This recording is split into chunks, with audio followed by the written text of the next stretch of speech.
Motorsportfans, das in der grünen Hölle. Wir sind ready for das 24 Hours Qualifiers und damit willkommen aus der Boxengasse. An meiner Seite Emily Miller. Emily, gemeinsam freuen wir uns drauf. Die Motoren laufen schon, die Mechaniker sind bereit und auch die Fahrer haben schon Platz genommen. Auf 3 Stunden Rennaction heute und das gleiche morgen, das nochmal. Doppelpack am Wochenende hier zum Qualifiers am Nürburgring. Emily, willkommen in der Boxengasse. Vielen lieben Dank, ich freue mich dabei zu sein.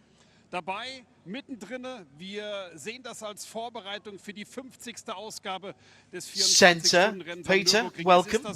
Peter is, of course, one of our regulars for coverage of the Nürburgring Langstrecke series, of which this is not a part, it should be said. This is a standalone event prior to the ADAC 24-hour of Nürburgring in a couple of weeks' time. We've seen this before. It's normally a 6-hour race, and in fact, Peter, we still do have 6 hours of competition this weekend. We do. Welcome, John. Just over 2 days instead of all in one race. 2 races. Quite different. I think it's all part to do with the 50th anniversary celebrations, isn't it? They decided to change things a little bit and mix it around a bit, and we've even got some qualifying, haven't we, where we've got the driver's dream, I think, which we mentioned in our preview a few days ago, John, of being allowed to drive the Nürburgring on your own, a clear lap, no other traffic. That never, ever happens at the Nürburgring. It does here this weekend for the first time ever. And we've already gone through qualifying for the qualifying race. We've gone through a top 40 single lap shootout, as you've described, but that's not the only one we've got this weekend, because tomorrow we have a full day for you across the Radio Show Limited network of audio and visual channels, as well as, of course, on the World Feed TV. We start quite early, 9:15 Central European Summertime, 8:15 in the UK tomorrow, with single lap qualify or single car qualifying, 2 laps for every single car on the grid for the second race tomorrow. So Snowy and I will be absolutely, completely burned out before we even get to the grid tomorrow. It's quiet compared to an NLS race. It's only 91 cars, John. Yes, very true. This morning... I'm trying to help you out there. This morning in warm-up, only 78, 79 went out this morning. That's half an NLS race. Yeah, absolutely. I don't know what's the matter with them. So that was this morning. Weather at the moment is decent. There is a rain, quite a big belt of rain running down from Spa, which has caused some red flags at Spa in the WEC, and that is coming this way. Whether it gets here in time to be in effect here, I'm not sure. It could be towards the end of the race, it's getting a little bit into the gloaming. You've got to keep an eye on it, haven't you? Yeah. It's a possibility. We always forget that Spa and Nürburgring, they're only 60 kilometres apart. Different countries, but it is only 60 k's away, and that weather front can transfer across quite easily. And my understanding at the moment is that there's a possibility of the weather from Spa, as you say, it's caused a red flag out there. It's so wet. To move its way across to Nürburgring, roundabout sort of towards the latter stage of this 3-hour race we've got this evening. So make the closing stages interesting. Yeah, absolutely. Hello to Jerry Z and to N-Ring Racing, already tuned in. Nice to know that you're in sound or vision or both. Big moves for us this year, in that we're back on the World Feed TV for this event and indeed for the Nürburgring 24 all the way through. Can't wait for that. And obviously we've always done the streaming, and thanks to our colleagues at the Nürburgring TV, we are bringing all of the services back together again later on in this month for the full race itself, and let's hope we do indeed get a full month. There's a few spectators here. It's not the same sort of crowd, Peter, as you would have for the N24, but 91 cars, round about half of what we'll get for that as well.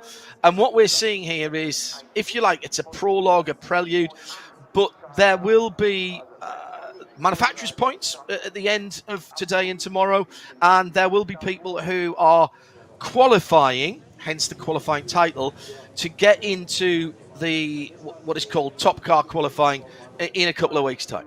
Exactly as you say, John. It may not count in terms of points or NLS or whatever, but it is, you know, the big one, the one that counts to all the teams, everybody involved, competitors, drivers, technicians, whatever, is the N24 hour.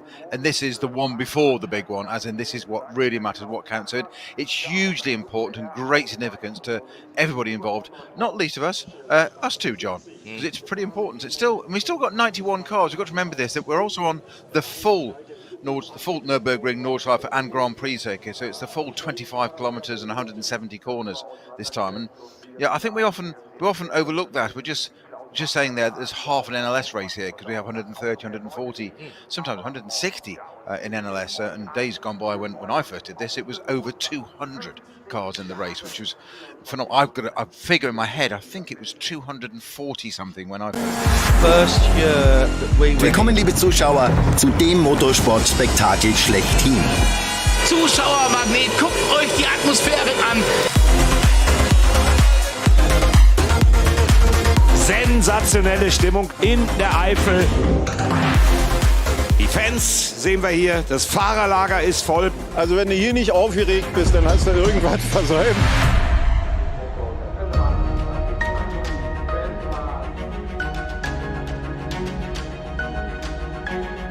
Und lassen wir uns freuen auf 24 Stunden Motorsport vom Allerfeinsten.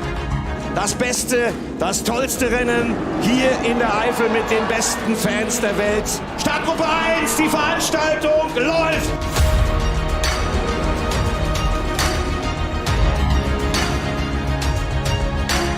Ich krieg die Pimpernellen und ihr ärgert euch, wenn ihr nicht angereist seid.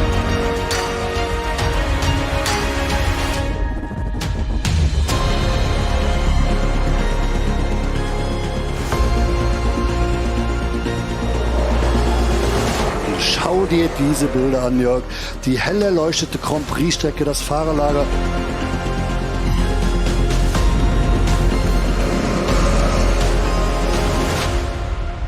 Rock and Roll! Die Action, die da passiert, sind die wahnsinnig! Da riecht es! Schau dir das mal an. Also das ist jetzt mit Slicks nicht zu befahren, was wir da sehen.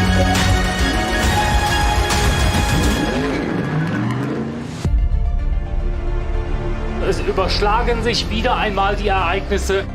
Scheiße! Wieder einmal wird das 24-Stunden-Rennen am Nürburgring zu einer Mischung zwischen Himmel und Hölle.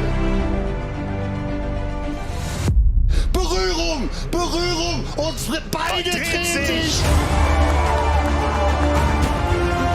Was für ein Finale. Die Sieger sind im Ziel. Überbordende Freude an der Box.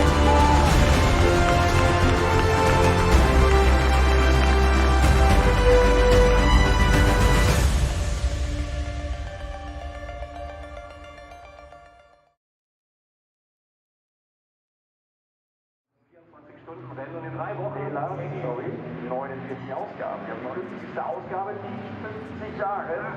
Ganz wichtiger Unterschied, aber da müssen wir uns mal bei unserer Motorsport.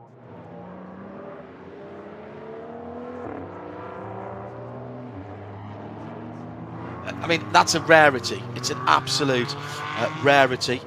Distance record is still 1:59, isn't it? Yes, it is. 2014, Chris Haas, Christian Mamarov, René Rassemartel Winkelhock for the Phoenix Racing Audi. We got close to that a couple of years ago. Actually, no, that was 2017 now. I remember being there for that. And that was 157 in 19, 158 in 2017. So we've got there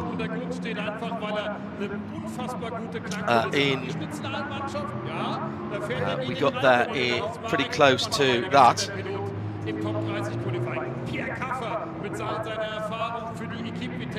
aber auch die Cayman in den unterschiedlichen Konfigurationen. Fährt der Opel raus, dahinter some of the non-German cars we've got in this, as we mentioned. John, we've got a Octane Ferrari, we've got the Conrad Lamborghini, and not to mention, we have not to forget, sorry, we mustn't forget to mention, we've got a couple of the Astons out there. From great to see TF Sport out there with a very strong lineup. Good to see that. I'm going to be always mentioning the Astons, as John's going to know. John's going to have to stop me doing that too much because I'm a bit too much of an Aston man. I think we're probably equals in that. I'm very much Aston, you're very much Porsche, aren't you? No, I mean, well, I'm not saying we have favourites and bias, but there's things that we're akin to, we like. Well, it depends if you're talking road or race cars, I suppose, doesn't it? I think both the manufacturers there make mighty good examples of both road and race. So cars out on the Grand Prix circuit, as Peter rightly said.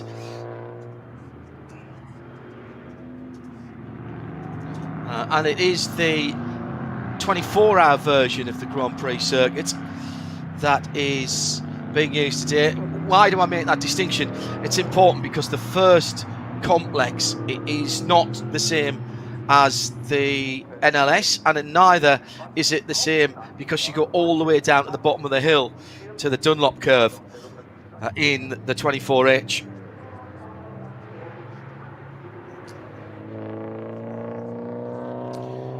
In the 24H version of it. Peter, qualifying, who are we going to see at the sharp end of the field?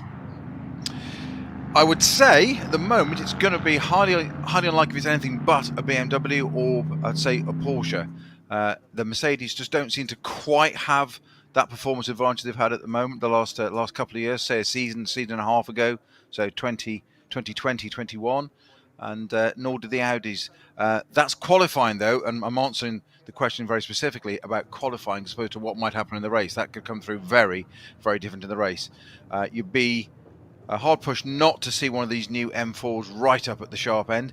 Equally, the Conrad Lamborghini's got an ability to surprise us all, and we've seen that before where it's been on pole for an NLS round this year, but just didn't quite be able to convert it. So you never know.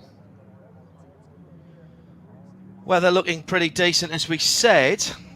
And that BMW... I should mention there's a couple of BOP changes, actually, with the windscreen wipers being used by one of the...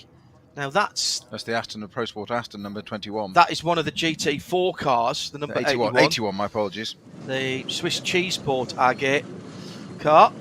And, now, 50 years of BMW this year. And the number 20 is on its dollies. Don't get too worried about that. They might be just moving it to its pit position. Yes, that's exactly what they're doing as that car is being pushed down the grid, not using up any of its Michelin rubber. Very wise to save it as much as possible. Just looking at, there was we saw it on the dollies out. Just trying to describe. There's a bit of a gold. It's gold foil actually behind one of the vents out on the front wing. I just thought there was a bit of panel work missing. It caught my attention for a moment. But yeah, the Pro Sport Aston, as you say quite rightly, John, that's the GT4 version, number 81. It's in the SB10 class. That was making its way through the back of the grid. Of course, they haven't done the full Nordschleife this time. They've just come around the little bit of the Grand Prix circuit and rejoining to come back. Whereas they'll do the full starting, rolling that from there. Fantastic car, this new M4. Quite a deviation from the old M6 being a V8. This is now a straight 6, 3 litre. Apparently, the engine weighs 40 kilos less. Wow. Than the outgoing V8 in the M6. And you just think trying to save 40 kilos on a race car is, if you could save 0.4 of a kilo, a technician's happy. 4 kilos, they're over the moon. 40 is extraordinary. So that's a lot of development gone into that car. And of course, it's also based a lot to do with modern racing. We see all these young drivers now, John, coming into simulators and the like. The steering wheel in this M4 is transferable to the BMW simulator. You can literally take it off the car, or more to the point, you can go and learn the Nürburgring, for instance, on the simulator, take your steering wheel off, go and put it in the race car, and go and drive it. I mean, that's progress, isn't it? It certainly frighteningly is. so.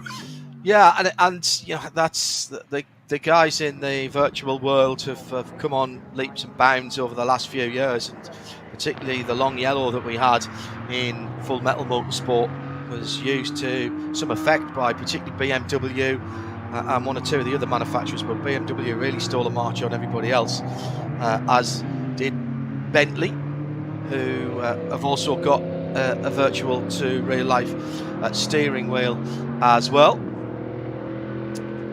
So the car's just warming up their tyres. 1 or 2 spits and spots of rain, it would seem, and we are still well away from the cars rolling off. They are allowed, as Pete said, to be able to roll out of the pit lane, go around, and then they rejoin on the cut through at the end of the Grand Prix circuit. There's more than the odd 1 or 2 who are using the wipers at the moment. Number 6 Bilstein sort of camo car. It's almost as if the AMG is out doing one of the manufacturer test days out there. They don't want any decent photographs of it in that sort of very light green and white speckle pattern. Pastel colours. Pastel colours. It's almost minty, isn't it? Very good. Very good indeed.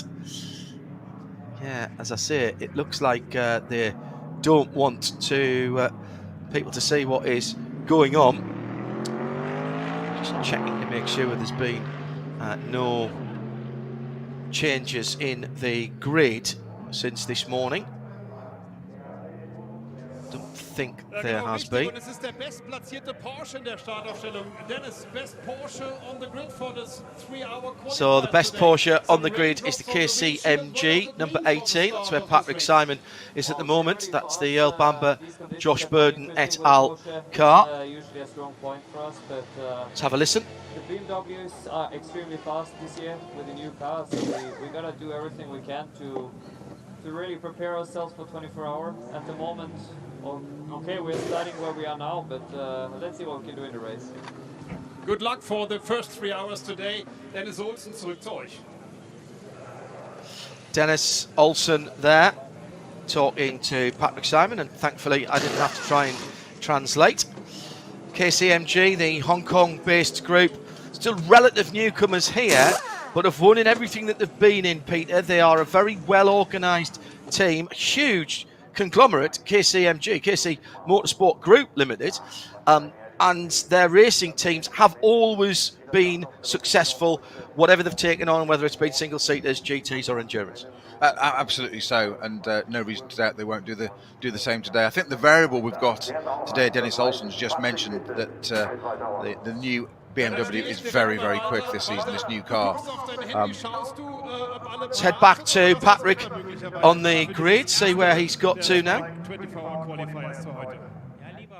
Aber ich glaube, da oben ist blauer Himmel, ein bisschen Wolken. Ja, wird schon passen.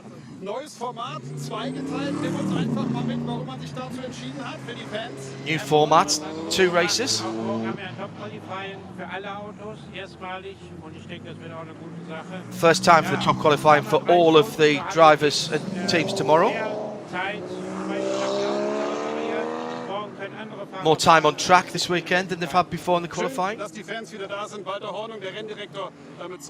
So, race director that Patrick was talking to there at the front of the grid. Not quite sure as far as the weather is concerned, not quite as bright as everybody is hoping, and just 1 or 2 spots of rain on the starting grid now as well. It always amazes me, Peter, not so much at this race, but certainly at the 24 hours itself, how close we get to the cars rolling off, and yet there are still so many people on the grid.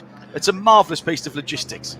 It is. We've seen it in NLS and stuff as well, where they then have a bit of a grid walk, and you get the public out there as well, and it's absolutely fantastic. You can get close up to these cars. Conor De Filippi now on the grid. No, it's Philipp Eng, excuse me. Ich gern mit fremde Lorbeeren. Also der Augusto hat gestern echt einen Top-Job gemacht, war eine super Runde. Und es ist natürlich jetzt cool auf der Pole zu stehen. Wetter ist Nürburgring typisch. Pünktlich zum Start fängt es zum Tröpfeln an, aber deswegen lieben wir den Platz hier so. Du sagst gerade den Regen schon angesprochen. Es ist schwierig, über die 25 Kilometer immer die richtige Entscheidung zu treffen. 10 Minuten Schild kommt raus, Zuschauer raus. Wann muss die Entscheidung fallen, welcher Reifen drauf ist und wer trifft sie? So he said he'd enjoyed the one-shot showdown. Patrick was asking him about, look, it's going to be 10 minutes from when you roll off here to when you come back, and the weather could have changed massively. This is in the BMW for Philipp Eng. You're saying typical Nürburgring, wasn't he? Yeah. Typical Nürburgring. You never know what it's going to deliver. Ja, es kann alles möglich sein. Also da haben wir zum Glück sehr schlaue Köpfe, die das dann entscheiden. Und du musstest dann ausbaden. Viel Spaß dabei. 3 Stunden. Eher so eine Sprintformation, das heißt Attacke in die erste Ecke und dann allen wegfahren. Just 3 hours, much more of a sprint race, says Patrick. So you're attacking from the start? Da ist ja noch eine Aktion ganz oben auf deiner Bucketliste, wo der Haken dran fehlt. Viel Glück dabei. Das ist der Rowe BMW mit der 99. Das Pole-Auto für dieses 3 Stunden. Ja, Rover BMW. Another one with the 50 years on the side of the car. I've got to say, John, asking Philipp Eng if he's going to attack from the start, it's a bit of a rhetorical question, isn't it? It's a bit like saying, are you going to stay breathing, isn't it? Exactly, yes. Yeah, absolutely. Let's have a... Peter, as I said, the grid is absolutely packed at the moment. Right, John, latest for you. Are you ready? All right, this is the weather, is it? It's been declared a wet race. No way! Yep. Okay. Yes, pit exit is now red. The pit exit has closed. So, nobody who has... anyone who has not got out the pits is now stuck in the pits. Okay, down to Ferrari, the number 26 car. Second row in the Ferrari between all the BMWs. It seems that the new BMW is quite strong, but also the Ferrari. Yeah, I think we are still there. We worked pretty hard. My teammate Luca did a great lap yesterday. So yeah, everything looks good for the race. But yeah, it's short race, so we will see how it goes also with the weather. So let's see. Good luck for the race. Und der Mann, der die Zeit gefahren ist, Luca Ludwig. Gar kein Rennoverall an, bist hier mit dem Handy. Luca Ludwig in that next to that 26. Heute gar nicht im Auto? Doch, gleich am Ende fahre ich und jetzt fährt der John den Start und dann der Björn. Deshalb haben wir noch viel Zeit, ein 3-Stunden-Rennen. Aber generell läuft es gut, wir waren richtig zufrieden gestern mit unserer Performance und lässt sich ja sehen. So weit vor uns zu stehen ist sowieso alles super eng beisammen. Wir haben es ja gesehen, in 2 Sekunden sind die ersten 20 und ich denke mal, so wird es bei 400-Stunden-Rennen auch sein in 3 Wochen. Rennen wird jetzt als Wet Race deklariert, lässt ein bisschen mehr Spielraum für die Reifen. Molly Martini und ich standen gestern in Wehrseifen beim Top 30. Das hat ausgesehen, als würde der Ferrari wahnsinnig schnell und gierig in die Ecke reinlenken können. Gerade in Wehrseifen. Nimm uns mal mit. Ja, ich bremse halt 10 Meter später als der Rest. Again, talking about the short race, just 3 hours. Also declared a wet race, giving them the opportunity to change tyres if they want to now. Doesn't mean it's necessarily wet all the way around, but for safety reasons.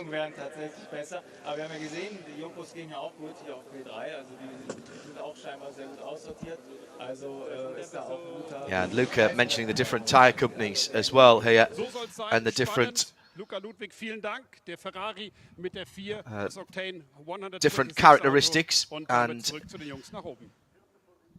that number 26 car looks like it's going to be started by his teammate, who we heard from a bit earlier on. Yeah, I think it might be Simon Tremere. That's the Swiss entry, the 488 GT3 of Octane 126. It is a 488. It's not an Evo version though, John. Okay. I think that was... Who did we talk to first? Well, the Jonathan Hershey normally starts the car. Yeah, and that was Jonathan that we spoke to, so that would make sense. So drivers beginning to get togged up now. Get the earpieces in, put those in.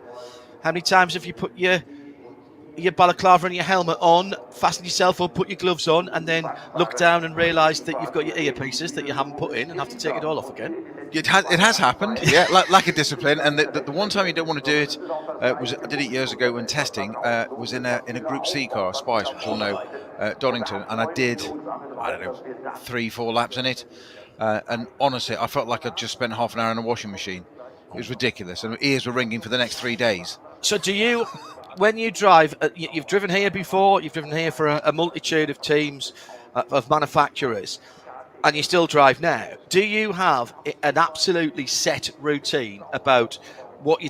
some people call it superstition, but it's actually been organised. Is it left glove always first, then right glove? 100% so, yes. Absolute discipline. You don't want anybody talking to you at the time.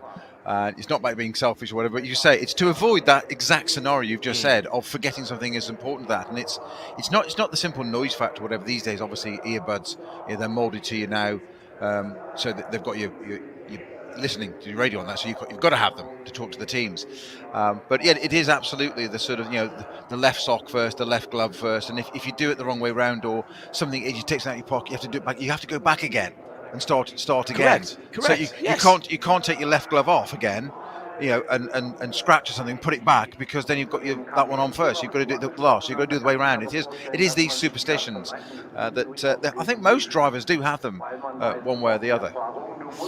So that's Peter Snowden. I'm John Hindhaugh. The grid is beginning to be cleared now. It is the number 99 Roa BMW on pole position after the top qualifying this morning. And that's yellow, white and grey car sitting in echelon formation at the moment. New pace cars, new safety cars. Well, no, they are pace cars here because we don't see them as safety cars. I noticed always used to be Porsche. It looks like their German, partner brand, of course. Audi and Porsche both part of VAG for the moment, but that's an Audi R8 that is sitting at the front of the field. Has been various 911s in the past, and sometimes the secondary and tertiary safety cars for the other groups have been from other manufacturers.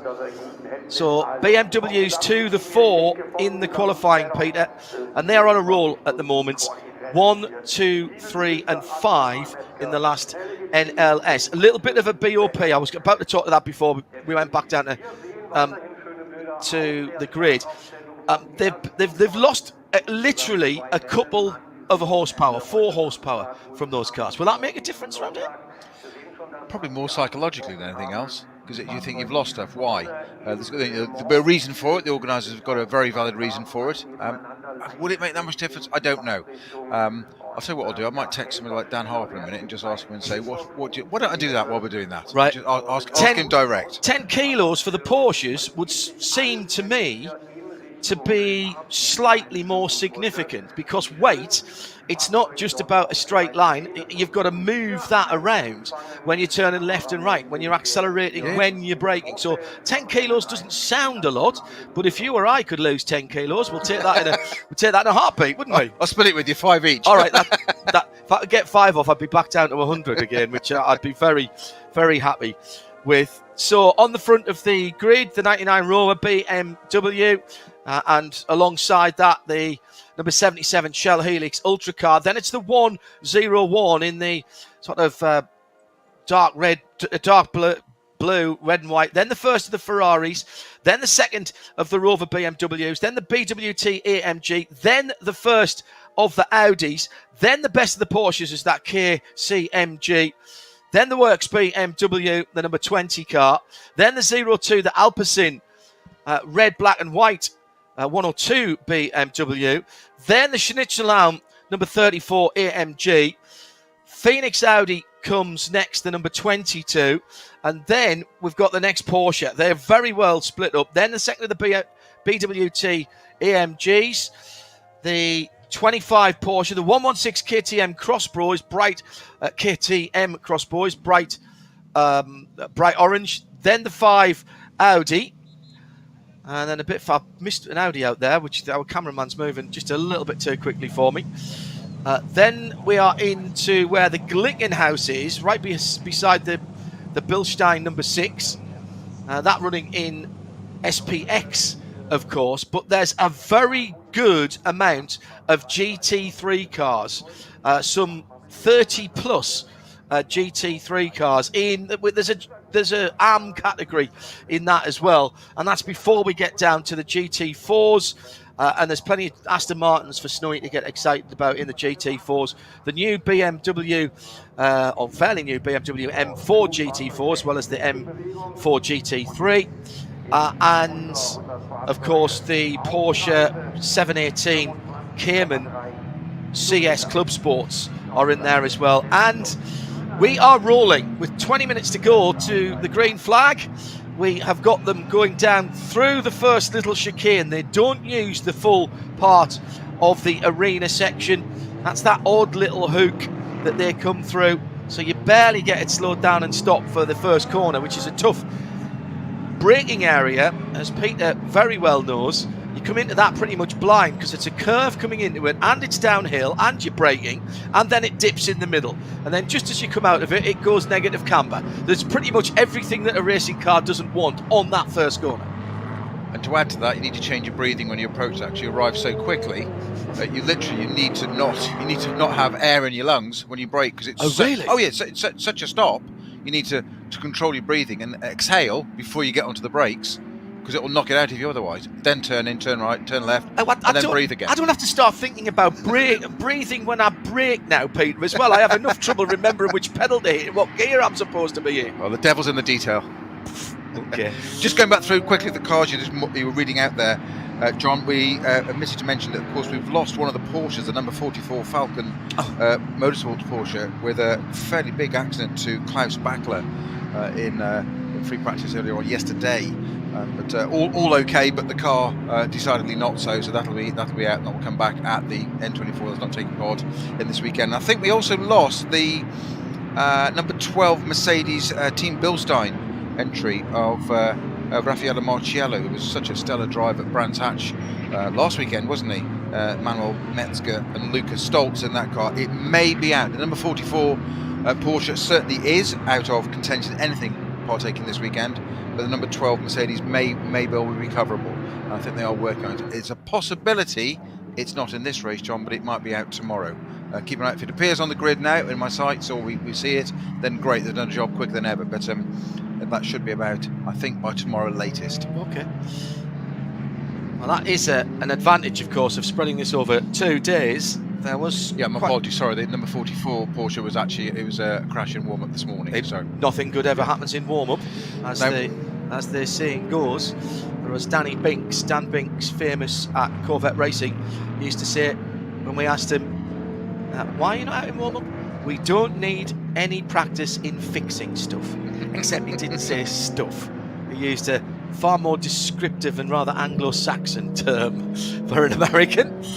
I think you can use your brains and work out of that. Seems to be a Lamborghini all the way at the back of the first group, which I wasn't expecting. There was one of the cars from top qualifying was penalised because they didn't go out with a full tank of fuel as they had to. It's Hyundai that leads off the second group in the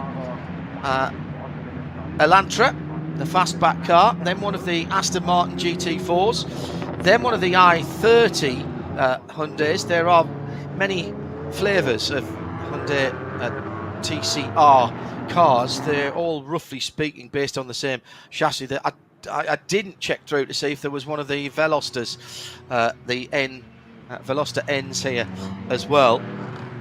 But a good entry.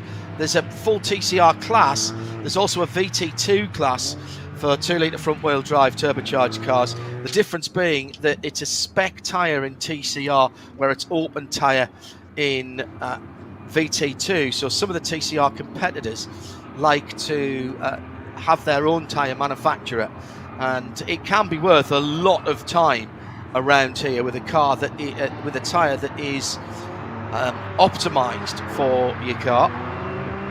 Sometimes as much as 10 seconds, but remember that's pretty much 3/4 of a second, only 3/4 of a second a mile around here. Whilst you're busy doing that, John, I'm just trying to work out if I can establish on starting orders who's actually in the BMW Junior Team number 72 entry, whether it's Neil Verhagen, Max Hesse or Daniel Harper, because there's not much point in sending Daniel Harper a text if he's busy now. We'll test him and see if he actually answers on the way around the warm-up. Well, we'll know if he comes back to us. Tell you what, I'll hit send anyway and just see what happens, shall we? There we go, job done. I think button pressed. Well, he'll either answer it now or in about an hour and a half's time when he gets out. It'd be really cool if he waved, wouldn't it? Yeah. Proper entertainer. That's a pro, isn't it? That's a pro for you. Send him a text and say, you're on camera now, please wave. No, I think not. Second starting group with Phalanx. What is the collective name for a whole brood of Caymans? The mid-engined flat six Porsche. A posse? A posse of Porsches? Possibly, yes. Amazing Potentially. Things. The boxes and the Caymans, even the street cars, amazing things. You cannot see the engine from anywhere on them. It's low down, it's right in the middle of the car. There will be people who tell you that they handle as well, if not better, than the 911 Big Brother, and that therefore they are a better proposition. The new GT4 and GT4 Club Sport out for the road going versions of those cars. There is spray coming up as they are heading up towards the top of the hill and to Arenberg past Flugplatz. As soon as they've gone up there and through towards Schwedenkreuz, before they even get to Arenberg, there's definitely spray being thrown up. But down on the start line and around the arena sections and the Grand Prix sections, that looks pretty dry still. So perhaps the rain, which normally comes in from the end of the Grand Prix circuit, from the bottom of the hill. So still looking all right through the Hats and back as we get the opportunity to have a look at what's going on further round. In the pit lane, Aston Martin. Now this is not good. It's in the garage, in fact, for the number 80. This is another one of the GT4 cars, and that is one of the works coloured cars. Yeah, Peter. That's a Pro Sport entry with Maxime Dumouriez in it, and Joel and Jean Gloria and Simon Buxton in that car. As you say, it's a Pro Sport entry, the GT4. Shame to see that in the garage already. It hasn't even got any rims on it, sitting upon its air jacks. So that's definitely not taking part. John, I need to make a correction already. Started, doesn't mean to go on. My Twitter feed's lit up already because I've got some information the wrong way round. So better correct it while I can. When I said 12 and 44 weren't taking part in the weekend, I'd got them the wrong way round. Right. It's 12 that is definitely out, and 44 that might well be rebuilt for tomorrow, as in the Porsche. So just wanted to go on record to get that the correct way round. Only fair to the teams involved that are working extremely hard on the correct car to get it out for tomorrow. Right, thank you. That sounds good. Sounds very good. Willkommen, liebe Zuschauer, zu dem Motorsport-Spektakel schlechthin. Zuschauermagnet, guckt euch die Atmosphäre an. Sensationelle Stimmung in der Eifel. Die Fans sehen wir hier, das Fahrerlager ist voll. Also wenn du hier nicht aufgeregt bist, dann hast du irgendwas versäumt.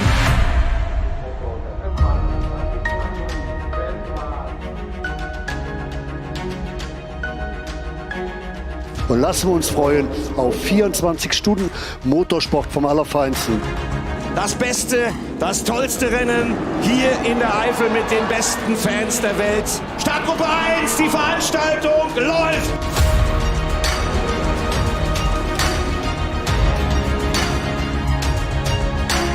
Ich krieg die Pimpernellen und ihr ärgert euch, wenn ihr nicht angereist seid.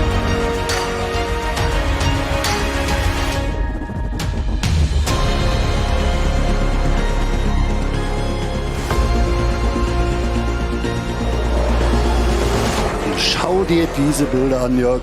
Die hell erleuchtete Grand Prix-Strecke, das Fahrerlager.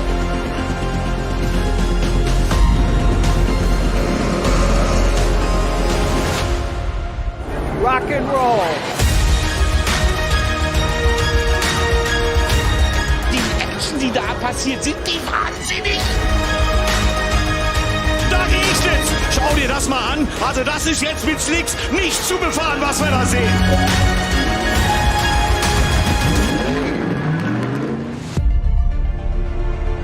Es überschlagen sich wieder einmal die Ereignisse. Wieder einmal wird das 24-Stunden-Rennen am Nürburgring zu einer Mischung zwischen Himmel und Hölle.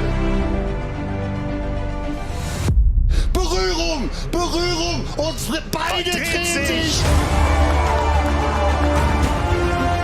Was für ein Finale. Die Sieger sind im Ziel. Überbordende Freude an der Box.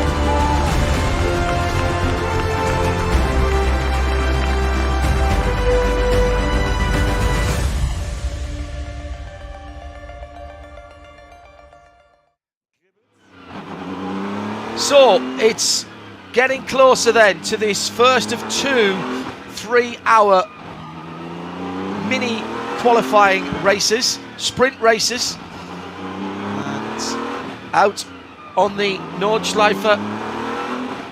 You see, there's not much wet, and this is exactly what you hate, isn't it, Peter? As the drivers will all be talking to their engineers, the engineers will be talking to the tyre technicians, but really, you're rolling the dice either way, because in 10 minutes, 15 minutes time, it could have all changed again, and the information you're passing back from, you know, coming over the bridge at Hamburg and now to Nicky Lauda's corner before the start at the front of the field, climbing the hill, that's outdated in 10 minutes time. Well, it is, but quick update for you, looking at the ticker from the main site, and I can tell you now that Flugplatz and Schwedenkreuz, it is already wet. Yeah, that's definitely what we saw when they rolled out through there from the trackside cameras.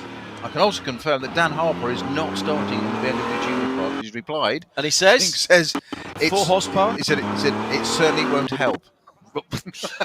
Typical driver. Typical racing driver response. It certainly won't help. But it's 4 horsepower. Down in the pits, Patrick Simon looking at treaded Michelin tyres. And that's all of the teams getting ready for those. The weather coming in, it normally comes in from that side of the circuit, from Hamburg and Schwedenkreuz, the Swedish cross, and therefore onto the Grand Prix circuit normally.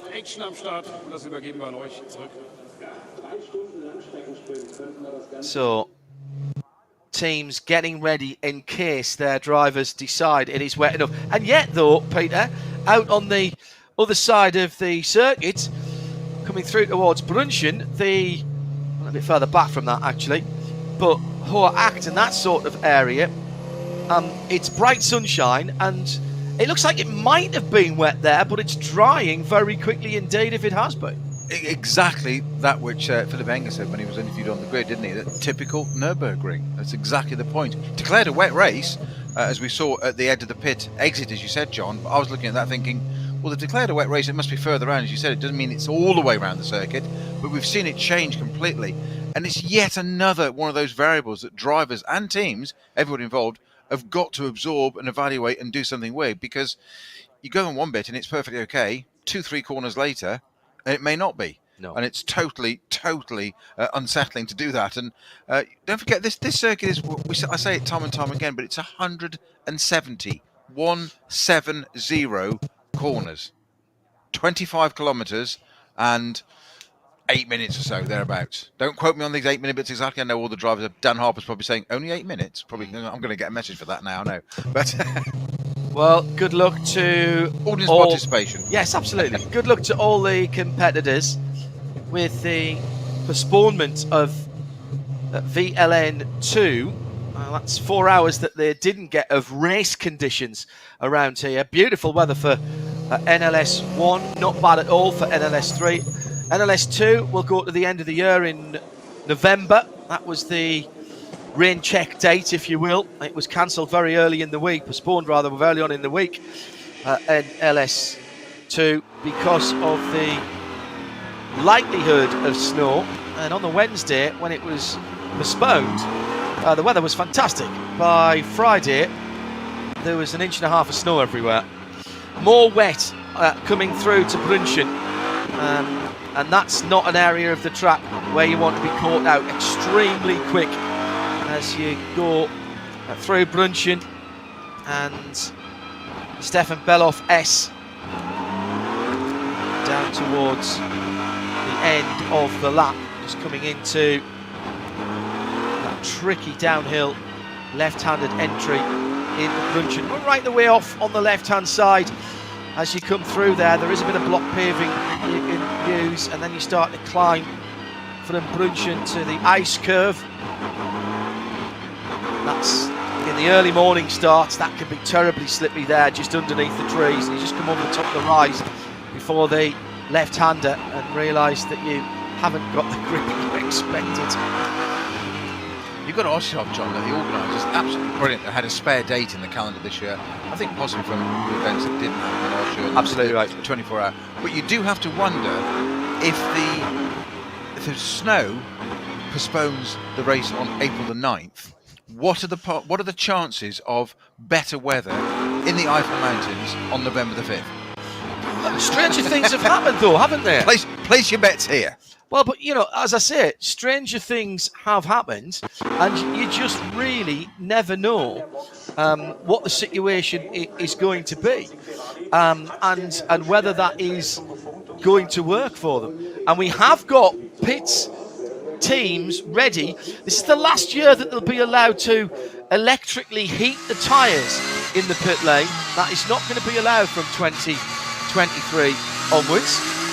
So bear that one in mind as well.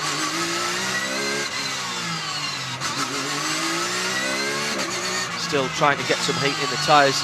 Good to see the number 33 Porsche of Falcon. They couldn't get the right amount of tyres of the right construction and compound for the last race, and it was a safety issue, Peter, I think, more than anything else. It was clearly very embarrassing to them as a team that is sponsored directly by a major tyre brand, but I think ultimately they had to make that decision. Uncontestably so. Absolutely the right decision to make. You know, it's the high-speed nature of this circuit and any kind of racing. It's safety. Yeah, embarrassing as a tyre manufacturer, but it's supply chain issues in Japan. They couldn't get the tyres in, or sufficient tyres of the right compound to risk running around the Nürburgring. So absolutely right, very professional, sensible decision. Draw the cars, don't risk anything, let alone people in those things. So great, absolutely the right thing to do. Well, beautiful sunshine as the cars are beginning to make their way through to the final parts of the lap through towards the Gallows Hill, Gallenkopf, and onto the famous long, almost interminably long Dottinger Höhe. Been some cracking finishes already this year with last lap, last gasp passes for major positions. NLS 1, 1.1 seconds between first and second. NLS 3, which was the second race, remember? Yeah. 0.1 of a second across the line. And they are, I mean, that is seriously quick there. That's 170, 180 miles an hour down there, and people are trading paint down towards the end of a race. Well, Max Hesse in the junior car, last one, was trying to get past the Rover BMW. He said 2 wheels on the grass, kicking up dust on the Dottinger on the last lap of a 4-hour race. Brilliant. And still lost out by 1/10 of a second. Not much on the road that runs parallel to the Dottinger Höhe, and just to the further side of that, sort of driver's left, Gottlieb Daimler Strasse, which is where all of the major car manufacturers, tyre manufacturers, and component manufacturers have their test centres. They use sometimes public days, and also there are a number of what are called industry pool days to test their wares. Hyundai are there, Jaguar are there, Aston Martin are there, the tyre companies are all there. Porsche are just round the corner, and there's 1 or 2 others as well. It's like a who's who of motoring if you drive around the side, and it's right next to where you can drive through and onto the public entry site onto the Nürburgring for the tourist laps, tourist Fahrer. Great to have the aerial coverage as well. It'll be probably half to 3/4 of the way round the first lap, or early into the second lap, when the GT3 cars catch the back of the field. The Audi pace car then is slowing everybody down. They're forming up side by side. The 50th running of the Nürburgring 24 is just a couple of weekends away, and this is the first of 2 3-hour qualifying events here today into the evening, and then tomorrow afternoon, after a full single car qualifying session for everyone who enters, this grid being set by top 40 qualifying and 2 qualifying sessions. And it's BMW who have locked out the front row. The Audi is in the pit lane. They cross back onto the Grand Prix circuit. The red lights are still on and people are moving around behind. I've not seen the green lights go on. Now they just go green. But that was some very early moves from back in the field. 1, 2, 3, 4 across the track. Almost 5 across the track going down into turn 1. And the leader on pole position, the Rover BMW, does hold on to the lead, but had to really scrap against the other BMW that was alongside it. That was very tight and deep, but the action, Peter Snowden, was going on further back, where 1 or 2 of the drivers were trying to steal a march and pulled out of line quite early. I'm not saying there was any passing there, but there were certainly people trying to look down the pit wall side in particular. Well, yeah, Jonathan Hershey in the Ferrari was one of those trying to do exactly that. They're weaving at the moment, trying to get some heat into those tyres, such are the conditions. We know it's down. We did notice on the Dottinger Hoa, on the left-hand kink, even behind the safety car, on that formation lap, there was even a little bit of spray coming off the tyres then, and that's not at speed, so that gives an indication of some of the circuits. One of the BMWs did drop down from around about second or third down to 7th or so. Lost a lot of time going into the first turn, almost as if he was staying in the middle of the track, no traffic to stop that, almost as if it was some kind of mechanical problem. So we'll have a look at that. But it's BMW's 1-2, as you said, but it's that Ferrari, Jonathan Hershey in P3, that he was dodging everywhere to try and get through. I think it might have been the second Rover BMW. I think you're right, John. With Nicky Katzberg behind the wheel, who dropped down towards the bottom end of the top 10. He's just ahead of the Valkenhorst car, and then the Schnitzelarm Racing GmbH, the AMG.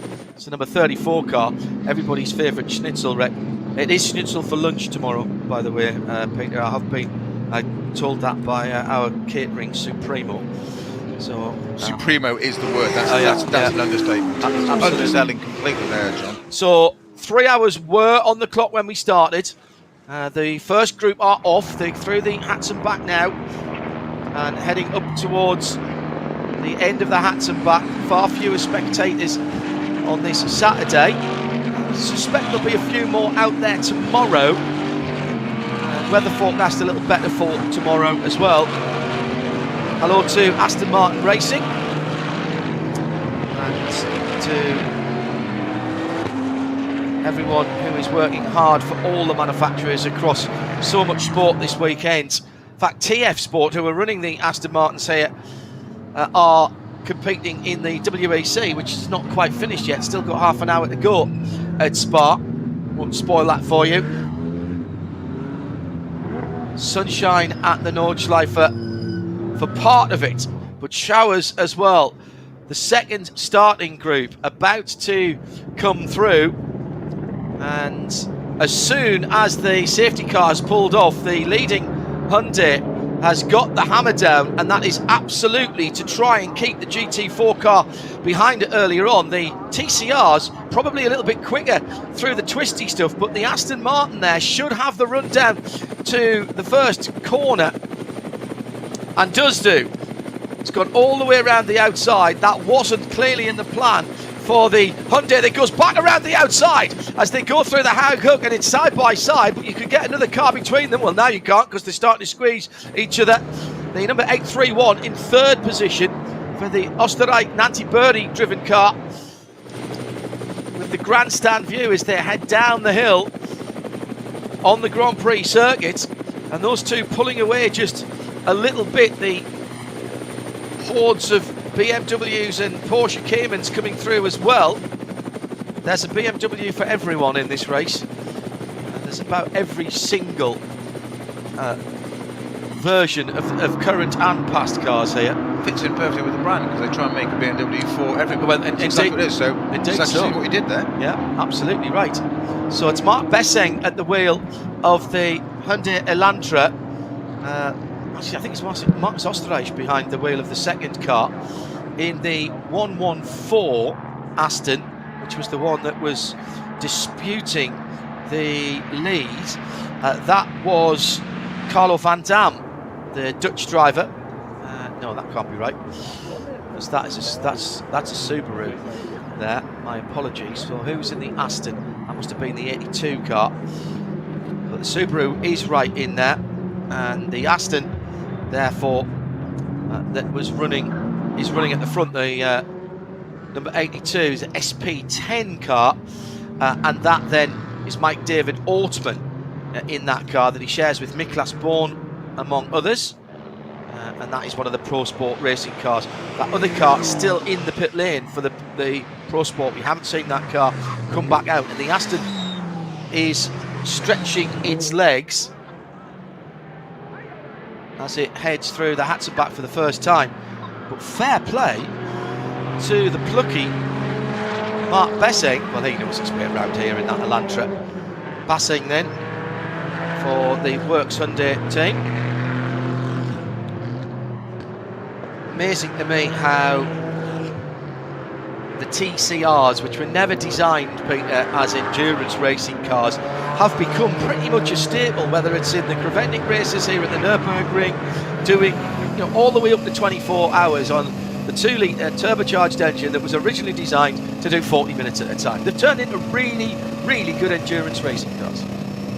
Successfully so, unbelievably. Just on paper, you just wouldn't believe it, would you? But they are, say, world riding, and that's the point. A car that can just go, how many series, how many do you enter that car in? And that's the point of it. That's the selling point of it, isn't it?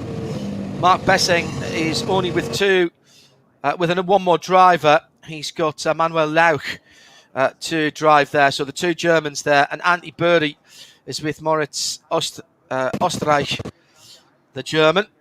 And they are into the wet area now as the BMWs start to come through, the rear-wheel drive cars. Now that's interesting as they drop down the hill, down through Kallenhard and down towards Verscheifen. I would have thought the front-wheel drive cars would have been a bit better. And in fact, I think the Aston has dropped back just a little bit. Yes, it has.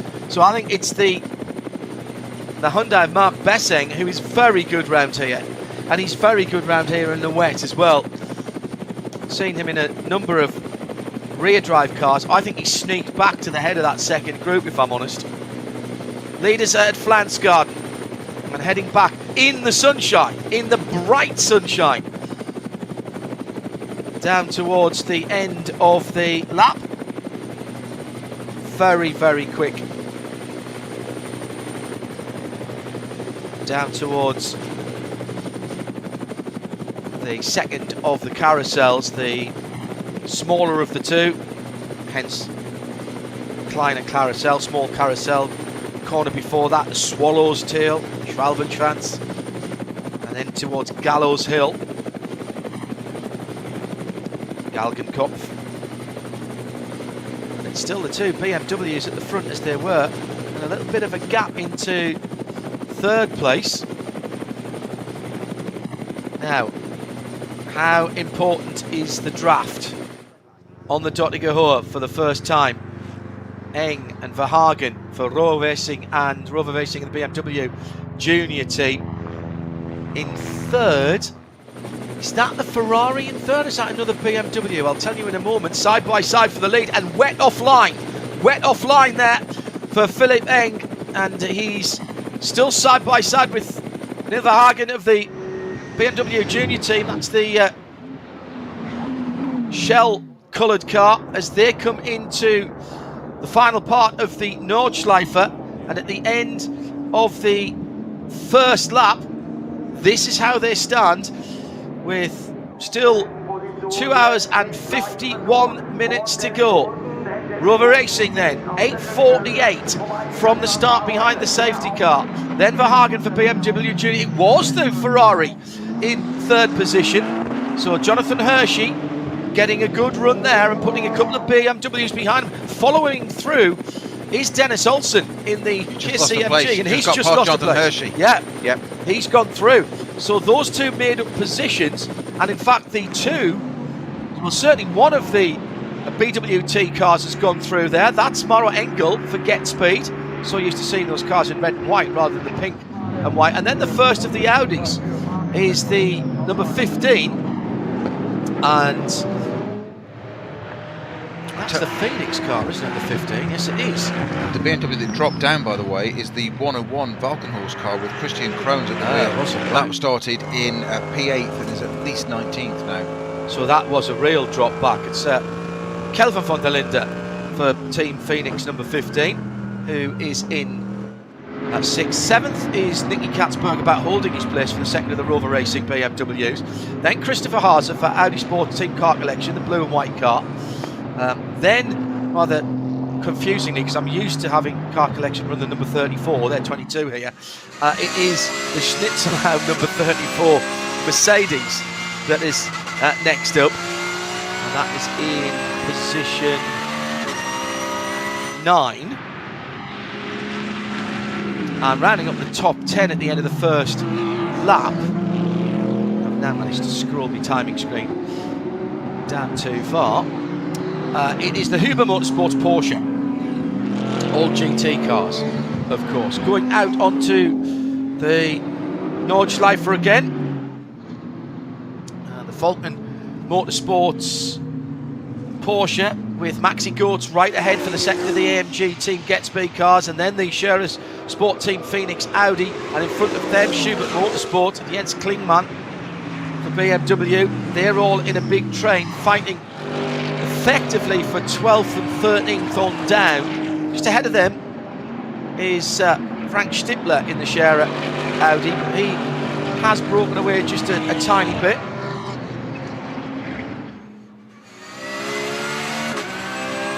Maxi Gortz right in behind the Audi of Scherer Sport Team Phoenix, and as they go towards the Flugplatz, a definite dry line.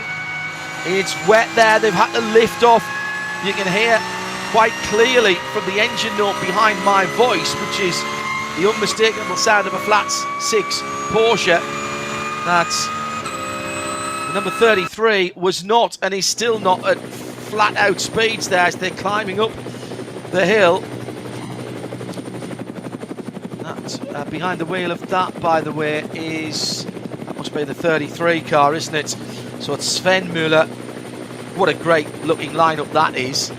He's under pressure now, Sven Müller, who's paired with the Kiwi Jackson Evans and Patrick Pelia, Marcus Seefried. Whether they'll all drive today, I'm not sure. They might cycle everybody through. Some of them might take the car tomorrow. Not sure what their plans will be. I suppose they could all just about get a single stint in, get some racing there. In behind the 33 is the Top Sport WRT. That's Matt Campbell, another Antipodean in the black and white Top Sport Porsche. Behind him, that's the number 6 Nico Bastian driven BMW Team Bilstein car. That's the car that we talked about, the sort of mint stripes on that car. And at Metzgerfeld, by the time we've gone then from coming out over the Flugplatz and we're at Metzgerfeld, which is, you know, not even a quarter of the lap, we're back in the bright sunshine again, Peter. It's ridiculous, isn't it? You can barely believe it, but this is what the place does. Quick mention for Charlie Eastwood in the TF Sport Aston. He's made up 2 places already. And Dennis Olsen started 6th in that KCMG Porsche, is now up to 3rd in that move past Jonathan Hershey at the end. Well, kind of going on to the beginning of the second lap, wasn't it, really? Yeah, well, Hershey certainly, and the Ferrari, the Ferrari of Hershey rather, and the KCMG Porsche certainly had the best of that BMW dropping down through the field, as you mentioned, and they turned that into a 3rd and 4th, and then the KCMG car going through. And again, what a lineup in that car, though, John. Dennis Olsen, Josh Burden, Nick Tandy, and Earl Bamber. Just, well, so you couldn't buy that. Somebody has. KCMG have. Tandy not here, of course, because he did the. Well, do you know what? He might be, because he did the first 2.5, 3 hours of the Spa race. There would have been nothing to stop him. It's only 60 Ks. Having put Tommy Milner into the Corvette, nothing to stop him getting a helicopter down to here, or maybe getting a run down and being available for the last hour of this race. Not sure how much practice in qualifying he's done, but that's the lineup in that car. Also, watch out for the Schnitzelbaum Racing Mercedes. Marek Bachmann, who I think is starting that car. He is Yannick Mettler, Johannes Stengel, Kenneth Heyer. So early running, if you're just joining us, hello, welcome along. Radio Show Limited, sound and vision, audio and visual channels for the Total Energies ADAC 24 Hours of the Nürburgring 2022. This is the first of 2 qualifying races. We are back tomorrow. Get some time into your day tomorrow, check out what happens. 72 BMW is the engine you can hear behind us. That car currently running at the sharp end of the field in 2nd position. And its driver, Nürburgring, is looking at the back of Philippe Eng's machine. The latter part of this lap, I love. Nürburgring, by the way, the young American driver, much rated by Jeremy Shaw down through the years, and he's taken to Nürburgring racing very, very well. The last part of the lap, Peter, sort of coming out from Wipperman through Brunchen, and then the run down to the end of the lap. That last little bit into Schwalbenstraat, it's all about rhythm, isn't it? And it's exceedingly quick. It can make or lose a lot of time. Metronomic. And you've got to keep that flow, got to keep the concentration there. As you say, it is super quick, and it slightest mistake and it'll punish you, as this place always will, but that part of the circuit possibly more than anywhere else. Interesting, at the end of that first lap, John, just going back to just been thinking about it, mulling it over in my mind as I do, those 2 BMWs, a bit of a replay of that last lap of the NLS3 with the junior car and the Rover BMW, different drivers in those 2, but still the same cars. Yeah. But the junior car, last time it was Max Hess, this time it's Neil Verhagen. Max Hess on the last lap at NLS3 went to the inside of that King in Dottingerhoe and got alongside and actually got a bit of the bonnet ahead, but still acquiesced. This time round, he went, different driver in the car, Neil Verhagen, same car, went to the outside, but he had the job done, and he was ahead, but still seemed to come out of it. And second time in 2 meetings, I've seen that happen now. First lap and last lap. Maybe I'm looking for too much, I don't know, but I'm going to get a text from Dan Harper now, aren't you, and just say, oh, you idiot. I tell you, this is why. I tell you what, though, those BMWs must make a big hole in the air, because 10, 12, maybe 15 cars lengths back, Neil Verhagen was actually still getting the draft, and he brought that down to maybe a car's and a half, 2 cars lengths between himself and the leaders. A little bit further back, about another 2 seconds from the battling Beamers at the front of the field, is the first of the Porsches, and that's the KCMG Dennis Olsen driven car. And I would say he is gaining just a little bit on the mic. I say that. Yes, he has. He's put in the fastest lap. He took about a second out of those 2 BMWs last time around. We'll give you the rundown of the other class leaders. Obviously, Rover Racing leading overall at SP9. SPX is the True Racing 116 KTM Crossbow in 20th. 30th sees the 127 Kramer Racing K Kramer Racing UG and Co. Porsche 911 GT3 992. That's the Cup 2 class. Cup X is the Teichmann Racing. That's Laura Kreiheimer driving the KTM Crossbow GTX, the 161. Laura, one of the development drivers for KTM. SP8T, Durr Motorsport for Aston Martin in 34th. SP10, which is the full GT4 category, that's the Pro Sport car. That's another Aston Martin Vantage, number 82. Mark Bessing leads TCR. They were having a good scrap between them, and they're still 41st and 42nd, having led away the second group. That's the 830 Hyundai, the Elantra. Subaru, the Van Damme driven SP3T leader is the 114. That is in 43rd position. Cup 3 is one of the hordes of Porsche Caymans. It is the 254 car, which is a privately entered machine. Behind that is the Adrenaline Motorsport BMW Club Sport, the M2. That's a Cup 5 car. That is just for those particular cars. That's the 871 in 50th position. The AT class is being led in 53rd position overall by the 633. The Anton Guven driven 4 Motors GmbH car. There's a bit of a story there as well, if I'm not mistaken, because that is a car that is being driven at the moment, number 633, by Achan Guven, who is Porsche Works driver and really came to prominence in the virtual world and was coaching all of the real world drivers and is pretty decent behind the wheel of a real world car. Con Ledergaard, by the way, the teammate there for Chan. In 57th, that's another leader. That will be SP4T. Right, let's go down to the pits for a moment. I'll come back. We'll see what's going on down at Rover. Ja, momentan etwas links. Ist ein bisschen schwierig, weil gerade Flugplatz bis Schwedenkreuz runter noch feucht ist. Right, they're talking about the wet and how difficult it is on slicks from Flugplatz onwards. Super, vielen Dank und viel Erfolg. And the question will be whether they come in to go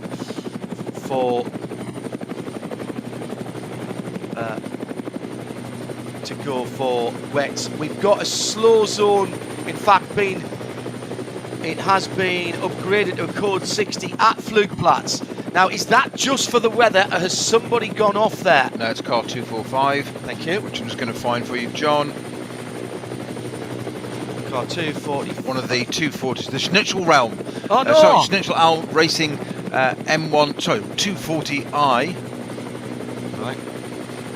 Two noise of Bjorn Greisemann and Marco Buska pedaling that car, or not at the moment. They were battling with the Adrenaline Motorsport number 240, so they were in the late 50s, early 60s. Yeah, the Racing Cup car. Adrenaline Motorsport that have won this for the last 3 years in a row. The whole series, obviously the series is won further down the field, not the we focus naturally on the GT3 car SB9 categories. Of course, that's not always where it's won from. Interesting, John. I was just watching these two BMWs at the front. It's almost across the line. What did they cross the line with? It was a couple of seconds. Yeah, a couple of tenths of a second. Six tenths wasn't the end of that lap. But I think Neil Verhagen lost out a little bit, but then seemed to have gained, bizarrely, in the places where you wouldn't have thought he was going to, i.e. where it's wet. And it seemed to catch it back up again. So I'm intrigued. There's interesting in some sector times there. And he's in sector 4, Neil Verhagen is 0.3 quicker than Enger in the similar Rover entry in front of him. Two battling Porsches coming to the line now, the two Porsche Caymans. This is the Club 3, first and second as they come to the line. The 254 Irma Porsche is the light blue with the white racing stripes, and right in behind it is the K. Kramer Racing AG and Co. KJ. That is the 255, so 254 and 255 having the battle there. And at the moment, it's the little blue one that's doing the best, and that is the a family outing. It's the 911 racing car. Now, we talked about the 911 racing car at racing family at Spa a couple of weekends ago. Moritz, Niklas and Leo Irma. That is, as I say, that is the 254 car. 9 and 11 racing. Of course, 911 Porsche, they have some very nice old Porsche race cars that they campaign as well. And currently in the 255 is Karl Friedrich Koll, who is in the old German team, the K. Kramer Racing AG and Co. KK. Leaders coming through traffic as I thought they might. Second lap already. Let me just quickly finish the rundown of the leaders in class there. We got down to the 57 BMW 240, the Dur Adrenaline Motorsport Racing team. It is the VT2. BMW is a 330 G20 for the Adrenaline Motorsport team. That's a number 330 car in 61st position now. Porsche 911 leads the V6 category. That's a 397 privately ended car. Adrenaline have a third class leader in the shape of a Porsche Cayman 981. That's the same shape as Eve's Boxster. That is the V5 class. That's the 444. The GT Tyre Motorsport Volkswagen Golf leads VT2 front-wheel drive, that's the 223. And finally, 325i BMW, the venerable 325i BMW leads in V4, and that is the 323 car, another privately entered car, 83rd on the track out of 87, call it 86 now, because the second of the K Kramer Racing Ergay cars, the 718, number 252 is in the pits, as is the Cup 3, number 259. That's another Cayman as well. Lead us back on the Dottinger Peter, as they come round to complete lap through. Dennis Olsen is the man to watch at the moment, I think. These two BMWs certainly duking it out. They're going to get to the end of this lap. Gets Tiergarten now, the left, a bit of a dip there. Flick right, flick left. It gets really tight up against the barriers there. No room for any errors there. The Neil Verhagen and the junior team tries to tuck up behind of Enger's Rover one, but I think he's got to watch his mirrors with Dennis Olsen now. He's the man on the charge in that KCMG Porsche. Definitely a man to be looking out for on this lap, I think, John. If you'd like to get in touch with us, it's at RSL_studio, and our hashtag to keep it apart from everything else that we're covering this weekend, and particularly today, hashtag RSLN24Q. RSLN24Q at RSL_studio. Right on cue, Dennis Olsen just set the fastest lap of the race at 8:24.7. Octane Ferrari into the pits, number 26 as the team wanted it. So that's that had Hershey, Jonathan Hershey at the wheel. Still has. So it's still putting slicks onto that car. New slicks. Which is interesting because it's slicks coming off, putting new slicks on. So maybe it went out on a set of scrub slicks. I think they're only doing the left-hand side of that car, John. I'm not sure if they're going to do. No, they are. They are. They have done both sides. Okay. Just couldn't see. Goodyear tyres for that car. Remember, we do have open tyre competition in the top category, and there you might even see different cars in different teams, but from the same manufacturer, using different tyres. So not all of the BMWs or all of the Audis will be on the same tyre. It's always the fuel that takes the time. It is a pistol grip pump that takes time. Meantime, one of the BMWs going in and being pushed back into its garage as well. Now, I'm just intrigued why they bring that car in so early, John. To get off strategy, that's the only thing. Yeah, exactly. All it can be. It's the end of lap 3. It is the case that they get 8 laps normally, and at best, yeah, 7 or 8 at best. Yeah, to Randy, especially using the full length of the GP circuit now as well. That's a good point. That is just under an hour. Yeah. So there's going to be a splash. Yeah. They've effectively done their short stint already. Exactly. We've got so exactly. So maybe they've played a blinder there, done it early, but I didn't see the right-hand side tyres change. But you say they did. They were definitely running around. There was guys running around on the other side. I presume that they were changing tyres. It could have been that they had a slow puncture, of course. Might find out from our pit reporters down there. Let's see what... a brand new set of stickered slicks that went onto it, John. The question, weren't scrubbed, weren't anything. They were brand new stickered ones, without question.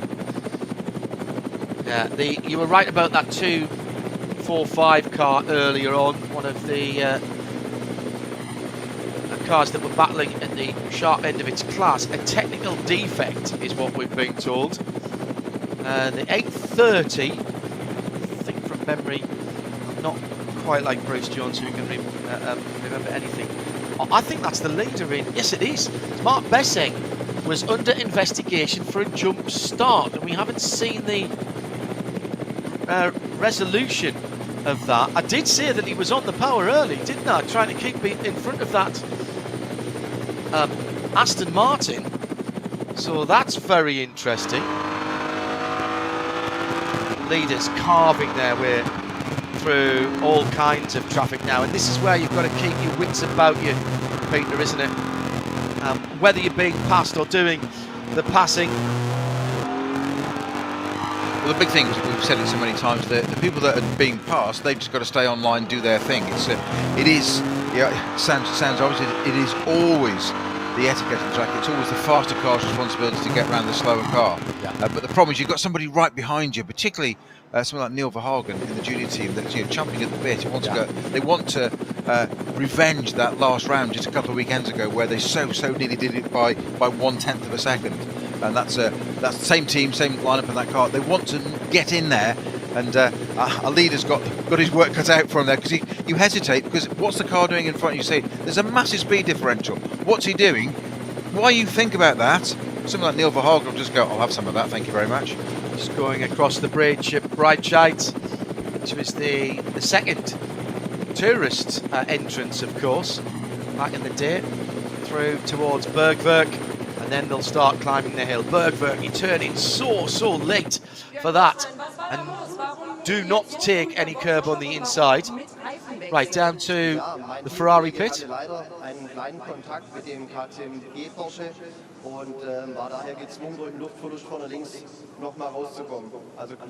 Okay, so Bjorn Grossman saying that there was a slow puncture on the left-hand side of that Ferrari after contact with another car, with a Porsche.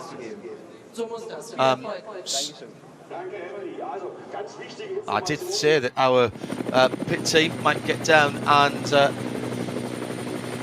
get that for us. New regulations as well in pit lane. Anyone who is in pit lane all the time in the working pit must have full fire suit on. Now, you don't need it if you're sitting on the pit wall. You don't need it if you're only in the pit box.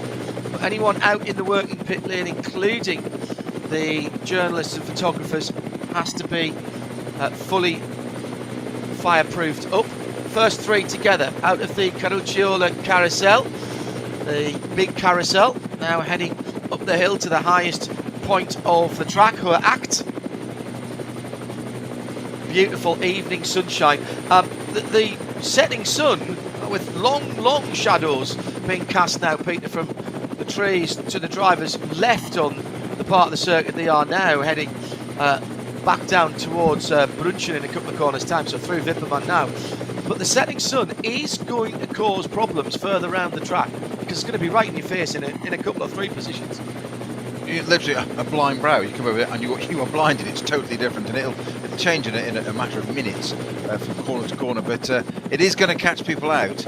This little gap now between the KCMG Porsche has just dropped off a little bit. Dennis Olsen's just dropped down 5-6 car lengths, John, from Neil Verhagen's in the BMW Junior car. He, in turn, is now getting a little bit closer. Now the lead had just been held up a little bit there. That's going to give Neil Verhagen a chance. That's just what he needed. There were 3 car lengths between them. Now there's 1 or 2. He's just going to, and that's actually held up Dennis Olsen as well. He's just had a bad run of 3-4 corners, and that's how quickly it can change here, John, at the Nordschleife. Dennis Olsen just caught up in a little bit. He's hesitated again. He's now lost out from what was about 2 or 3 car lengths. He's now 20 car lengths down all of a sudden in the space of 5-6 corners. It's that easy. He'll make it back again, but that's got to be so frustrating. Not for Neil Verhagen now. He's thinking, thank you very much, I can have a little bit of that. And he's going to come through the mini carousel now, and he's sitting right on the tail of Enger's similar M4 GT3. BMW honours at stake here between these two teams. Totally different teams, exactly the same car. Early problem for the Carlo van Dam driven Subaru Technica International STI entered WRX. I thought it'd be right up their street, all-wheel drive around here. Car's leading in SP3T. Keep an eye out for when we see the Bulldog Racing number 112 go through. They might be getting back there. That car's coming to the pits. That's early for them as well. Also keep an eye out for Lena and Volker Strycek in Team Strycek. They are not, as they have been in the past, or Volker at least. I'll have to check to see if Volker's actually named in 2 cars. But that's the family outing. Lena, the daughter of Volker, former Opel Performance Centre head of mission, and they're driving an Opel Astra OPC in the VT2 front drive category. Across the line for the leaders. Nothing between them. Here comes the Porsche back into it again. Traffic giving, traffic taking away. And the top three back together in turn one on the Grand Prix circuit. Well, Philip Eng had exactly the opposite there that happened to Dennis Olsen. He suddenly got held up with traffic. That put Neil Verhagen right on the tail of the Rover M4. And in turn, as we said, didn't we, 5-6 corners, and Dennis Olsen lost 20 car lengths. He gained it all back in the next 3. It is. We always say when we go to the Nürburgring, you have to recalibrate your mind in terms of what you think of for motor racing, because it really isn't like any other circuit that we commentate on. Yes, Le Mans is long, of course it is, but it's 8.5 miles. This is almost twice. In fact, it's over twice that. When you, no, it's pretty much almost that, isn't it? It's about 15 and a bit around here. But the lap times, you know, having 2 or 3 seconds between somebody, or 11 seconds, let's say, back to von der Linde in the Phoenix in 4th position, that's actually nothing. No, could be over in a tri-set we've just seen. Talking of lap times, new fastest lap of the race just been set by Christopher Haas in the 22 Audi Sport Team car collection. You mentioned that car started in 10th, John, and is now up to 6th place, so a 4-place jump for them and fastest lap. So that's hardly surprising that car's on the move. Did a great job there. Not really surprising from Christopher Haas. Again, a strong line. Only 2 drivers in that car. He's sharing with Patrick Niederhauser this race. And on that note, it's one of the regulations of this series, these races this weekend. Minimum 2 drivers, maximum 4. That's all you can do. But and you can drive 2 different cars in the same race, but a maximum of 2 cars. Because if you didn't get enough track time around the Nürburgring over a weekend like this, why not drive another car as well? Exactly right. Those of you who are new to this, just having a race licence isn't enough here anymore. It used to be, but now there is what's called a ring permit for the Nürburgring Nordschleife. And whether you had, frankly, if you came out of Formula 1 or you came from Le Mans as a platinum driver, knowing all about multi-class driving, you would still have to go through your rookie orientation, classroom sessions, and complete a certain amount of laps before you were allowed to enter the 24 hours. Now, there are various versions of that permit depending on what category of car you're going to drive, but that's why the NLS early on in the season are so well attended, Peter, because for anybody who hasn't got their ring permit, and if you don't race there, I think for 3 consecutive years, you've got to go back and start again. And rightly so, and it pays dividends, as we've seen time and time again, John. I hate to say the obvious again, but we have 170 corners, 25 kilometres, and easily 100 cars. This time we've got 90 odd cars, but in an NLS round we have 130, 140 cars, isn't unheard of. And we still have remarkably few incidents despite massive speed differentials, and that is because of the way the organisers dictate it, control it and run it, and that pays dividends on the track day when it's on the day on the track. No incident, very rare you see people catching one another out, despite massive differences, and it just works every single time. Peter Snowden, I'm John Hindorf, and the Radio Show Limited crew are on hand, thanks to Tim Gray up in London, and he's getting our audio at the world, and Michael and the team in Nürburgring TV for making sure we see the pictures and you can see them around the world. All live and free, as it will be tomorrow. We'll have full coverage of the top qualifying for all the cars that enter tomorrow. It's an early-ish start for Pete and myself, just after 9:15. The first car will be flagged off 9:15 Central European time. That's going to be 8:15. So get up early, get yourself a beer and bunny, and settle yourself down if you're in the UK. One of the very few times that drivers will get the Nürburgring to themselves. We'll see some cracking times. Might be a little bit cool at that stage of the day, but even so, I think we'll still see some drivers hanging it out.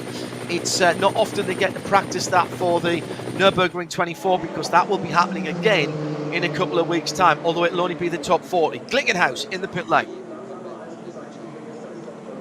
Driver being spoken to by engineer holding the car there. I'm guessing we just got to the end of that pit stop, so we didn't see any work that's taken place on that. New Michelins. This is the 706 going out again. on its new Michelins. Bacon butty, John, brown or red sauce? Either, sometimes. Oh, you like to mix it up, don't you? Let's have a word with Thomas Mütsch down at Glickenhaus with Pat Ridge.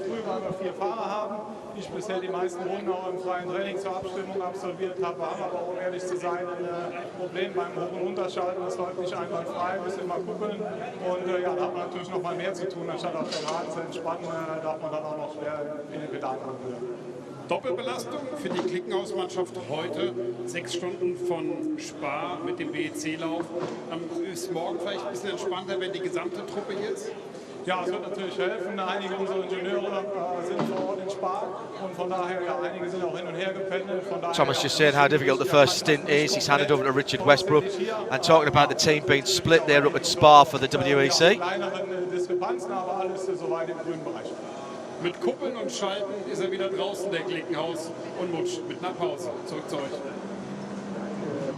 So Westy now in that car, a little smaller team than usual, Thomas Mütsch was saying there, but still ready to race this weekend. I'm massively paraphrasing there was a lot more words in there.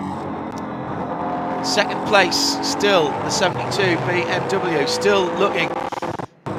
BMW junior team driver Neil Verhagen at Thomas Eng, Philip Eng, excuse me, behind the wheel of the Rover BMW.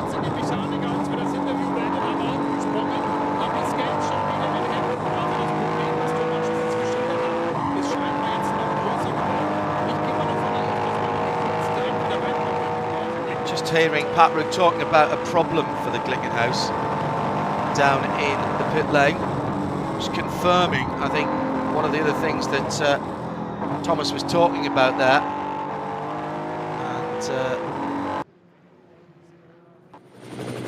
And not seeing all the details about that, but there was a problem. I think he said an exhaust problem, but I'll let Peter interrogate the ticker for that. I think you're right for that as well. But just treated then, John, to some onboard footage there of Neil Verhagen in the 72 in the junior car and going out through Flugplatz and Schaubenschwanz, and exactly as you'd said just a few minutes ago, that you could see the sunlight already starting to affect the glare on that windscreen.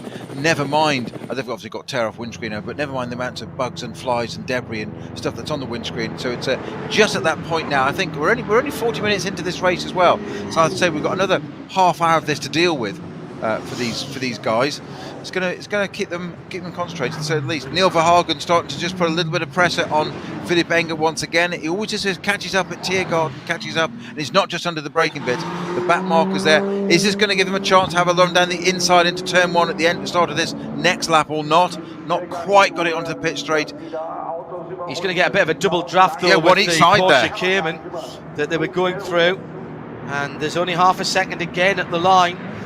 And then 2 seconds further back is KCMG and Dennis Olsen. Then there's a bit of a gap back to Audi Sport Team Phoenix and the number 15 Audi, who's got a battle now starting to brew with Maro Engel in 4th for the BWP Get Speed Mercedes. Then Chris Haase for Car Collection in 22, the blue and white car. Then Katzberg for the second Rover Racing car.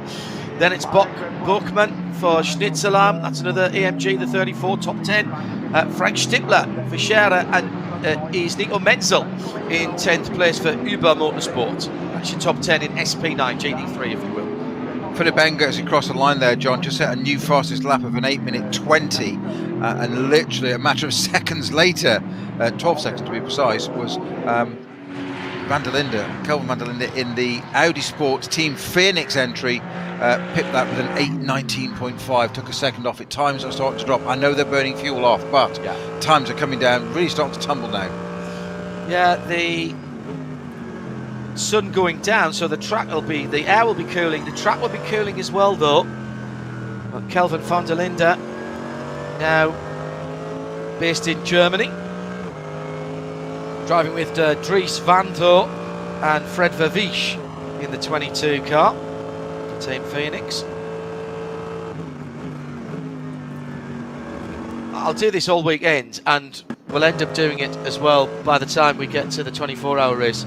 But there will be people that I'll all of a sudden spot someone's name and go, oh, I didn't realise they were racing.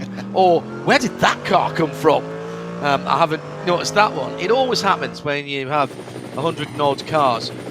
The big fields that Peter and I were talking about in our countdown to green, the old days, the 220s and thereabouts, can't have that anymore. Let's go down to Patrick. He's got Matty Gertz with him.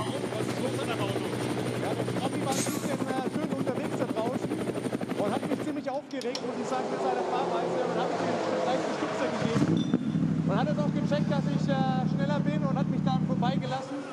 Also von daher war es gleich ein Denkzettel, weil er ging mir schon Zeit auf die Start auf die Nerven. War aber intensiv der Kampf.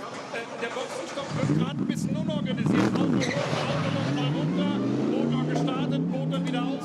Am Ende ist Adam Christodoulou jetzt weggefahren, aber das war nicht richtig smooth. Nee, auf jeden Fall nicht. Hinten links war irgendein Problem. Die Jungs haben das Auto nochmal hoch. Müssen wir genau mal gucken, jetzt, warum das so war. Aber wir haben auch eine kurze Standzeit, muss man sagen. Und sowas haben wir noch nicht geübt. Aber jetzt hat es genau die Zeit, um das zu üben fürs 24er, dass man keine Fehler macht. Und jetzt wird auch gerade schon heiß diskutiert, was der Fehler war. Und wir werden auf der Uhr sehen gleich, wie die Pit-Time war und ob wir was verloren haben. Dann fragen wir doch mal nach, was das Problem war bei dem Teamchef, bei Adam Osjeka. Adam, das sah nicht so problem for that car. Dafür so ein Rennen da, um solche Dinge zu probieren. Ja, wir probieren natürlich verschiedene neue Sachen aus und dafür ist das Rennen da. Und jetzt hat es eben nicht geklappt und deswegen müssen wir jetzt umdenken und beim nächsten Boxenstopp besser machen. Du musst uns doch verraten, was man Neues bei einem Boxenstopp am 24er ausprobieren kann. Ja, wir wollen die Reifen so spät wie möglich bringen, um die so möglich, ja, so lange wie es nur geht im Halsziel zu haben, damit die heiß sind. Jetzt waren wir ein bisschen zu spät dran und ja, da war die Nuss nicht so, wie sie sein sollte und war nicht an mir. Aber es ist spannend, dann kommt Hektik auf, Auto runter, Reifen noch nicht drauf. Schön, dass man das üben kann. Zurück zu den Jungs nach oben. Team get speed then in a tiny bit early for a small problem on the left-hand side of the car. Patrick doing his best to get a bit more detail out of them, but everybody's saying it's good practice for the 24 hours, even doing the pit stops. So they have gone back into the fight with, it was Adam Christodoulou who took that car back out. So we have just completed 5 laps. But again, that's not the worst thing. Coming in at 5 laps, getting new fuel, new tyres, new driver, Peter, that, you know, that means that they've only got to do probably, can they do it with just 2:12, maybe not actually. Can they do it with just 2 more stops? Yeah, maybe actually. Let's see. Let's see how far the guys at the front go. You say all doing 5 laps. So the number 23 Lion Speed by Car Collection Audi came in as well with Dennis Fetzer at the wheel, and I don't think there was a driver change in that. So Lorenzo Rocco de Torre Padula not into that car yet, as I can see. Certainly didn't see a driver change in the pits taking place there.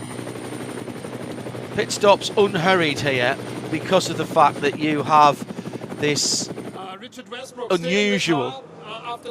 Oh, hang on, stand by. What is the issue on the Glickenhaus? So Thomas reported some upshift lead issues. So I got in the car to change the wheel just to rule that one out. So we changed the steering wheel. I went straight out, but still had the problem, so we came straight back in. Yeah, we think it might be linked to a voltage problem on the battery. So the guys are just going to get it checked through. We'll try and get back out and just treat this like a test session. The most difficult thing to find the electric gremlins in a car. Yeah, definitely. I'm no expert on that, so I'll let the guys sort that one out. All the best. Keep the fingers crossed. Thanks, Richard. Zurück zu euch. Westy then straight back round and did not go out onto the Nürburgring Nordschleife, is what Patrick was saying there. Came back through, so that means they effectively haven't started that next lap yet. They don't get the credit for that. So they've changed the wheel. That would tend to suggest it's not an electrical issue. It might then be an hydraulic issue or a shift issue on that 706 Glickenhaus. Hello, Steve Tarrant, who's listening in I've been listening into the 6 hours of Spa, and now joining us here, in fact all of you who are coming across from Johnny and Bruce. Bruce would normally be in my spot here today, but as he wasn't, I'm subbing in for him. But we've kept our Nürburgring Nordschleife expert Peter Snowden. He's driven countless laps around here, raced for probably more teams than he wants to admit, to be honest. When did you first race around here, Peter? Come on, I'm going to age you just a little bit. 2000. Oh, not that long ago. No. So about halfway through the history of the race, then. Exactly. Celebrating 50 years this year. I'm still a newbie. And what was that? What was that in there? Mitsubishi Evo, Lancer Evo 6 for whatever. I think it was a 6, 5, 4, 6 thing at the time. All-wheel drive, handy round here. All-wheel drive. What was the hairiest thing that you drove round here and the fastest thing that you drove round here? Not officially in a race, but driving a Group C Spice around there for fun. For fun? For fun, yeah, exactly. Peter Snowden, ladies and gentlemen, thinks driving a Group C Spice around the Nürburgring Nordschleife is fun. It's unbelievably good fun. Did you time it? We did. I've got the record somewhere. Yeah. Wow. It's not in the realms of anything worthwhile mentioning, but it was a heck of an experience to do. My only feel was we had a second car on the day, which was the C1 Courage, which we were going to do as well. Unfortunately, that had a technical issue, so we couldn't drive that. That would have been two great stories. Leaders into the pits, John. 2 leaders into the pits, all the way down to 60 kilometres an hour. They started on the front row. They've been barely more than a couple of seconds apart all the way through, as Dennis Olsen goes through in the Porsche to do an additional lap. He goes on to his 7th lap and sets the fastest lap of the race. So this one is really important for KCMG and Olsen. Phoenix, Kelvin van der Linde has gone through in 2nd position. Also coming in is Maro Engel in the number 4 Mercedes. Team Getsby, that's the BWT car. Chris Haase for the 22 Audi. Notice the BWT are all the way down at pit out, underneath our old commentary position in the suites there, in the sparkling commentary boxes for the Nürburgring 24 this year. So new leader and the first lead change since the start of the race some 52 minutes ago. KCMG started in 6th position, I think Peter told me, with the best of the Porsches, 8:18.757, and Dennis Olsen leads for Porsche. It's the 2nd Rover BMW, that of Nicky Katzberg, now up to 3rd behind Kelvin van der Linde, and we've also got another Porsche in there as well. That's the Huber Motorsport one. Nico Menzel, he's got Frank Stippy in 5th position. Is the Schnitzelarm car there? It is, yes it is. That's going through in 4th position. Schnitzelarm, a restaurant chain that, guess what, only serve schnitzel. Well, Stifler and Menzel having an absolute ding-dong there. How they didn't connect one another there. In other series, that would have happened most certainly. But I'm amazed that Menzel wasn't into the back of Frank Stifler's R8 at that part. And they're now about to just finish the end of the GP circuit and go through the Sabine Schmitz curve onto the Nordschleife and down to the Hatzenbach. But of course, right behind them is Campbell in the Talksport Porsche GT3 as well. Yeah, Matty Campbell, Porsche Works driver, exceptionally well thought of, lovely lad as well, and he's fast. He is really, really fast. So we're already seeing a little bit of a change in the tactics, and this is really interesting, Peter, because by the time the cars that didn't stop last time get back around, they're going to be able to do it on 2 more stops, because it will be near as damn it 2 hours to go, and by the time they've been fueled and sent back out, that means they'll be able to do it, sorry, on 1 more stop after this one. So the cars that stopped early, and these cars are going longer than I expected. I did not expect them to be able to go to a full hour at the pace that we've seen here.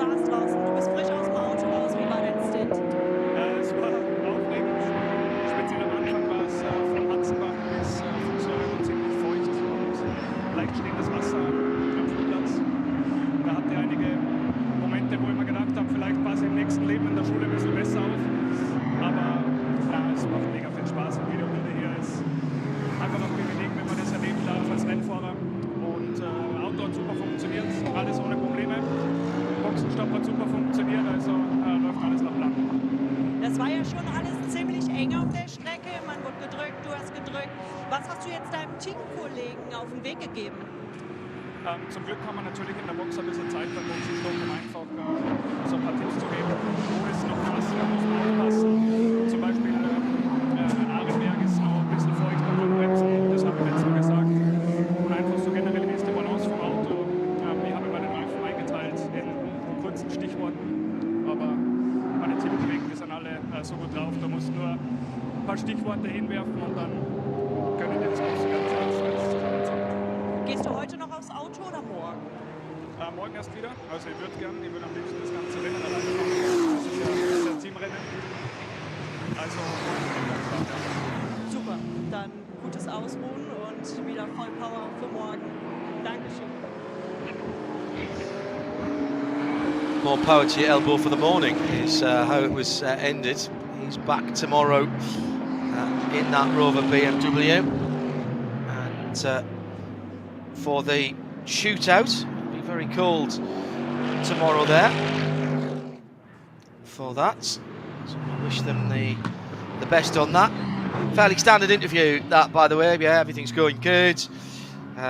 First stint all right, handed the car over, etc, etc. Is that you done for today? And will you be back for the first stint in the morning? Yes, I am, and I'll be back tomorrow. That's basically what that came down to. So, Dennis Olsen leads. Let's check in with some of the other battles. GT4, which is SP10, is Pro Sport Racing, the number 82 Aston Martin, leading through just a moment or two ago. In 31st position, a bit further back than I think they would want to be, the number 11 Audi. But they have taken a pit stop for the twin Busch by Equipe Vitesse in SP9. Trying to work out who's the leader. I think Jonathan Hershey is the first car that's made a pit stop in the 126 Ferrari. Sorry, in the 26 octane 126. Octane 126 T. Yeah, they have run 126 before, and I think that's the leader in terms of the pit stoppers. But I'll just have to see where the latest pit stoppers drop back in again when they go through. So that early pit stop for the Ferrari, which was down to contact with a Porsche on the left-hand side, a little bit of deranged bodywork that I noticed Alan Prosser had spotted there.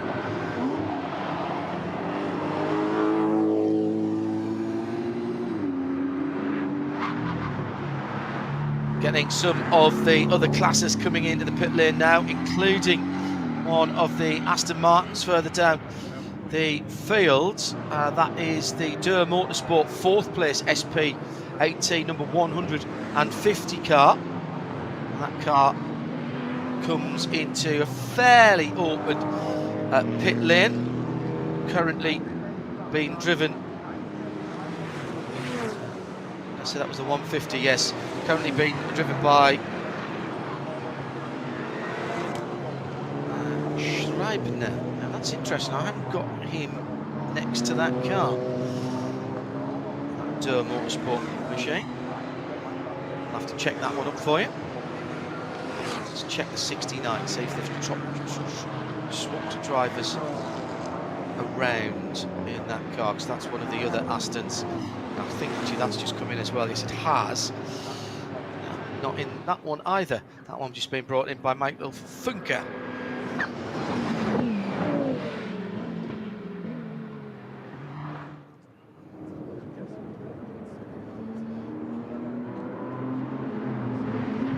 So coming down to the first hour having been completed, in comes the TCR leader, the Hyundai that's set off at the front of the second group. The 8:30, Mark Bessing into the pit lane. Actually came in, as he came in, he was in first position in TCR. And his teammate, the number 831, hasn't come through yet, which is the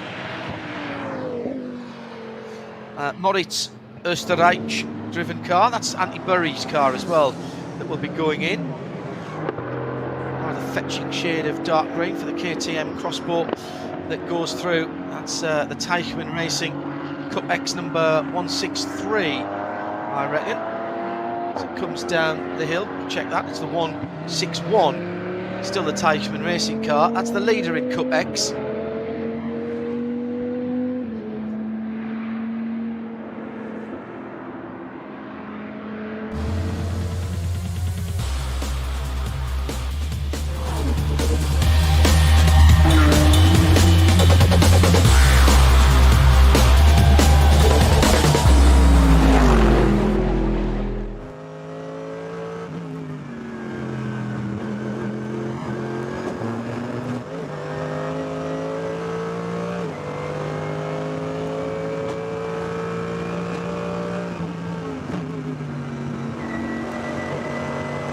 So Peter, first hour, significant at the front of the field. Yeah, there's other classes, yes of course, and we'll keep an eye on those, but at the front of the field, the significance is that the Porsche of KCMG now in the pit lane, Callum von der Linde in Audi Sport Team Phoenix, the Wittmann number 98 Row Racing car, Stitzelau, Stippler, Menzel, all went a lot longer than the cars around them. Now, that means that when they go back out onto the circuit now, they only have one more pit stop to do, for sure, because we are over a third of the way to the checkered flag.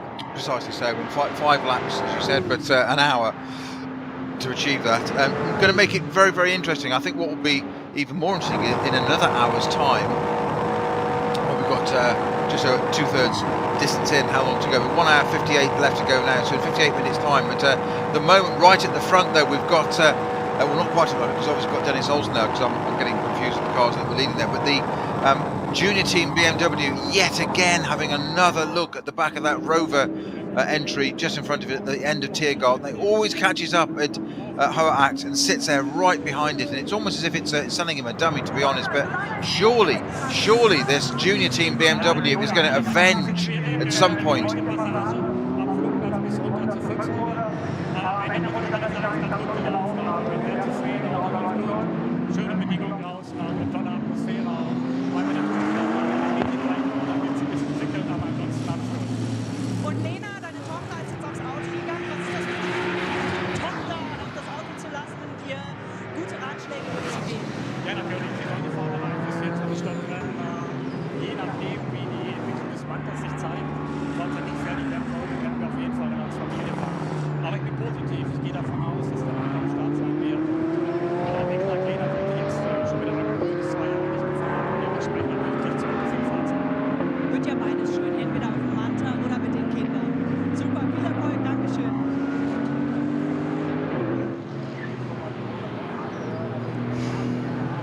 I still think that, in fact, Jonathan Hershey's gone through in the lead. So that early pit stop for Jonathan Hershey, remember he came in after just 3 laps.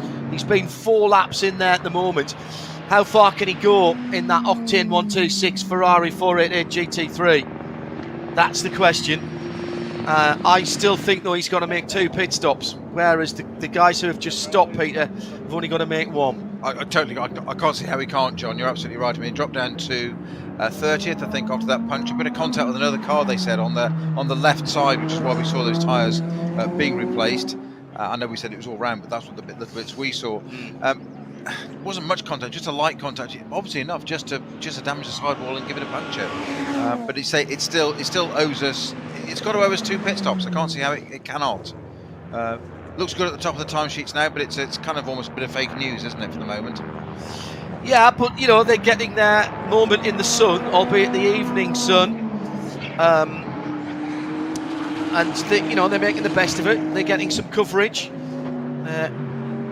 Good to see the Ferrari back here, and we remember the days of the Wochenspiegel car. They've gone off to do other things now, very successfully. Good to see them.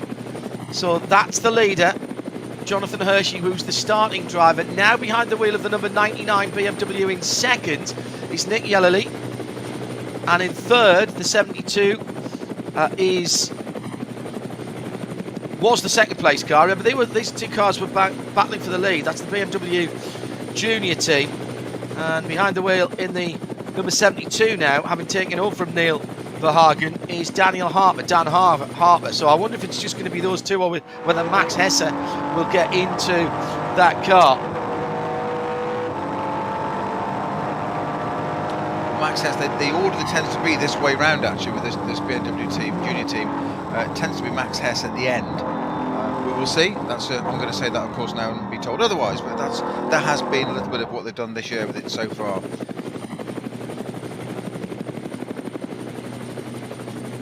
They're in traffic, some 2 seconds behind.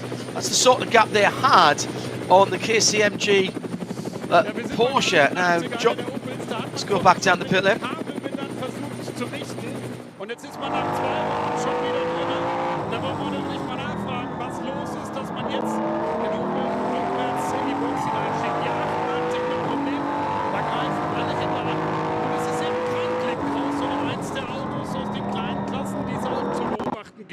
Natürlich beim 24-Stunden-Rennen. Was genau ist das Problem? Kannst du uns das sagen? Nee, sagt er nicht. Will er nicht sagen, ist geheim, aber wir bleiben dran und gehen so lange mal zurück zu euch. It's Patrick Simon down there with the number 88 Young Motorsport Opel Astra PC, which has come in with a small problem. And he's also telling us there that the Glickenhaus still has that gear selection issue and has not yet left the pitch. Remember, they changed the steering wheel, hopefully, to clear that up, but Richard Westbrook did a quick installation lap around the Grand Prix circuit and that didn't fix it, so something they think going on with the box. Coming down to an hour and 50 minutes to go. One more pit stop for Josh Burden's KCMG Porsche. He's in 7th position. Now, doing an extra lap, you know, they had the fastest lap until not long ago, and Maxi Goetz has just nicked that in the number 3 BWT Team Get Speed car with an 8.18.2, so he's knocked a couple of tenths off. So it wasn't as if the Porsche was driving a ridiculous amount of fuel save. It's almost impossible to save a full lap of fuel round here, but if you're on 6.7, you maybe can stretch that to 7. But it didn't seem like there was any fuel saving going on from the pace of the KCMG Porsche. Have they just got that advantage? Question mark. Does look remarkably like it at the moment. I'm still intrigued, John. We've said about this Octane 126 entry, the number 26 car, just to make it a little bit more confusing for us. How easy that's a mistake. The Ferrari 488 GT3 car. We reckon it owes us 2 pit stops. Now, Jonathan Hershey started that car. He did 3 laps before he had to come in, and we found out it was a puncture after a couple of laps later. It's now done 4 laps.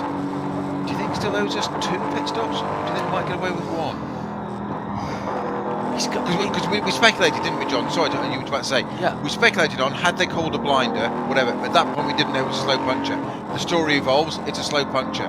But is it that much of a difference? It's 2 laps early. How much longer? What if they can do a 6-lap stint now, Jonathan Hershey in that car? Well, I think they have to do. I think they have to do 2 7s. They've got to do. You know, we are. He's been in that already. Where are we now? We're on laps, about to complete lap 8. So this is his 5th since he was in the pit lane. Yep. But they will have been able to brim fill that car again, right the way back to what it would have had at the start. So never mind about your fuel numbers. I was starting to say as well before we got interrupted by a pit interview that there are pit stop times, mandatory times here to take into account of the fact that you are on a standard pump, almost like a service station pump, and therefore the pit stops don't look particularly quick, but it's the same for everybody. It's meant to balance out the slight discrepancies between the fuel fill of each pump, try to get them as close as possible, but they actually do time them. I've seen teams timing them and trying to work out which pit they wanted, but that's been taken out of the equation now. Battle for 2nd position, Nick Yellerly still with his rain light flashing on the Dottinger Her, with the sun going down to the driver's right. And here comes Dan Harper, slips to driver's right, gets a quarter, a half, all the way, gets his nose ahead, gets past him on the right-hand side, but then here comes the Rover car down the inside with a little bit of side drafting there. Doesn't necessarily make your car going quicker, but it slows the guy down on the outside, and they're in behind the Hershey Ferrari. So that's now first, second and third. Those BMWs, despite having a few horsepower taken away, and particularly when they're drafting together, are mentally quick down the Dottinger Her, Peter. And the top three go across the line with a new fastest lap by Nick Yellerly at a 1:17.507. That's nearly a full second quicker. 6 seconds quicker than the leading Ferrari as well, though. And 8:17.004 for Maxi Goetz in the Mercedes. That's the new fast lap. Well, that says to me that Hershey is either had an issue on that lap or is massively saving fuel. And I would probably say it was an... I think it's the latter, John. We've seen this before with this car. It led one of the races last year and was... did a fantastic job, and then had to slow itself down. Massive fuel saving further on down, and then was disqualified, unbelievably, for having an incorrect compound tyre on it, which was gutting for them. So it did actually win around the NLS this year, but it just doesn't have the pace at the moment. Unless, as you say, John, is it just massively fuel saving to get that stretch of that? You said it owes us 2 7 laps. Well, if it can do it, it might spring surprise. I don't know. They're not going to tell us, are they? But it's a possibility, put it that way. It's an intriguing strategy, because to be 6 seconds off the pace, I can't believe that. There's got to be a reason for that. Was it damage they picked up from that puncture? Was it a bit more than just that?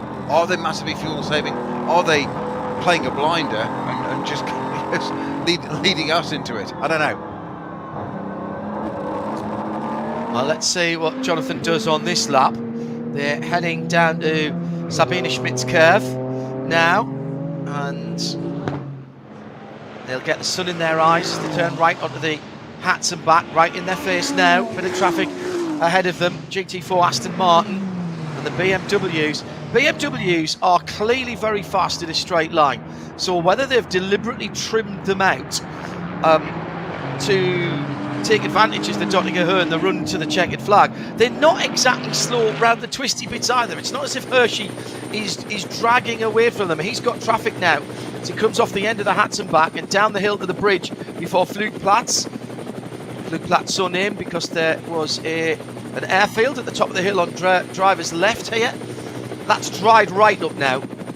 We had a code 60 there. It was so wet earlier on as they climb the hill now to Schwedenkreuz, the Swiss cross, and there's a bit of bump drafting between the second place BMW and Hershey's Ferrari. Hershey's let them go. He's going to let them both go, I think. He didn't really try to fight that. He was on the wrong side of the road, the right-hand side of the road, and the two BMWs go back through. Rover Racing from BMW Junior Team, Nick Yellerly from Dan Harper as they drop down into the Vauxhall. I was just going to say, John, something doesn't quite add up when the leading car is 6 seconds a lap slower, yet still not being caught that grade. So something's got to give somewhere. So I'm intrigued to why this Ferrari is so slow, because they're 6 seconds slower.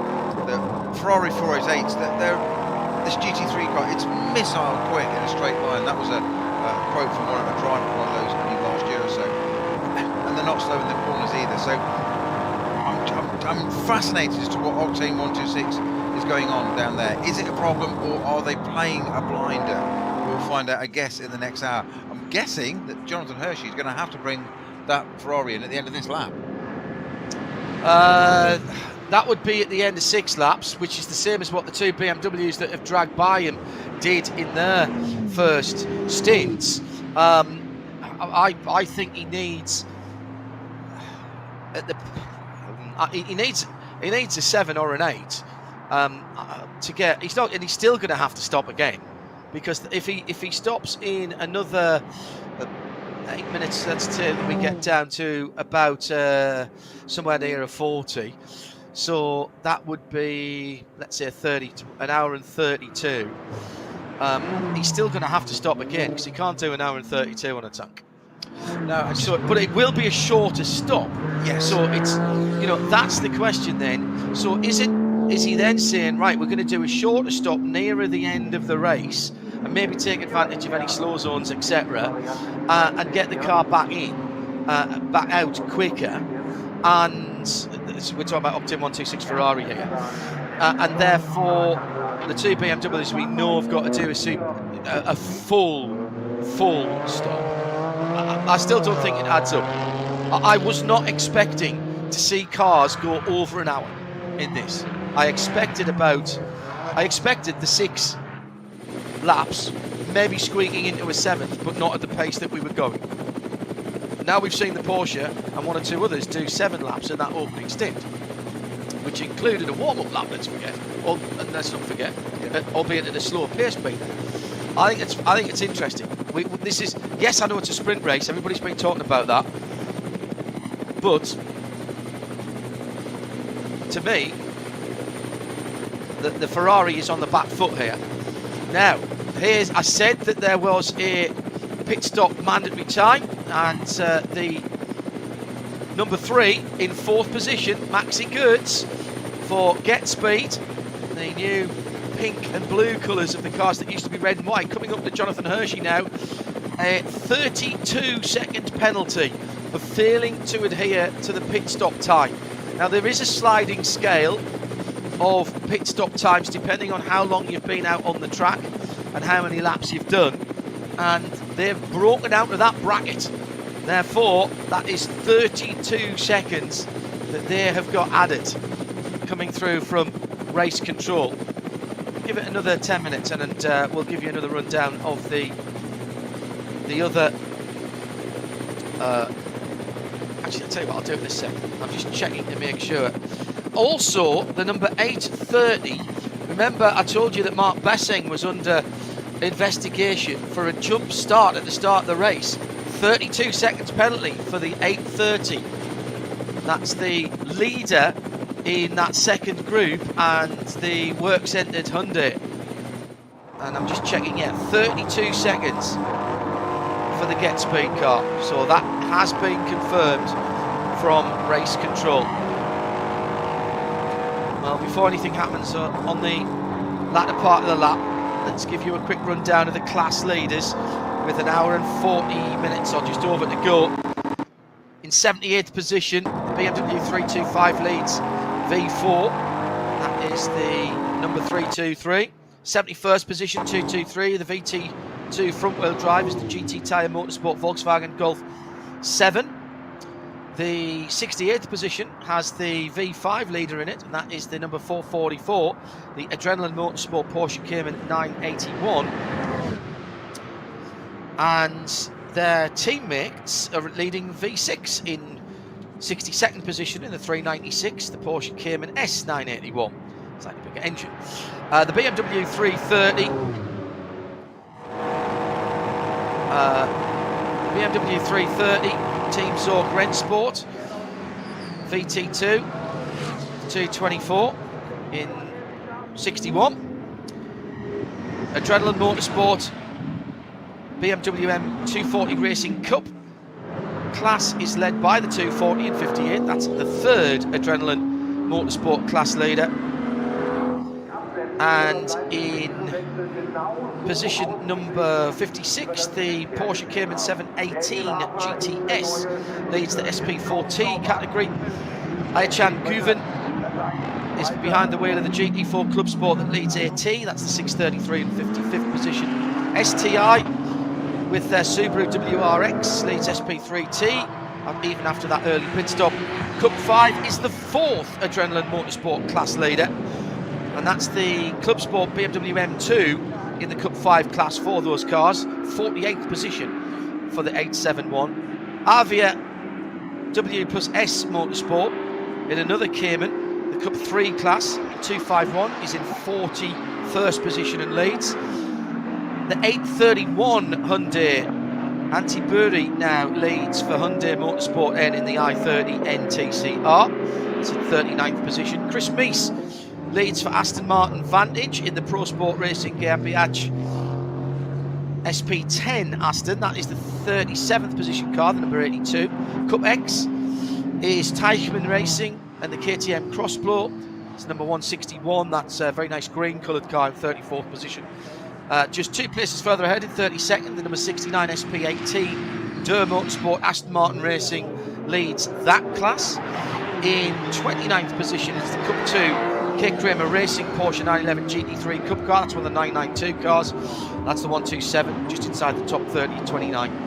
And the final 2 classes, SPX True Racing with Huffer behind the wheel, KTM Crossbow GT2, the 116, and of course leading at the front of the field, BMW Junior Team, Dan Harper in the SP9 GT3 class. That's the leader overall in the number 72. Overall, just got the job done down the Dottinger, actually got past the Rover entry and is pulling away a little bit visually at the moment, which is quite interesting. They crossed the line with virtually nothing between them, but he got the job done, and he's using the back markers to his advantages all round down the hats and back and on. So great job for Dan Harper and the BMW Junior Team. I did say they want to avenge that after the last rounds, certainly. The Ferrari, it is still Jonathan Hershey, Octane 126 in the 3rd position. Maxi Gertid is driving the Mercedes-AMG GetSpeed GT3 entry. That's got an 8:17.004, still a stonking time there. And the Ferraris on the last lap, so the top 3 cars, BMW GT 8:19, Rover Racing 8:20, Mercedes 8:19, that Ferrari still 8:23. I think you're right, John. I think there's something. That car had a little rub earlier on, so maybe they've got a handling problem. Yeah, I think absolutely exactly right. I think there's something there's a carryover, isn't there? The other thing it could be is you thought they only changed 2 tyres. Yeah. And if they only changed 2 tyres, then the right-hand side tyres have done 9 laps. So that maybe they're having to just take that gently as well. That's speculation at the moment. It is, and it's always dangerous to do that. Absolutely. We get bits of information, but I didn't see it. So I didn't see it. I'm not doubting your eyes. No. I didn't see it with my eyes, John. I actually did not see people changing tyres, but what I did see was people running around on the right-hand side of the car. The carousel exit has a code 60. Yeah, that's one of the. I think that's the KTM Crossbow of True Racing 116, if I'm correct. It is, yes. For the SBX class, John. Right. It says stopped at the side of the track. Is that the 116, did you say? Correct. That's the class leader. Yeah, True Racing. Yeah. Yep. And it's about to be passed by Marcus Paltala then in the KTM AG True Racing similar car, another one of the GT2 cars. In fact, it probably already has been, to be honest, Marcus Paltala. And so they are dropping. So I mentioned them as leader of the class, and then they immediately drop down. It's the curse, isn't it?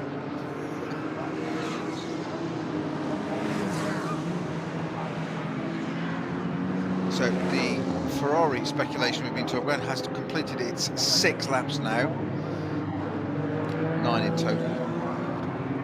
Jonathan Hershey at the wheel for both those stints. It's best lap of 8:23.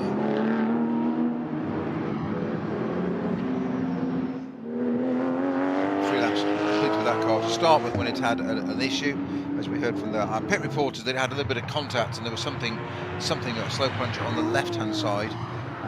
They certainly replaced both tyres on the left hand side. It went out on slicks despite a wet race being declared at the start. It went out on slicks, as did most cars, I think, and it had new slicks going on the left hand side that we saw. That doesn't mean to say it didn't have anything on the right hand side. No, we just haven't actually got evidence of it yet. Got a slow zone at Schwedenkreuz as well.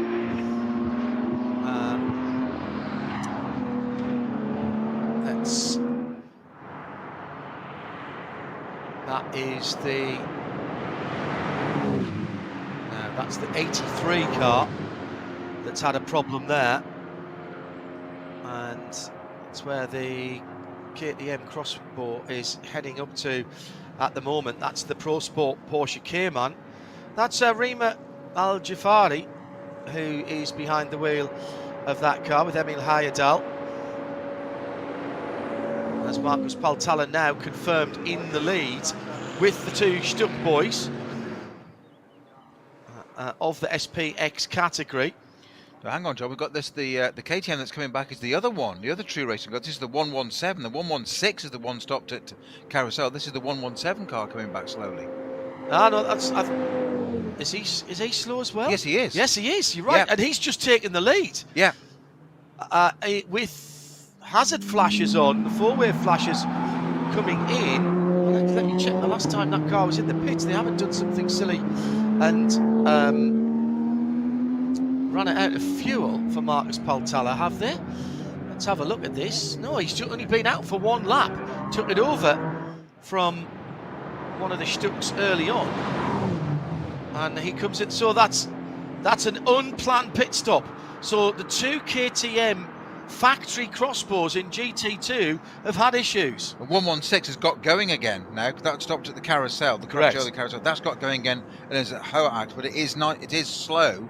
So as you said, issues for both these cars. They've come out in sympathy with one another. It's just coming to Wipperman, but keeping out of the way of everybody else. So the true racing entry KTMs on virtually within a lap of one another, synchronised sympathy with each other.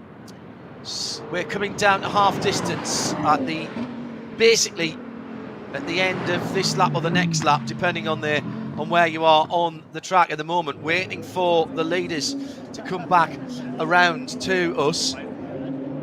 Hello to you all if you have just joined us. Been a cracking day so far, evening sunshine, and just coming up to 8 o'clock in the Eifel. Sun just sinking off towards the far side of the circuit from the pit lane. So out of the back of the pits is where the sun goes down. Off towards Callenhard and Versiphen. Remember that this circuit is so big that you have got a lot going on the inside of the circuit, including several towns and villages. Always some great parties around the 24 weekend. If you have never been to the Nürburgring 24, it's a good one to go to this year, celebrating the 50th running of the event. It was the 50th year a couple of years ago. There was 2 years when it didn't run. You might say, actually, that this is only the 49th running of the race, because there was another year when it was shortened due to the fuel crisis, 76, I think, from memory. And it was actually run as two 6-hour races. From memory. I've now said that, and I'm going to have to go and check your records. It definitely wasn't held in 74 and 75. No, in 73 it was 2 heats of 8 hours. So there was an 8-hour race, then 8 hours off at midnight till 8 a.m, and then 8 hours again from 8 o'clock in the morning. And who won it? Nicky Lauda. Nicholas Andreas Lauda. Yeah. What about that? In an Alpina BMW 3-litre CSL. Wow. I'd like to have seen that. Would have liked to have seen that. Here for it, Peter, to be honest. I'd like to say I wasn't born, but unfortunately, sadly so, I was actually quite old by now. Second position for Maxi Goertz, going back out onto the Nordschleife, past the old pits, or the Nordschleife pit lane. The car that went off, it's caused the 06 was the 83 Cayman GT3 from Pro Sport, one of their racing engines. They cover various categories. That's a class V5 Cayman GT4, which apparently has had a crash, an incident at least. That's why that car's out now, sadly. all been cleared and sorted out by the officials. Good to see that the Aston, I've got to make a little mention of the Aston there, John, but hang on, let's just check the contract. Yes, snowing, contractually obliged. I've got to keep my average up. Absolutely. More to the point, Tom Ferrier will be on the phone to me if I don't do it. Well, he's probably on his way down from Spa, because they were racing there, of course. And there's a number of people making the drive down, listening to us at the moment. It's not that far, about an hour, depending on which way you go. Some lovely back roads to go, particularly at this time of day. That TF Sport Aston being, this is the GT3 entry, this is just mentioned by TF Sport, being pedalled by Valentin Hasselklot, a new works driver, Aston works driver effectively now, and he's a gold-rated driver, only 26 years old.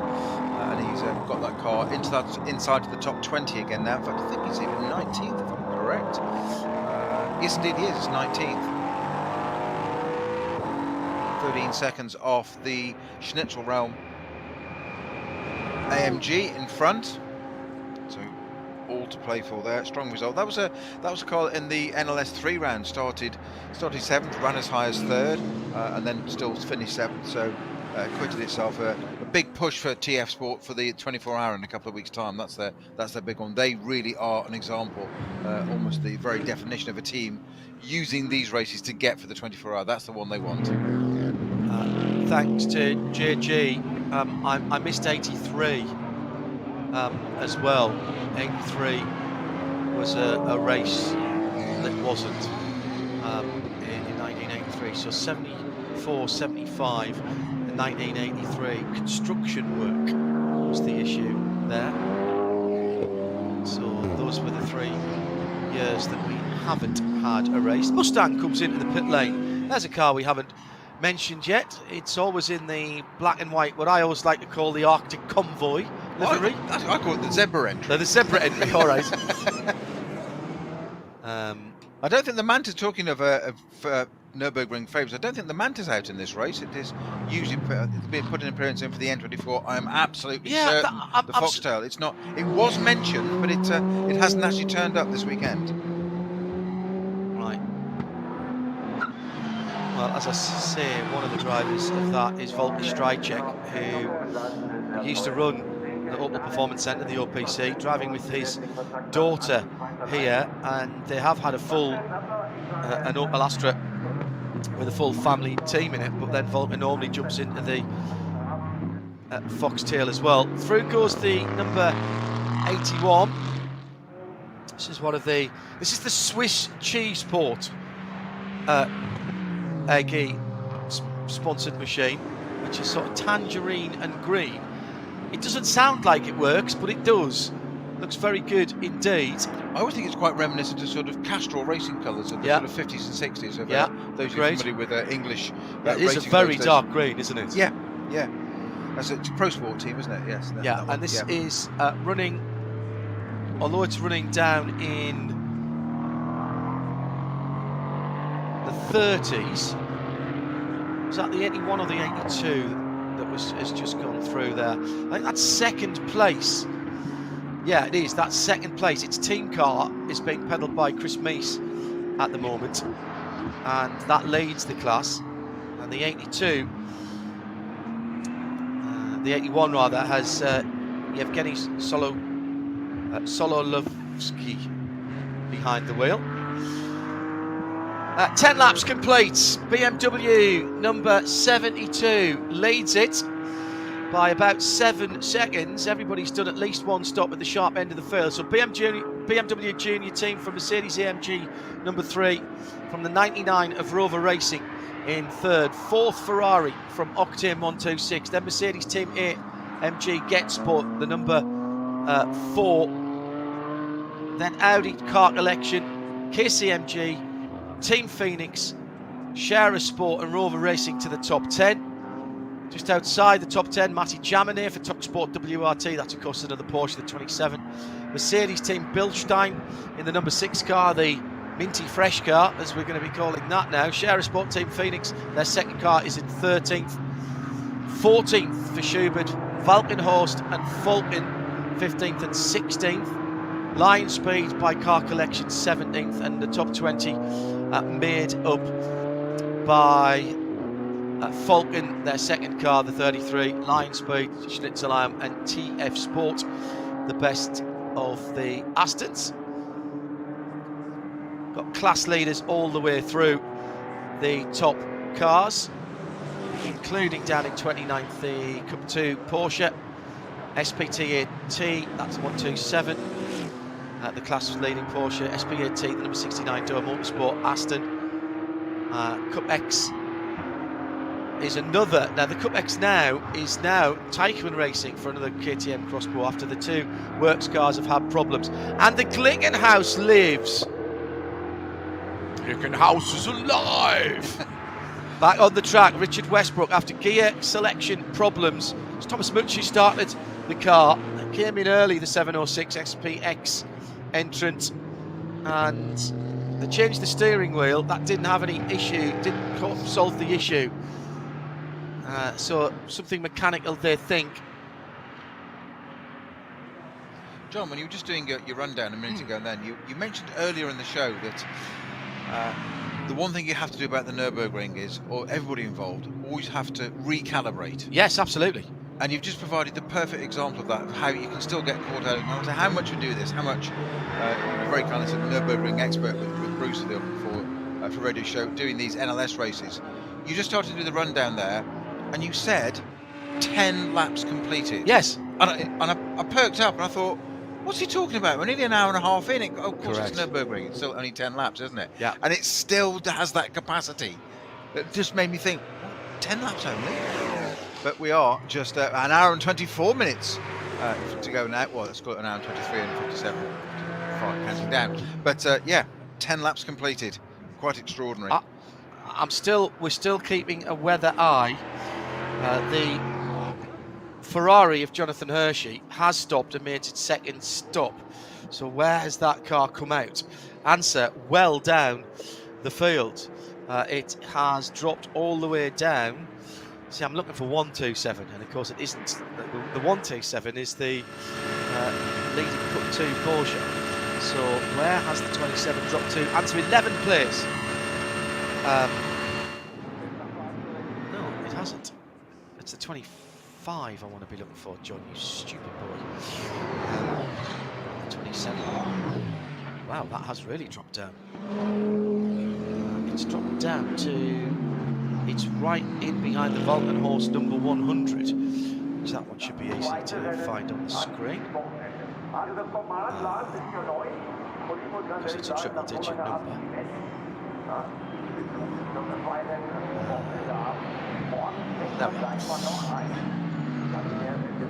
So that's down to the bottom part of the top 30. That car.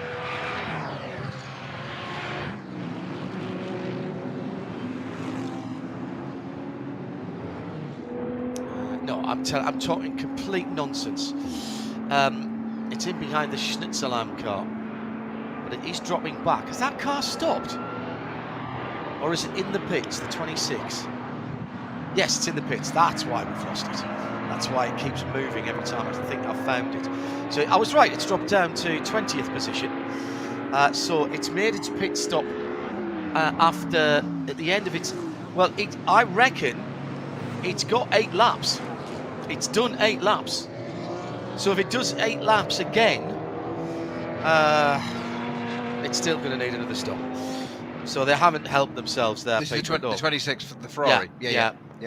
The 26 that I kept looking for as the 126, then the 125, and then eventually found it on the screen. I must get me scrawly thing for tomorrow. Mouse. No mice here. I need to get me scrawly tool. The cats beat for them all. tomorrow. Yeah. Groundsman very particular about that. So next pit stops then. Let's go through the top of the field and tell you who the next pit stops are. At the front of the field, Dan Harper will come in probably at the end of this lap if he does the same as Neil Verhagen at the start. And that will leave them with one more pit stop before the end of the race. Yes, it will. So they're breaking this up, aren't they? We've seen this done before. So that is going to have been about 50. Yeah, 50 minutes.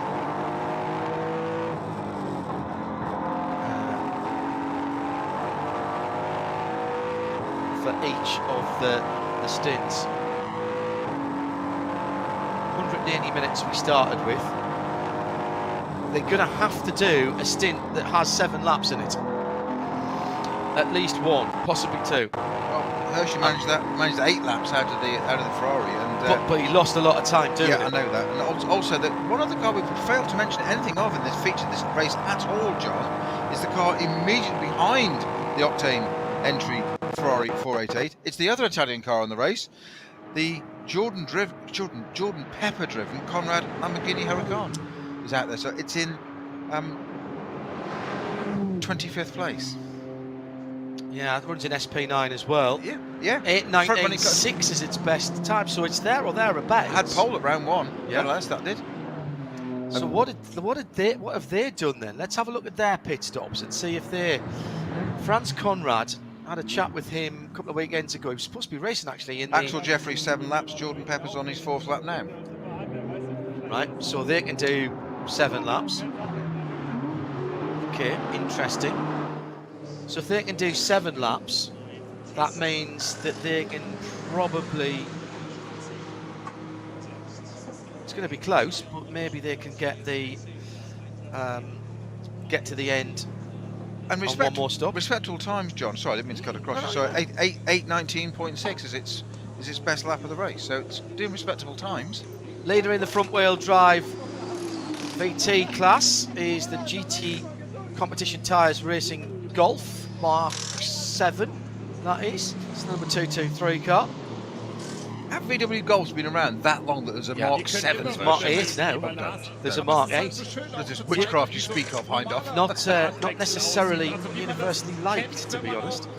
They came in the lead. This is their second pit stop. Just getting their driver comfy.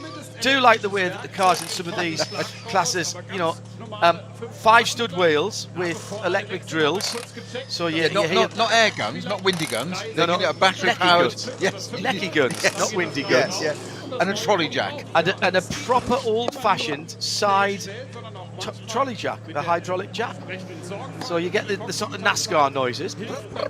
And one man doing the wheel as well. So you have a jack man, but you have the one man taking the wheel nuts off, all 5 as you say. He removes the tyres and then scatters the wheel nuts down the pit lane, go and catch those. Yeah, don't want to be doing that in the pit lane. And then has to put the wheel back on himself as well. Yeah. One person on each corner, but that's it. I think there's only 2 people actually that are there for the GT. I think it's maybe they're doing it one either side. There is an amount of people who can work on the car. Simple as that. Yeah, everybody happy?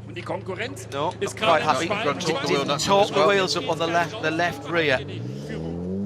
Torque wrench. He set the torque wrench to the required foot-pounds, and then you use it like a big socket with a nice long lever on it, and if you set it to whatever it is, you keep on going until it clicks, and when it breaks, it hasn't actually broken, but it sounds like it has, it goes clunk, and at that point, if you need 100 foot-pounds or 120 foot-pounds or whatever it is, it clicks on that. Axel Jeffrey. Did we say Axel Jeffrey started? The Lamborghini. The Lamborghini. He did, yes. He wasn't too well yesterday. Jordan Pepper has been dropped in to drive that car as well this weekend as well, isn't he? So Axel Jeffries did his full 7 laps. And that was spot on an hour. So that car can do an hour. 7 laps is an hour, and then you've got the time in the pit. So 6 laps is not good enough for the BMWs at the front of the field. It's interesting. Jordan Pepper, his fastest lap in that Lamborghini already is 9 seconds quicker than Axel Jeffrey's best lap. At the front of the field, the new best lap is an 8:13 from Dan Harper. But they've got to run quickly. They have to run quickly. Never mind the BOP. They've lost a few horsepower. but they've got to run quickly because they've got. I think I can't see them doing it on one more stop, which is what everybody else is doing. Well, of course, the trick here is the car, not the car Maxi Gertz behind, because that owes us 32 seconds in its next pit stop. Remember, correct? The Mercedes. It's going to be it's Nick Yellerly in the Rover entry. That's the car they've got to watch there. Great battle for second in the VT front-wheel drive class. VT Walter Streichek in the red, white, and green Astra Coupe. Slightly later version than the car that sits behind it, which is another Opel Astra JPC, the number 87. It's the Young Motorsport car that was in the pit lane not so long ago. They're battling over second position there, and it is who is driving that? Volker Streichek. Well, actually, I don't know whether it's Volker Streichek, of course, because it could be his daughter in the 110. Sana Lena or Volker, and in the 87 it is listed as Schmaling. No, it's not. And Zenikin, but either or. Daniel Zenikin, there he is. I was looking at the wrong Young Motorsport car. Daniel Zenikin from Linz. Tobias Young, I think, started the car. A bit of side-by-side action with the class-leading 161 crossbow, and there was a touch there. There was more than a touch. I don't think he saw the Audi. No. That left-hander just before sort of going onto the Sabine Schmitz curve to start the Nordschleife. He didn't turn in and block it, but I don't think he was expecting the Audi to be quite there. It's the KTM Crossbow GTX class leader.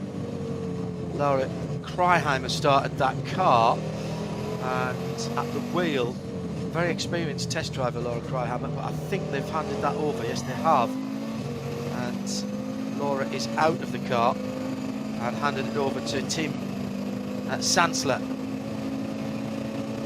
the man. So 2 Germans, because Florian Wolf is in that car. Laura Kreiheimer, of course, from Salzburg, the home of KTM.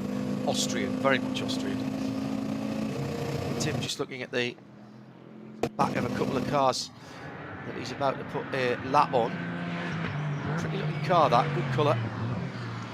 Starting to see the headlights play more of a part, not really reflecting on the surface of the track yet, Snowy, but the darkness, the sun's gone down in most places behind or near to behind the horizon, and we're starting to see the shadows just lengthen a little bit. Yeah, exactly. Different thing now. That setting of the sun through the trees no longer an issue. As you say, times will come down a little bit because a little bit later into the evening now, we're just over an hour to go, but we are a little bit cooler, so ambient temperature of the track a bit cooler. Everything runs a bit better. The engines run a little better in the cooler air. The tyres won't have to work quite so hard, so that will have a positive effect on the lap times, which we'll start to see drop as these get towards the end of these stints now. Now, we keep talking about the cars that went the extra lap, and that was the KCMG Porsche, and I think the 15 Audi as well, the Phoenix Racing car. This is crucial, yeah. It was Kelvin van der Linde who handed over to Dries Van Teur in the number 15 Audi, and Dennis Olsen handed over to Josh Burden in the KCMG Porsche. So those are the guys at the moment that I think we have to keep an eye on, because as it stands at the moment, unless the guys ahead can eke out one more lap, they'll be out there for 2 more laps, won't they? Because that's a lap per stint. They've got, surely the BMWs can do 7 laps. Dan Harper's gone on to his 7 laps. Maxi Gertz has gone on to his 7th lap. The problem for them in the number 3 Get Speed Mercedes, he's gone on to his 8th lap if he hasn't pitted. Well, that's good news, because they did 5 laps before with Maxi at the wheel of that car. They were in very early, if you remember, in that number 3 car, the pink and blue car. 2 Hyundais together on the Grand Prix circuit. 8:31 was the class leader. Andy Burry, though, has now had to give best to the 8:30 with, it's Manuel Lauch, isn't it, in the 8:30. Connecting with some of the drivers here. Always good prep for the Nürburgring 24 hours, for the Total Energy 24-hour Nürburgring in the ADAC, not just for the drivers, the teams and everybody at the track, but for us as well, to remind ourselves who's in which car and what the liveries are.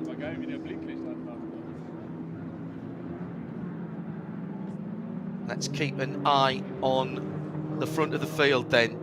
So Dan Harper going on to his 7th lap, at the front of the field. Matty Gertz on his 8th in the 3. The 99, Nick Yellowly on his 7th. Daniel Juncadella for Mercedes, the 2nd of the Get Speed cars. He's on his 7th. Patrick Niederhauser on his 7th for the 22 BMW. Lawrence Vanto, check that. Dries Vanto, €5 in the jar, Hindhoff. Dries Vanto is on his 6th, but he can probably do one more after this. Josh Burden on his 6th, same. So 15 and 18 cars at the moment looking good. The Share of Sport number 16 car going on to its 7th. So I wonder if they were just a little bit conservative at the start of the race, Snowy, because they'd done the warm-up lap. Marcus Winkelhock in the Share of Sport team car in the 16 car. I normally always expect a minimum of 7 laps around here. Yeah, I would. Yeah, I'm thinking. Sorry, I'm speculating at the same time. I'm trying to talk and think at the same time. I can't do that. Multitasking never was. Never was a gift. I find that if I just say what I'm thinking, then some of it might actually make some sense. If not to anybody else, then perhaps to me. My view of that is listen to what I mean, not what I say. Yes, but what the problem is, what happens if you don't know what you mean yourself? Then that's when I get myself into real trouble. Well, I'm happy. It's fine. Nobody else understands. I'm happy. It's fine. Dementia set again. No, there you go. 20 past 8, and we've still got just over an hour, about an hour and 8 minutes. It is going to be, if not dark, it's going to be well into the gloaming, isn't it, when we finish here? Maxi Gertz pits from 2nd place in the Get Speed Mercedes. Right. Of course, they've got that 32 seconds to serve on this pit stop, remember, John? For the short pit stop first time round. Now, so I reckon that is... Now, is that 7 laps for him, or is that going to be his 8th, because he hasn't crossed the line yet? I'll have to see when he comes out. There's a vagary of where you're pitted, of course, when you're in the pit lane, as to whether you've completed another lap. So Yellowly in 2nd, Juncadella goes up into 3rd. Both of those cars starting their 8th lap. Patrick Niederhauser goes through in the Audi, the number 22 Audi Sport Team Car Collection, and that's on its 8th lap. There's the first of the cars that have got laps in hand going through just now. That's Dries Vanto, and waiting to see, where's KCMG? KCMG haven't come through. That car's dropping back. Where's Josh Burden? He's pitted. Burden's pitted. Now, I did not expect that. That's after only... I think that's only after 6 laps. Dennis Olsen did 7 in that car, and we thought they had a bit of an advantage. Right, John, just very quickly, there's quite a lot of debris out on the track there. That's just going on to the Sabine Schmitz curve, isn't it? It's on the inside. It's on the outside of that. Outside of the cut through onto the Nordschleife. Just for your Get Speed thing, number 3. It's served its penalty at the drive stop go penalty just before the start finish. On the way in. On the way in. I'm just watching down the pit lane. It's down at the end now because its pit box is pit box 31 down at the end of the pit lane. Yeah. Right, okay. Therefore, it has crossed the line and it's still registering 7 laps. Okay. On that car. Okay. Got you. And it's dropping down. Did that make any sense? It did. Right, can you explain it to me then? Well, as if you understood what I meant. You make a very good point that you serve the pit in the penalty box, which is underneath the podium on the way into the pit not lane. your box. Yeah. Not your own box, because you're sharing that sometimes with a considerable number of cars. You're sharing it all the time, but sometimes with a considerable number of cars. Now we've got a yellow flag at the exit of the carousel, and no car showing down there. So need to keep an eye on what's going on out there and see if that gets upgraded. It is a yellow flag rather than a slippery surface flag, so unlikely to be weather. Coming down to the last third of the race, 5 minutes before we go into the last hour. And the KCMG Porsche then, which I thought had an advantage after doing a stint of just on an hour, just over an hour, and the first, has not been able to replicate that in its second stint. A reason being, it's missing a significant part of the right rear wheel arch. So that has been fueled and is now being repaired. The right rear wheel is not on, but I think that's been taken off. So is that the wheel arch then that is at the start of the lap on the Nordschleife? Wheel arch is gone, part of the rear valance is gone. The right, yeah, it is, because it has a very light blue door mirror. And it's gone. Now, what was Josh Burden's last lap then? It was a 8:21, 8:23. Where is he? KCMG. There he is. 8:34. 8:50. My apologies. 8:50. Right. So he's had to struggle round. May have some suspension damage to the right rear of that car. But it looks like a tyre failure there, because it's not like necessarily contact to the bodywork. It looks like almost tyre failure there. There was a rub down the door as well. I did spot that as well. I was trying not to read too much of that, so they're putting a spare door onto it. But that would have gone at just they've got to do the whole of the Nordschleife. Yeah, rear valance. These GT3 Porsches, they are built to come apart very easily, like Lego. Yeah, couple of pop fasteners for most of the bits and pieces. There's damage to the right front as well, so it's all down the right hand side. So he's either been thumped and pushed into the barrier, and then something's fallen off, or he has. I'm intrigued at the damage, John. Yeah, me too. You're absolutely right. The first thing you spotted, the bodywork was completely missing. There's a scrape on the door, which came first and second. Cause or effect, cause or effect. But the rear valance was totally undamaged. So there was a chunk out the back of the rear valance, though, on the right rear. Fair enough. Well spotted. Hadn't seen that. Right, let's have a look. What car was that? Okay, it was an accident. Oh. Okay, that didn't help at all. Accident at post 61, which is where we know it was. We've also had we're having an investigation into the number 224 for exceeding code 60 speed limits. And the 224 is the Zorg Rennsport BMW 330i.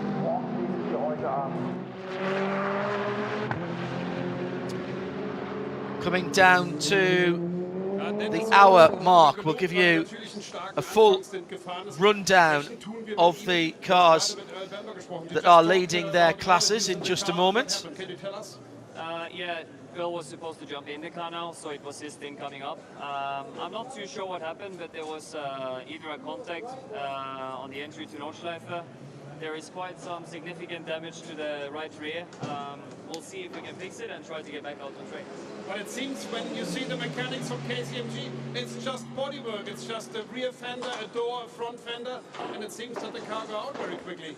Yeah, we'll try. We have to see. There is quite a bit of sensors that has a little bit of damage on the rear, so we just have to make sure it's safe for oil to go out. But the crew is one of the best in the paddock, so we'll see what we can do. Good luck for the rest, and hopefully with a better finish, maybe tomorrow. Dennis Olsen will es kurz noch übersetzen. Also, ist scheinbar gerade ins Auto gesprungen. Dennis Olsen talking to the Patrick Simon there, confirming what we thought. Contact going on to the Nordschleife, and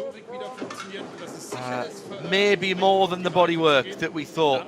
So there was right-hand side damage to that car. Didn't mention the other car. It will need a new rear valance. I don't think it's damaged the splitter, and they may have got away without any suspension damage as well. Patrick Simon on the spot for us there as we head towards the last 1 hour, the final 1 hour of racing today. Remember, we will be back tomorrow with the full field single car qualifying before another 3 hours tomorrow afternoon. It's a bumper weekend of racing here at the Nürburgring Nordschleife for ADAC Total Energy 24 2022.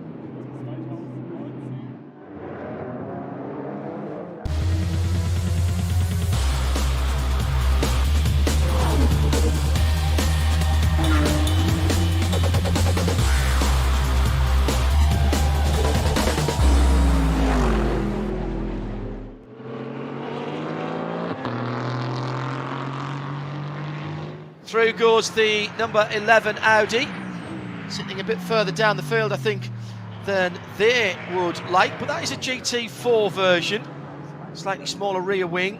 You can spot that as it goes through. Peter Snowden, your thoughts on the second hour and what we might see in the next 60 minutes as the top three are all in the pits? I was just going to say top three all into the pits there at the same time.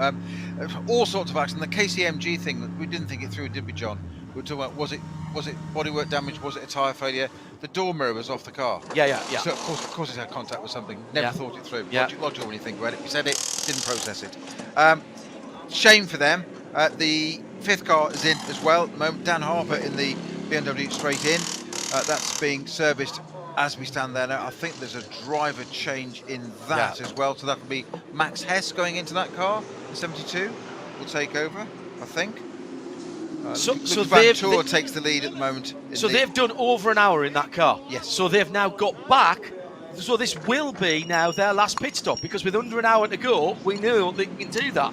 So they have done a 6-lap stint, a 7-lap stint. Brakes on fire on that as well at the moment. Sitting in the pit, they're putting the servicing it, but it's front right brake caliper or pads not just most definitely on fire. They're actually having to rotate the wheel now to try and get some of the sparks out. That's definitely on fire. That's a bit of an issue there. I'm not sure that's going to go out immediately. Stands. They might have to get that wheel off again and cool that down. So they are standing by with a fire extinguisher just in case. But there's some issue with the front right on the leading number 72 BMW Junior car. They've now got an airline to it, putting cold air, blowing it onto. I said they have to do something with it, but that's blowing oxygen onto fire. Yeah, not necessarily. What does the fire need? What does it feed off? Fuel and oxygen. Exactly. So if there was something, it might just have been a little bit of rubber pickup behind there, but it looked more metallic to me. I think I'd be worried about that. I think that looked more brake lining type of look to it, but they seem happy. They're just cooling it down. They've sent it. It's gone. So they're back now in with a shout, because they've done their last pit stop. So their last pit stop has now been completed. So out has gone Max Hesse, you're right, for BMW Junior team. Now he's the first out of those guys who have just stopped. In the 99, Augusto Farfus has jumped in to the Rover Racing M4 GT3. Let's see who is next out. It is Get Speed and the number 4, and that is Gilles Gounod, Frenchman, who's out in that. Big gaps there, bigger gaps than I thought. Now let's see, what about the Audis? Car Collection 22, the Sharer, those cars going out. Patrick Niederhauser has stayed on board the number 22, he'll take that to the end. And still waiting to see TF Sport, by the way, up in the top 15 when they pitted. What car are they running? They're running a Aston Martin Vantage AMR Never catch GT3 with an AMG engine, and Octane 126 out. Well, they've done a cracking job in that Octane 126 Ferrari, because they have stretched it to make their last pit stop with the others. So that's a genuine position with the cars around them, and taking that car to the end. Remember, they're stopped after just eight laps. Is going to be. Where is? Is going to be Bjorn Grossman. The whole team are listed from Vallicelle in Switzerland. Bjorn, Simon Trummer, Jonathan Hershey and Luca Ludwig. Now, who has taken out? It's Maxi Goldstein behind the wheel of the number 3 Mercedes. Well, we've got a race to the finish here, because Vanto's still got to stop. So the whole of the top 6 have got to stop. And how far in do they go? Vanto will have done an 8-lap stint. So Dan Hartman rung 8 laps out of that BMW Junior team number 92. Nick Yellerly, see above. Daniel Juncadella for the 4 Mercedes. Patrick Niederhauser also. Jonathan Hershey. Now, Jonathan Hershey did a 8-lap stint, but that ended a couple of stints ago. So has that Ferrari done 1 extra pit stop to everybody else? They actually done 3 pit stops. I don't think they have. No, they haven't. Just thinking, John, just musing. I was thinking about some of the supercars, V8 supercars I was watching last week. We said, you quite rightly pointed out on the brake fire on the BMW Junior team car, adding air to it. They use nitrogen these days as well. So it may not be as daft as you think. If they're allowed, yes. Yeah, exactly. Yes. Quite right.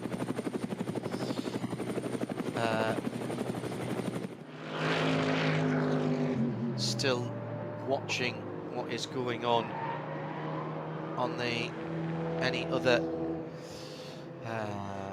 We've had another car failure. Oh, no, we had that one. The 38 seconds, didn't we? Forget speed. They served 32 that seconds, way. yeah, they served that the way in. It says 38 seconds here now, and I'm sure that said 32 before. It was. Sorry, that's why I corrected you. Sorry, John. Yes, if it said, it was definitely 32 when first there was reported. 2 32s, one for the jump start, for passing, and one for the thing. Never mind. They're just doing it to confuse, which is difficult, let's be honest. Right, inside the last hour, I promised you a rundown of the leaders, with the top 6 yet to make their final pit stops. So leaders in class here. Let's leave out the SP9 category at the moment. So in 28th in Cup 2, the 127 Porsche from KKM Racing. 31st is the SP8T leader. That's the Aston Martin from Pro Sport. That's in 31st position. The Cup X is the Teichmann Racing KTM Crossbow. It's the 161, the green car, 33rd now. We have Hyundai Motorsport next up in the TCR class, up to 35th, the leading 830 Elantra. 37th SP10 Pro Sport Aston Martin. That is the 82 car. 39th Cup 3 leader K Kramer Racing. That's their second class leader. This one's the 255. It's another Porsche Cayman. 114 leads SP3T, the Subaru Technica International WRX. That's the 114 car. 44th position. 45th position, Adrenaline Motorsport has their BMW Club Sport leading the Cup 5 class. That's the 871. The privately entered 140 SP4T leader is a Cayman, and it's in 50th position. Adrenaline's BMW 240i is leading the 240i class in the 240. In position 240, no, in position 51. The 54th position is the 633 AT leader. That's Colm Ledegaard for the Porsche Cayman GT4. The 330 is leading VT2 rear drive. That's the BMW 330i. Heck is rear. Remember, Lan Heck, Kurt Heck, VT2, if you're following along on timing and scoring. 57th position for another Adrenaline class leader there. 117 leads SPX, that's Marcus Baltala in the KTM, back at the head of the SPX class in 2. Happy birthday down in the pit lane for one of the BWT drivers. Let me continue the rundown as the singing continues in the background. KTM Crossbow, Marcus Baltala got down in 60th. 61st V5 Adrenaline, Porsche Cayman. Adrenaline also, that's a 444. 396 is their other class leader in 46th position. The front drive VT2 class is the GT Tire Golf Mark 7, and the 325i leads V4 in 79th position. So that's your class leaders with just on 50 minutes to go. Code 60 at Hatzenbach, and that is that's the 89 car that's gone off there. Is that the young car? It is, yeah, young entry, number 89 Opel Astra. The one you're commenting on here, the yellow and blue one. It's one of 3 cars they've got. They've got the 87, the 88, and the 89. And it was the 87 that was having the battle for second and third with the Strycheck OPC car. So just noticed that Jean-Philippe Imperato is driving the 29. So exactly what I was talking about before in terms of seeing people in cars that you perhaps weren't expecting to see. We had Christina Nielsen drafted in at late notice into the Iron Dames Ferrari up at Spa this weekend. Her dad was racing here at the back end of last season, Lars Erik, and I didn't expect to see him on the entry list. So 50 minutes then, and the lead 6, Peter, are in the pits. So now what we've got to do is wait to see Chris Haase in the number 72. Max Hesse in the number 72 come through for BMW Junior team, and we've got a right puncture, and one of the touring cars coming very slowly down the Dottinger Höhe, and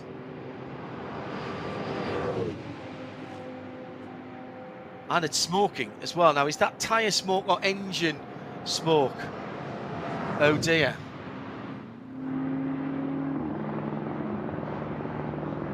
By the way it's billowing, I'd say it's potentially mechanical engine rather than tyre. Initial thoughts? I'd agree with that, Peter. They have got the right-hand side of the car on the grass, whoever's driving that, which normally is A, to get out the way, and B, to put a punctured tyre out the way so they don't drop too much debris. So Max Hesse has stayed aboard the BMW number 72, and he's taken over from Dan Harper in the 72. The change came through rather quicker than I thought. Augusto Farfus is in for Nick Yellerly in the 99. Is Jules Gounon in for Juncadella? Yes, we did these, didn't we? That changed much quicker.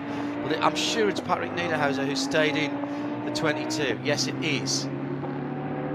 So the rest of the cars that have not made their second stops now are coming in, which includes the Dynamic Motorsport Porsche out of 14th position.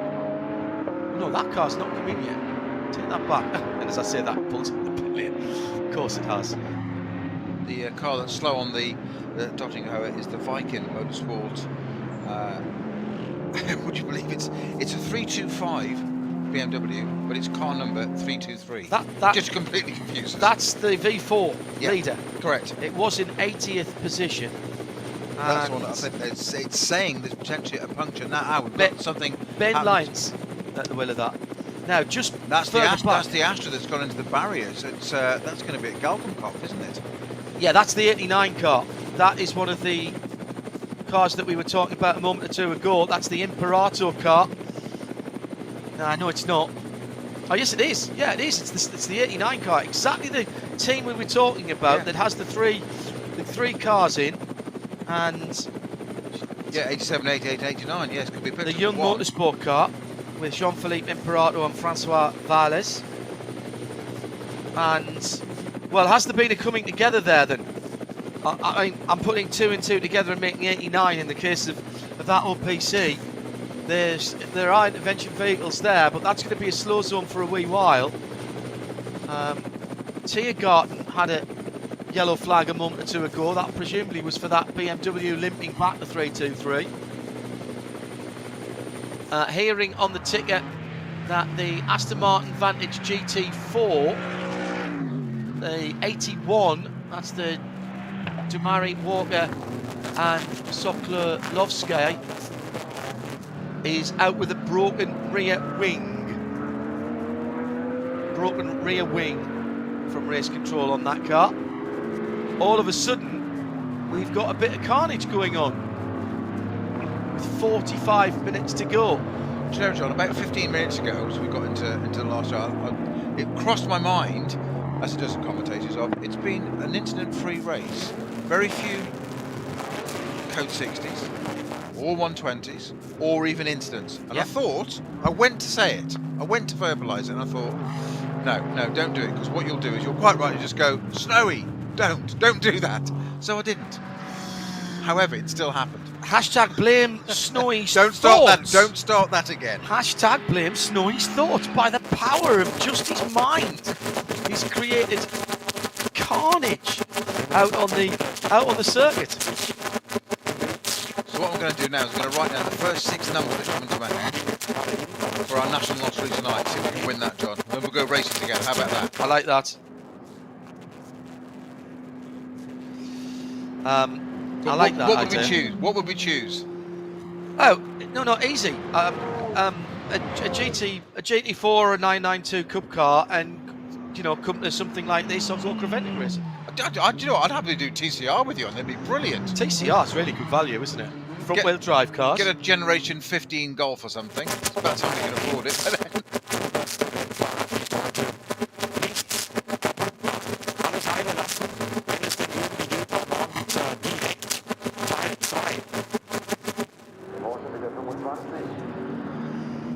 Mittlerweile 43 minutes and 40 seconds to go, and at the front of the field, let's just bring you up to date after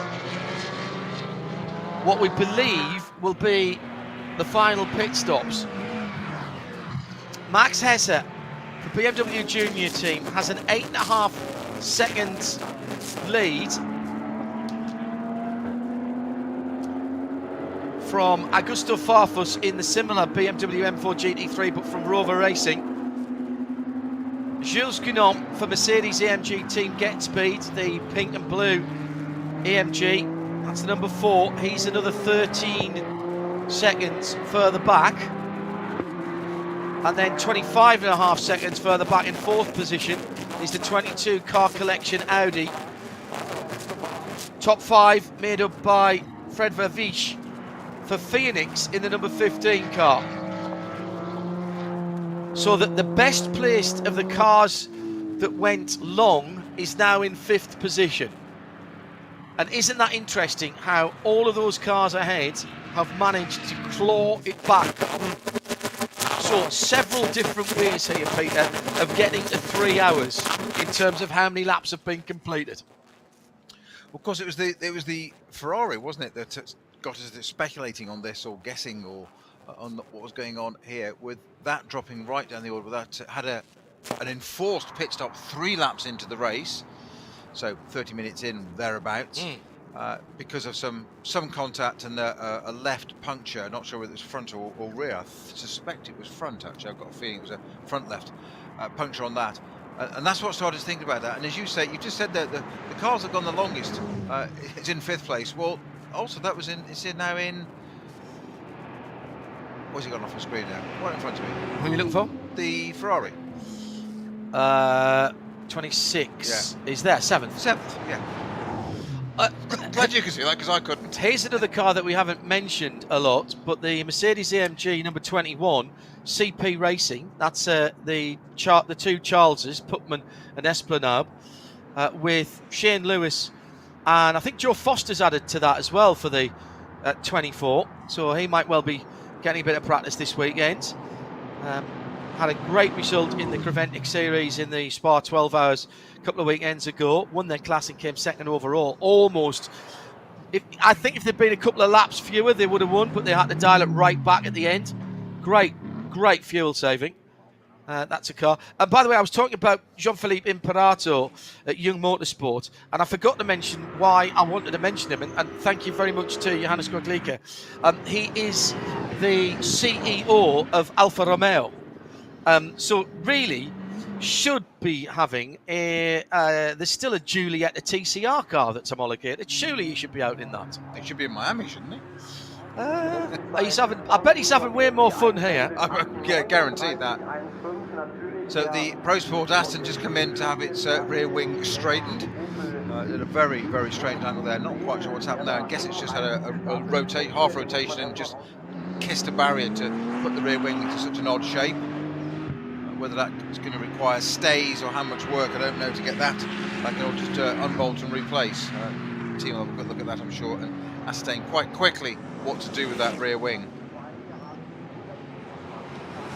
Peter Snowden and John Hindorf, you can join in at RSL_studio, hashtag RSL N24Q part 1. No, sorry, you don't have to do that bit. We've made that long enough already. RSL N24Q. Back tomorrow, early doors, 9:15 here, 8:15 in the UK. Aston Martin's made it back. This is the number 81 car we were talking about with a broken rear wing. And the dark green and tangerine machine, and the swan neck has broken on the left hand side. Now the problem with that is I don't think it's the top bit on the wing. I think it's the wing stay itself, Snowy, which is through the hatch area or the boot lid area of the car, and I'm not sure how easy that is to change on the Swiss Cheeseport AG car. No, indeed, I think you're absolutely right, John. What's interesting is, though, just from the little bit of our camera crew footage down there in the pit lane, just what we're able to see there's absolutely no damage to the back of that car otherwise. So Not a scratch. Not a scratch. It looks like it's had a wing failure on its own. So I've got a feeling that it's going to send it out again as it is, on the basis it can't come off, but it can't be doing the aero any good at all. The question is how efficient is it in the first place now if it runs all like that with that angle? Will they be told off for variable aerodynamic devices? Got a course car out on the Dottniker Hohe. Maybe just going to pick up some of the tyre damage from that tyre debris from that 323 BMW.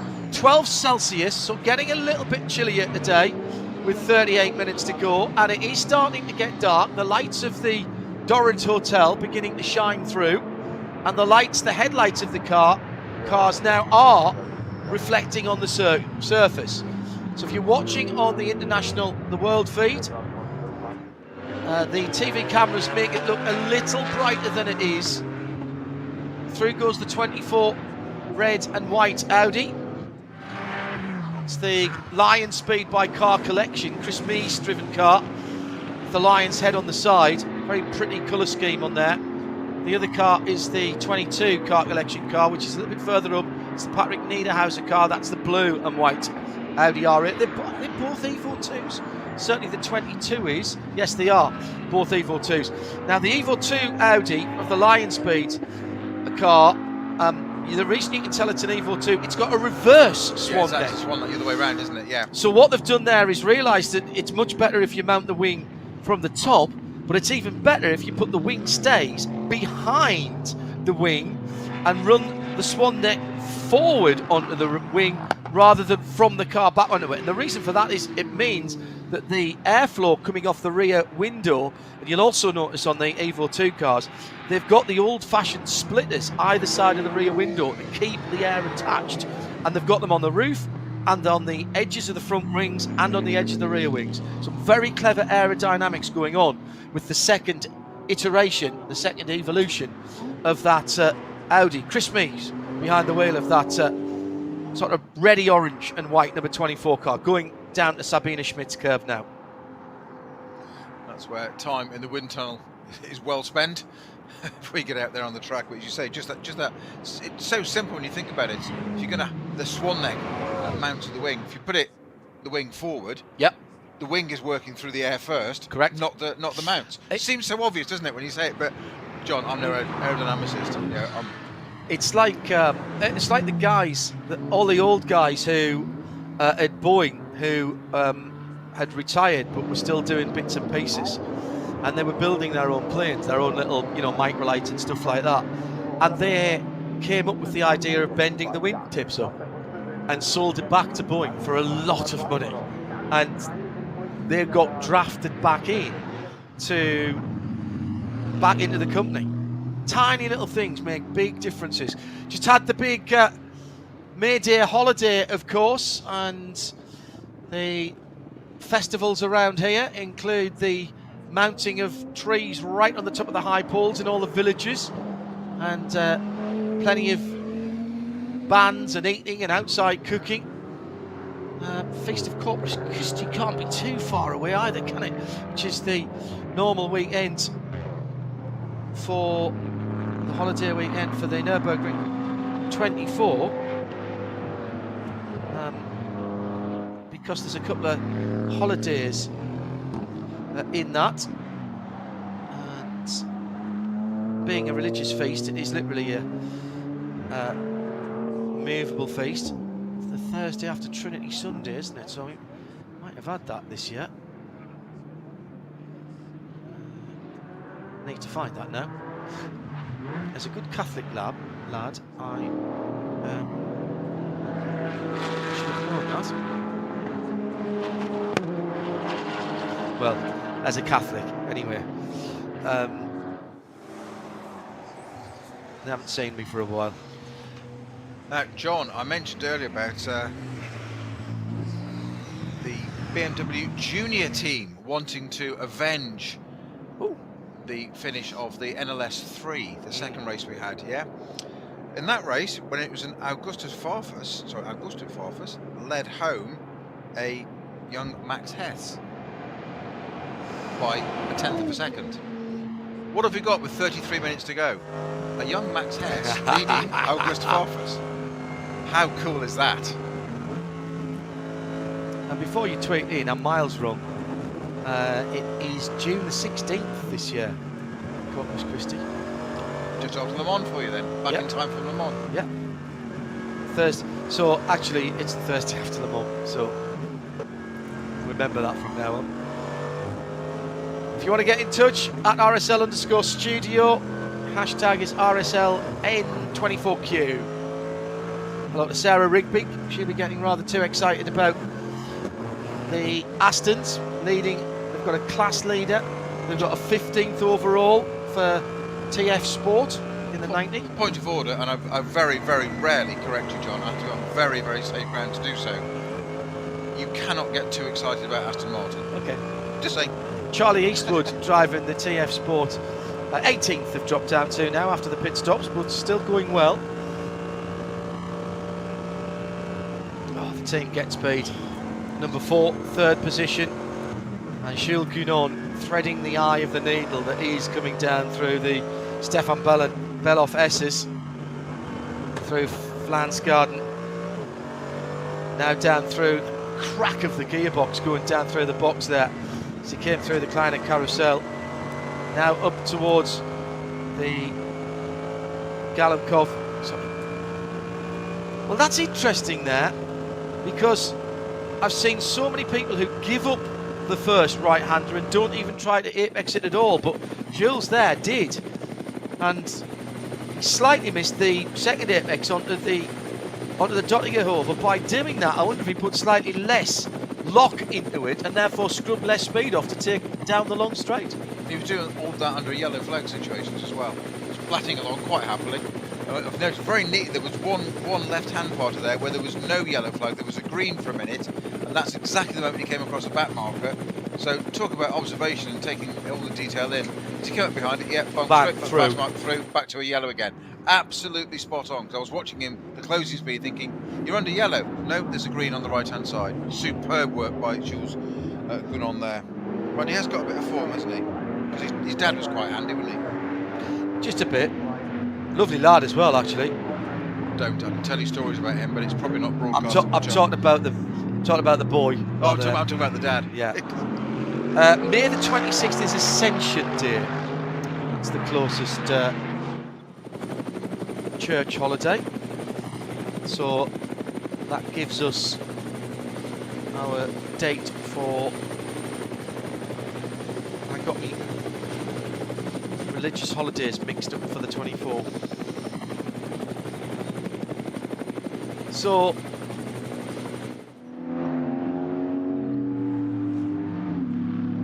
coming up, the end of the month is the Total Energy ADAC 24 hours in the Nürburgring. We've got half an hour of the first of 2 3-hour qualifying races here this weekend, and tomorrow we'll start 9:15 Central European Summer Time. That's 8:15 in the UK. Wherever you are in the world, if you go to radio-show.co.uk, you'll see our start time. We're on RS1 for the audio tomorrow, but we've got the video as well for the World Feed TV. And we're starting that early, not to fit the 3 hours in necessarily, but anybody who's taking part in tomorrow's race will get 2 laps of the Nordschleife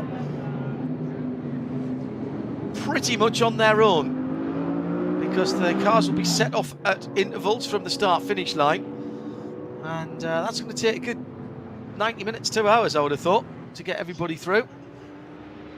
Looking forward to that immensely. Some of the drivers will have done it before, because the GT3s have done that before for some time. I think it was Glickenhaus who did that first, got that first pole doing that way.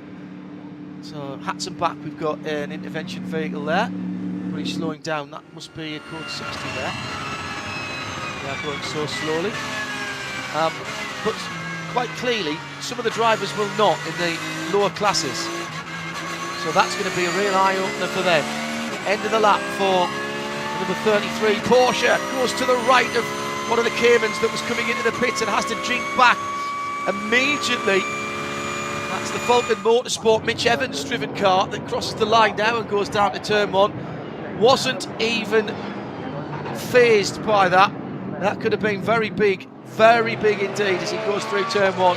Just lifted off, swapped back to the other side, got his foot down, let the torque of the 4-litre naturally aspirated flat 6 do the job for him. Around about 500 and plenty horsepower. But perfect example of pro driving there. Deal with it, make a decision, get on with it, move on. Yeah. Next, dismiss. Don't dwell on it. But as you say, I was watching it there on that onboard, so going to the right, thinking, oh, what if that Kevin needs to go into the pits? And as you say, just switch to the other side, job done. Yeah, and for sake of veracity, we should say that the Cayman heading pit bound was the 259 in Cup 3, which is sitting in 9th in its class, and behind the wheel of that privately entered car. And this is the beauty of this category. You get works cars along with, you know, groups of friends entering here.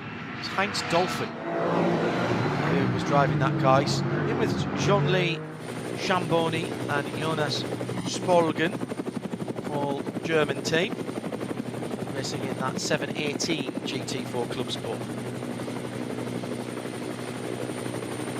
I think it must be now only really motorsport and probably only endurance and GT motorsports, knowing where as a world-class sport where amateurs are on the field of play, if you will, at the same time as the very best in the world. You can go to Le Mans as a gentleman amateur driver. We've got rain back on the far side of the circuit, anti-birdie. Yeah, we've got another code 60 as well, which is just on the entrance to Bergwerk as well, which is the, would you believe, another one of the KTMs, not the true racing ones, but the Teichmann this time. The 161 entry, again, obviously CapEx. Oh, and it's pouring of rain. Yeah. There's cars off the track. Verstappen down at the bottom of the hill there. Bergwerk and the car collection, I think that's the car collection Audi that's been into the wall, right front damage to that car. So, and it's moving very, very slowly. I think that is the number 22 car, the Niederhauser car, which is in 4th position. I need to get a better look at that, but it looked to me like the blue and white Audi, and it's very, very wet indeed down there. Or there's been oil down or something. I was going to say there's some change of service there. There's one of the Rover BMWs, I'm not sure which Ex- was. I don't Ex-Müller think at the it was Werkberg. Farfus, but one of the, it must have been the other Rover BMW. I don't know how he quite got that pulled up there. Yeah, something's gone off because we've got debris all over the track. Yeah, This is the huge. Lotus. It's the 161. It's the KTM one. That's the one I just mentioned. Yeah, Yeah. So, yeah, that's massive damage, isn't it? That's a big impact. Lots of debris on the It's left-hand the side. Teichmann racing Yeah, car. it's the Teichmann car, just mentioned. That yeah. was the pole sitting car. Laura Kryhammer started it. Then Tim Sandler and Florian Wolf would have been in that car, I think. And that has spread its component parts all the way up the right-hand side of the track. There is a little bit of weather coming down from the north, so that's where that would hit, that sort of area. Hoacht and Verstappen, Stahlstrecke maybe, still raining over at Spa as well on the radar. So let's see if I was right about that. Oh, well, there was two cars came together, so it wasn't the wetness necessarily, it was two cars coming together. But that did not involve the KTM. That's very odd. KTM Audi powered, of course, definitely the 161, and it's lost all of its nose. The 163 in as well, getting a single centre lock nut tidied up, and goes back out again.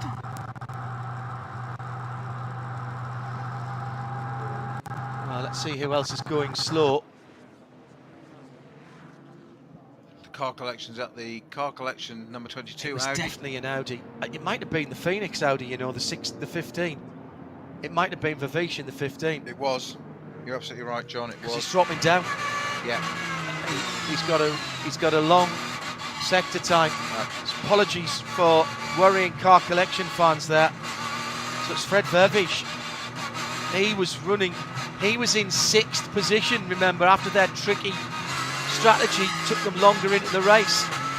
He was the best of the cars that had gone long, but it is a little bit slippery out there, no doubt about it. Falcon going through there at the moment with said it was Mitch Evans, didn't we, driving that car in the number 33, and it's properly dark now, Peter.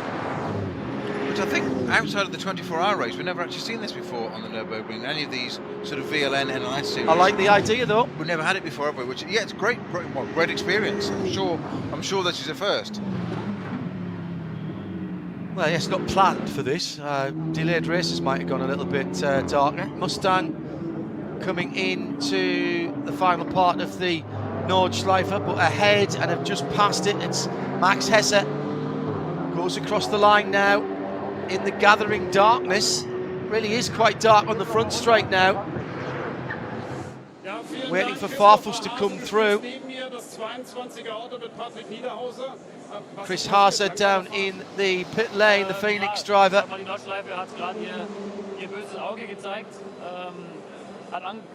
Talking about his teammate here.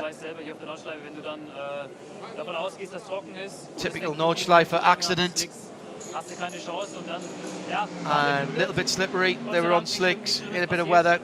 Got involved with another car.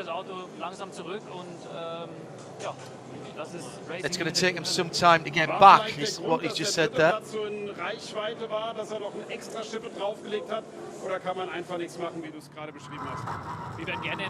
So, thanks to Patrick Simon for that.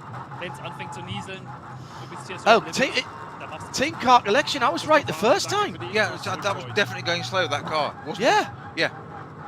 So it wasn't the 5th, or if it was the 15, the 15 dropped way down as well. Yeah, the 15's gone off at Versteifen and hit the wall. All right, so was the car that collection car's gone off as well? It's going slowly so as well. those were the 2 cars that hit each other then? Potentially.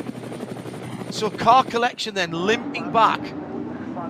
So both of those cars were well up.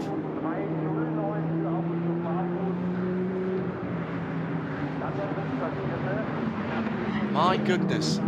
My goodness. 3rd position, I think, that car collection machine, wasn't it? So that's clunked the barriers as well in some ways, even if they haven't come together. See if the race control are talking about it.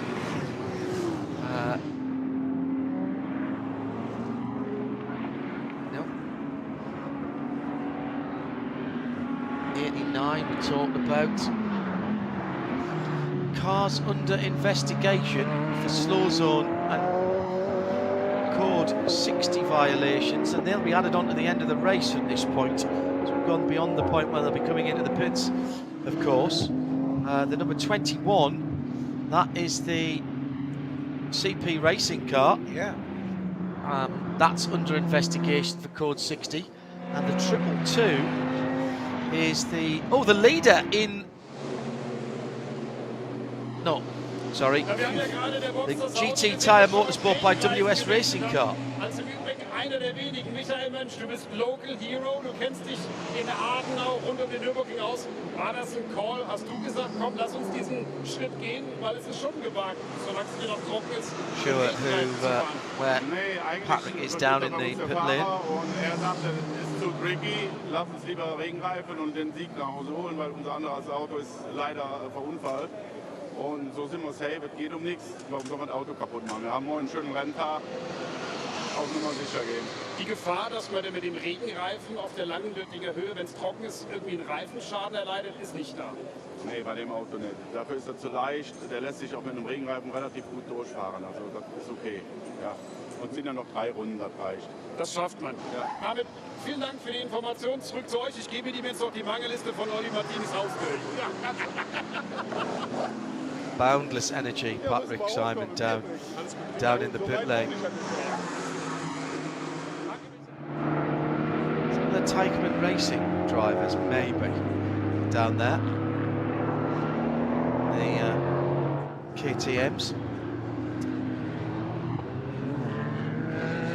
So with 18 minutes to go, the gap at the front of the field is now 7 seconds between first and second, and then 24 seconds back to Jules Gunon for AMG. Then Rover Racing's number 98. It's BMW as well, of course. That at the moment is being driven by Sheldon von der Linde. It's proper dark here, guys. It really is. Good practice for 2 weeks' time. Yeah. Battle for Cup 2, first and second, going on to the Nordschleife. 2 Porsches, of course. 992s. You can tell that by the light bar across the back and the swan necks. That is the Huber Motorsport leading the 125, and the Kid Kramer UG machine in second. Now, they were leading for quite a long time.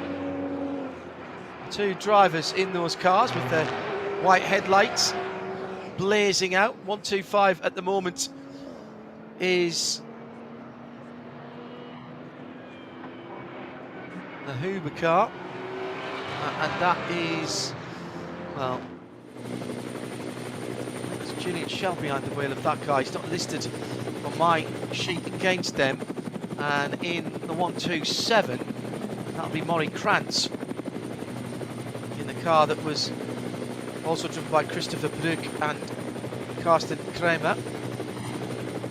Meantime, at the sharper end of the field, got an Audi battling against the Ferrari, I think. I think you're right, John. I'm just looking at the differences in the light quality of the Ferrari. It's It's got daylight switches on it. They've got extra lights on the bottom of that Ferrari, and they're not tinted. So that's going to be the number 26 car, isn't it? Which is the Octane 126. So that's Kuba Gimasiak behind the wheel of the 16 right ahead of him. That is the battle for 5th and 6th.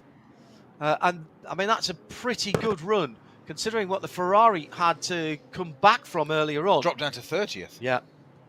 Yeah. With that puncture on 3 laps in.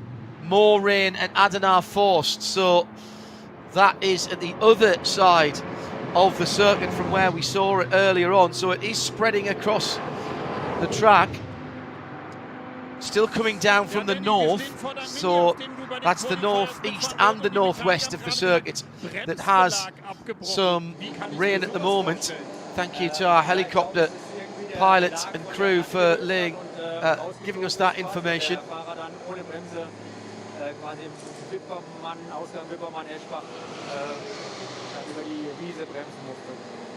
Wird jetzt repariert und morgen wieder angegriffen, oder? Ja. 15.5 minutes to go. Drück mir die Daumen. Bulldog Racing. So the Bulldog Racing car in the pit lane at the moment. And why is it called Bulldog Racing? It's named after our dog. Auf der Bundesstraße rund um den Nürburgring seht, könnte er der Pilot sein und Mini ziehen. Wir bleiben dran. Zurück zu euch nach oben.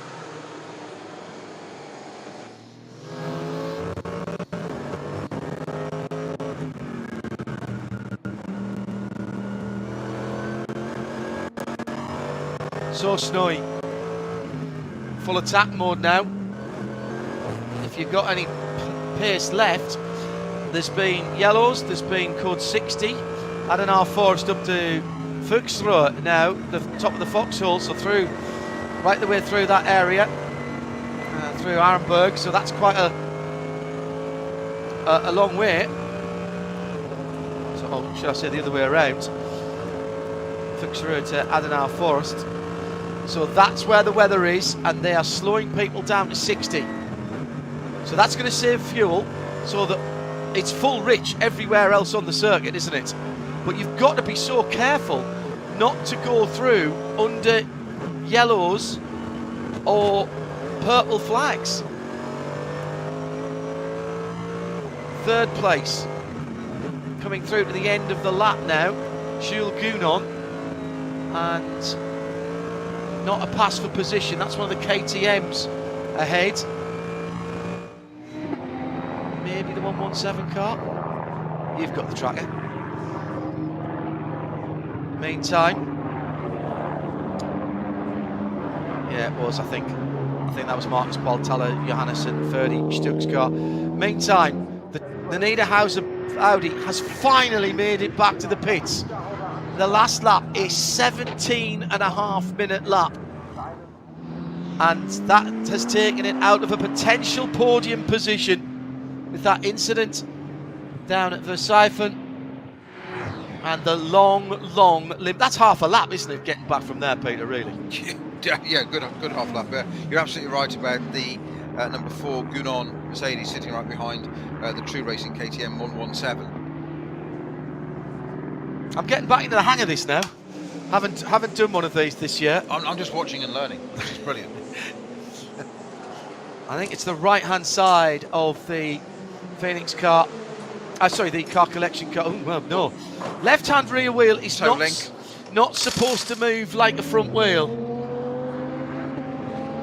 He's done both sides of that. Yeah, broken toe link there, hasn't it? It's just it's got a fair amount of toe out on the rear, shall we say?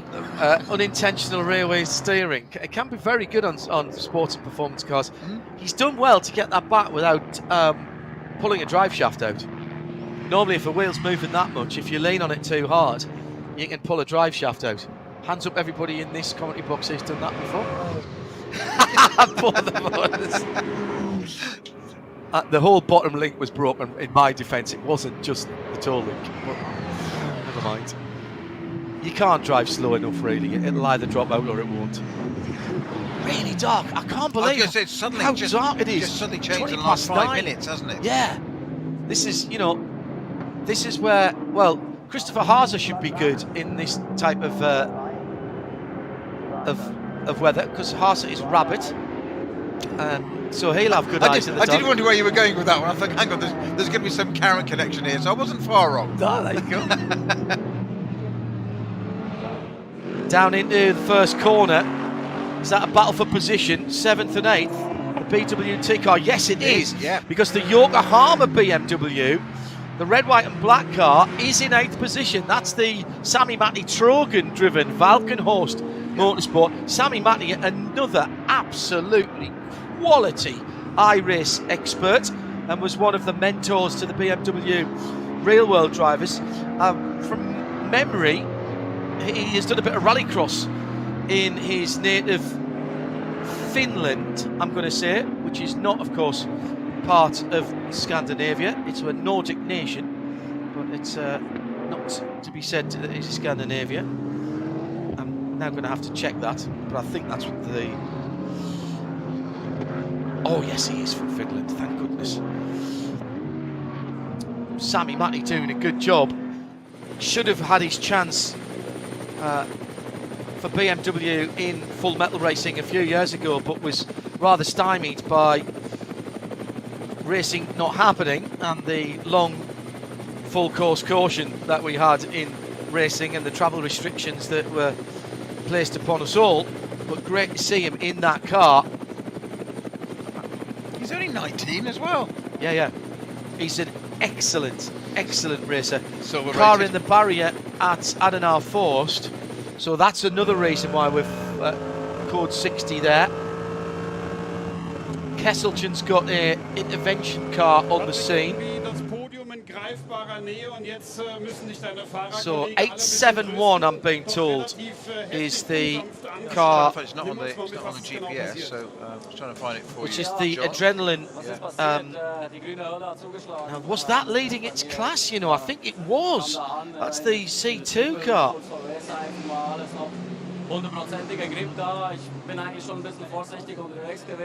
So meantime, the tale of war from Car Collection, down with Patrick Simon in a very brightly lit. It's when you realise how dark it is when you see how bright the fluorescent lights make it look in the pit box itself. That was a nailed on top 5, maybe better position for them. Weather, contact and a 17-minute trip back, so you can kind of say probably 12 or 13 minutes was getting that car back to the pits. And the tickets just confirmed that it was the 22 and 15 that came together. Right. It was, absolutely was those two, just made it back to the pits. We had the clues. Yeah. We had the clues, they were there. I was pretty certain it was the Car Collection car. And then the Phoenix car number came up without the 22. So we certainly, the clues were there. Kind of pieced it together.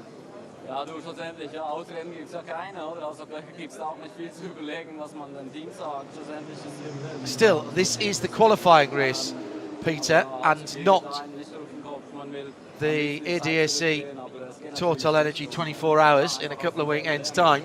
And that, if you're going to have your bad luck, have it now. All the leaders as they come through in traffic on the strobe flashes. They do work very, very well. That's one of the huge advantages in technology these days is lighting. Yeah, Totally it's agree. so much better than it was even 5 years ago, 9, 10, 20 years ago. LED technology. When I did 24 hours race, we had wet candles on the front. You think I'm joking? Well, you bolted a set of CBAs or Marshalls or something like that and put the most powerful halogen bulbs, halogen quartz iodide, you know, and then if you were lucky after that you got projector lights. Audi brought LED lamps to racing and to road cars starting at Le Mans, and then everybody's got them now. I've got some additional, they're called Clearwater lights. They're only 3 LEDs each on my motorcycle, and it transforms the motorcycle. I'm giggling because we did a race at Portimao at the Algarve Classic 3-4 years ago, which starts just before twilight. So it's a 2-hour race into proper dark, But we're in 50s cars, yeah? Woodcote Trophy. So 1952 DB2. So what do? We think, yeah, lighting, that's what we need. We'll put some LED bulbs in it, yeah? Ran them in quali just to make sure they worked. Got clocked. No, not allowed to have those. Right. Safety issue. Yeah. Like, no, we're saying it's a safety issue. No, you can't have that. Too bright. Too bright. You can have a roll cage, and a fireproof suit, and a hand device, and a plumbed-in extinguisher. Yeah. You can't put better bulbs in it. No, to actually see where you're going. Got to go back to Lucas whatever bulbs, and we're just like, wow, fantastic! Okay. You can't run better bulbs. Well, the Spa Classic runs classic touring car race, which Patrick Simon, actually, who's in the pits for us here this weekend, he's got a couple of smashing cars that he puts in there, and he bought one specifically for it, an X-Works BMW. And you're not allowed to upgrade the lights on that either. And it's really dark around Spa. Yep. Really dark around. There's no additional lighting. For that. Yes. Oh, yeah. Done more 24-hour races than anywhere else. I stayed up late to watch that when we went down there when I first got the 968, so that'll be 5 years ago. And then came here to the Nürburgring to do the 24 hours. They were just a weekend apart. And stupidly, it's cold at Spa as well at night. It's cold at night. It sounds ridiculous in a racing car. I think it started at 11:15 or 11:30 and went on until just after midnight, so it was really dark for an hour and a half touring car race. Coming through to what will be the start of the last lap, I reckon, here for Max Hesse in the still immaculate and very classic colours of Shell on that BMW Junior Team car. The black, red, yellow and white. Bit of a funky look to it now. Being brought up to date in terms of the styling of the splashes of colour, but still very much you'd recognise that from looking at, you know, even going back to 956s and things like that. That's the colours. That's the colour. I hadn't thought about it. You're absolutely right. Yeah. And Group 5 touring cars and touring cars and Group 5 GTs. Now, how far back is Philip Eng? Here he comes. I can see headlights. Is this another BMW across the line? Yes, it is. That's 16 seconds as they head on to the last lap. Eng then in the Rover Racing. Oil. Another oil car backed by an oil manufacturer. And that is a rather newer colour scheme, but my goodness, we've come to know that if you've got Rover on the side of the car, it's going to be going quickly. They're not there to make up the numbers. Always have good hospitality here at the Nürburgring as well, Rover. Just saying for the 24. And that again becoming a colour scheme that you pick out very quickly on the Grand Prix circuit at the moment. Nice to see the electro-luminescent door panels. Still got the rain lights going on as well, which I understand because it's still wet out on the circuit. How wet?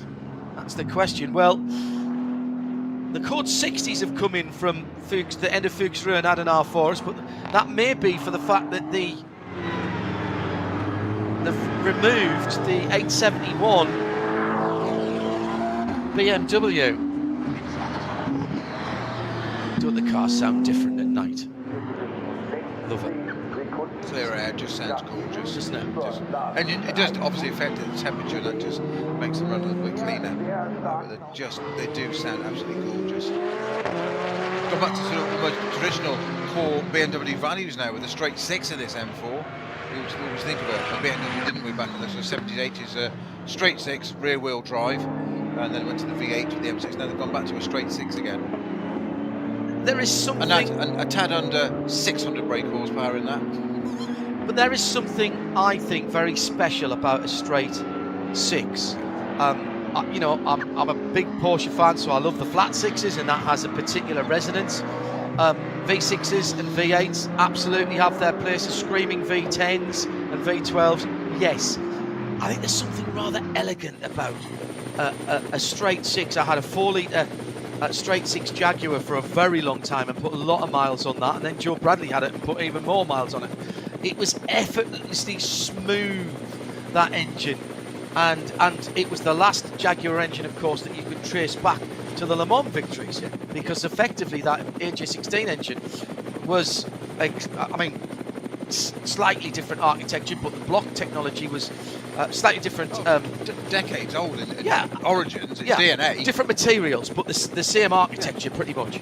And that was just a lovely smooth engine. Did it produce a whole lot of power? No, but it was torquey and it was wafty. And that's bulletproof. Oh, absolutely bulletproof. 200,000 miles on that engine. Perfect for endurance racing. Yeah. Or 200,000 miles on the road. Yeah, exactly so. Exactly so. Love that for XJ6 Sport. Last of the straight sixes.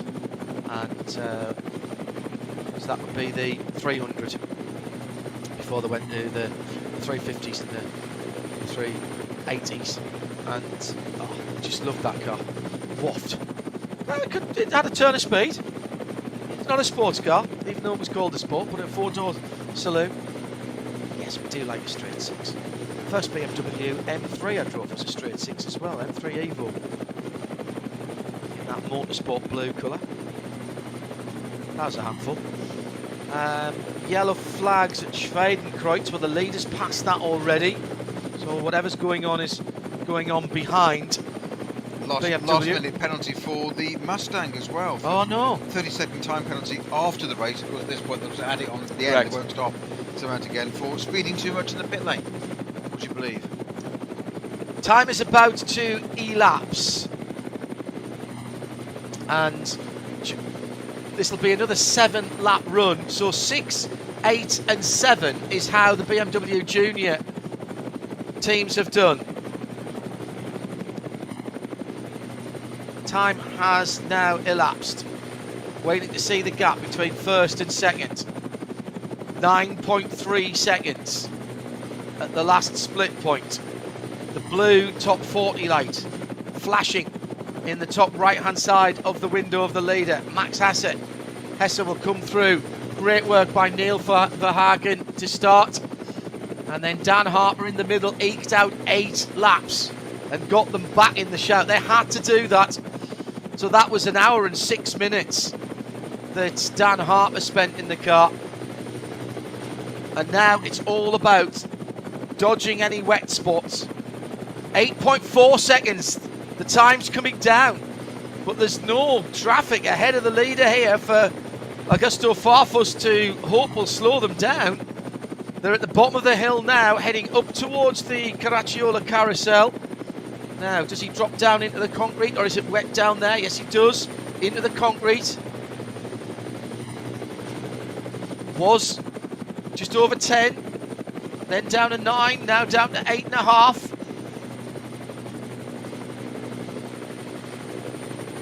Well, surely we're not going to get another one of these huge battles.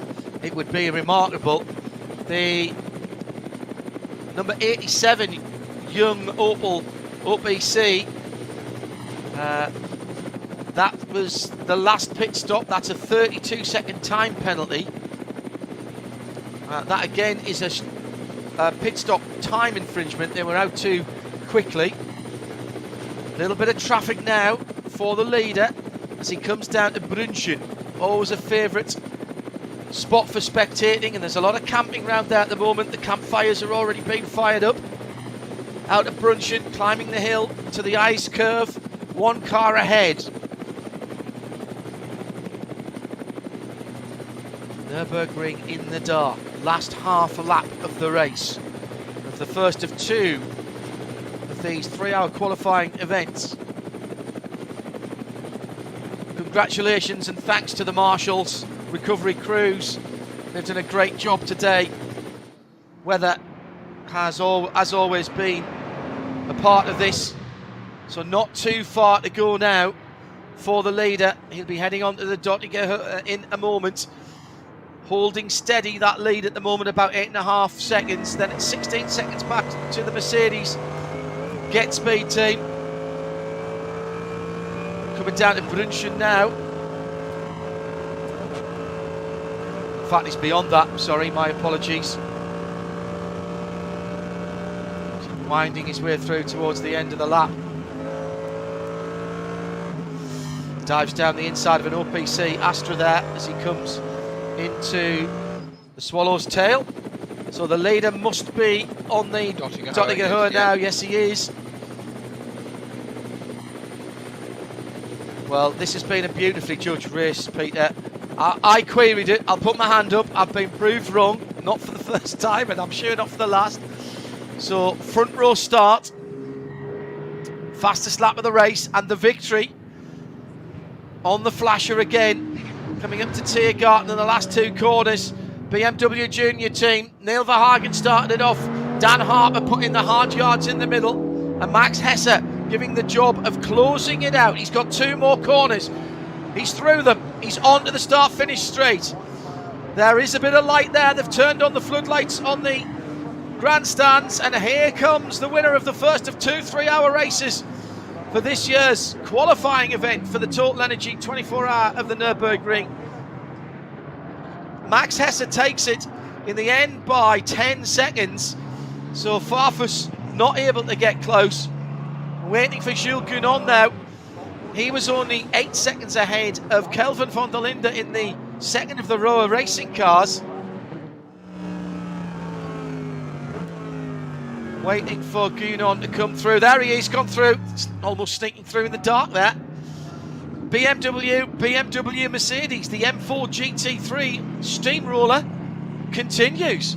1, 2, 3 and 5 in the last NLS race. 1, 2, 4 and 8th here. It's a strong record, isn't it? It's a strong record. Those 4 horsepower weren't that important then. I'm going to send Dan Harper a message about that, actually, because he was the one that in the middle stint actually took the lead of the race in that car. So I'm going to remind you. So 4 horsepower, really, Dan?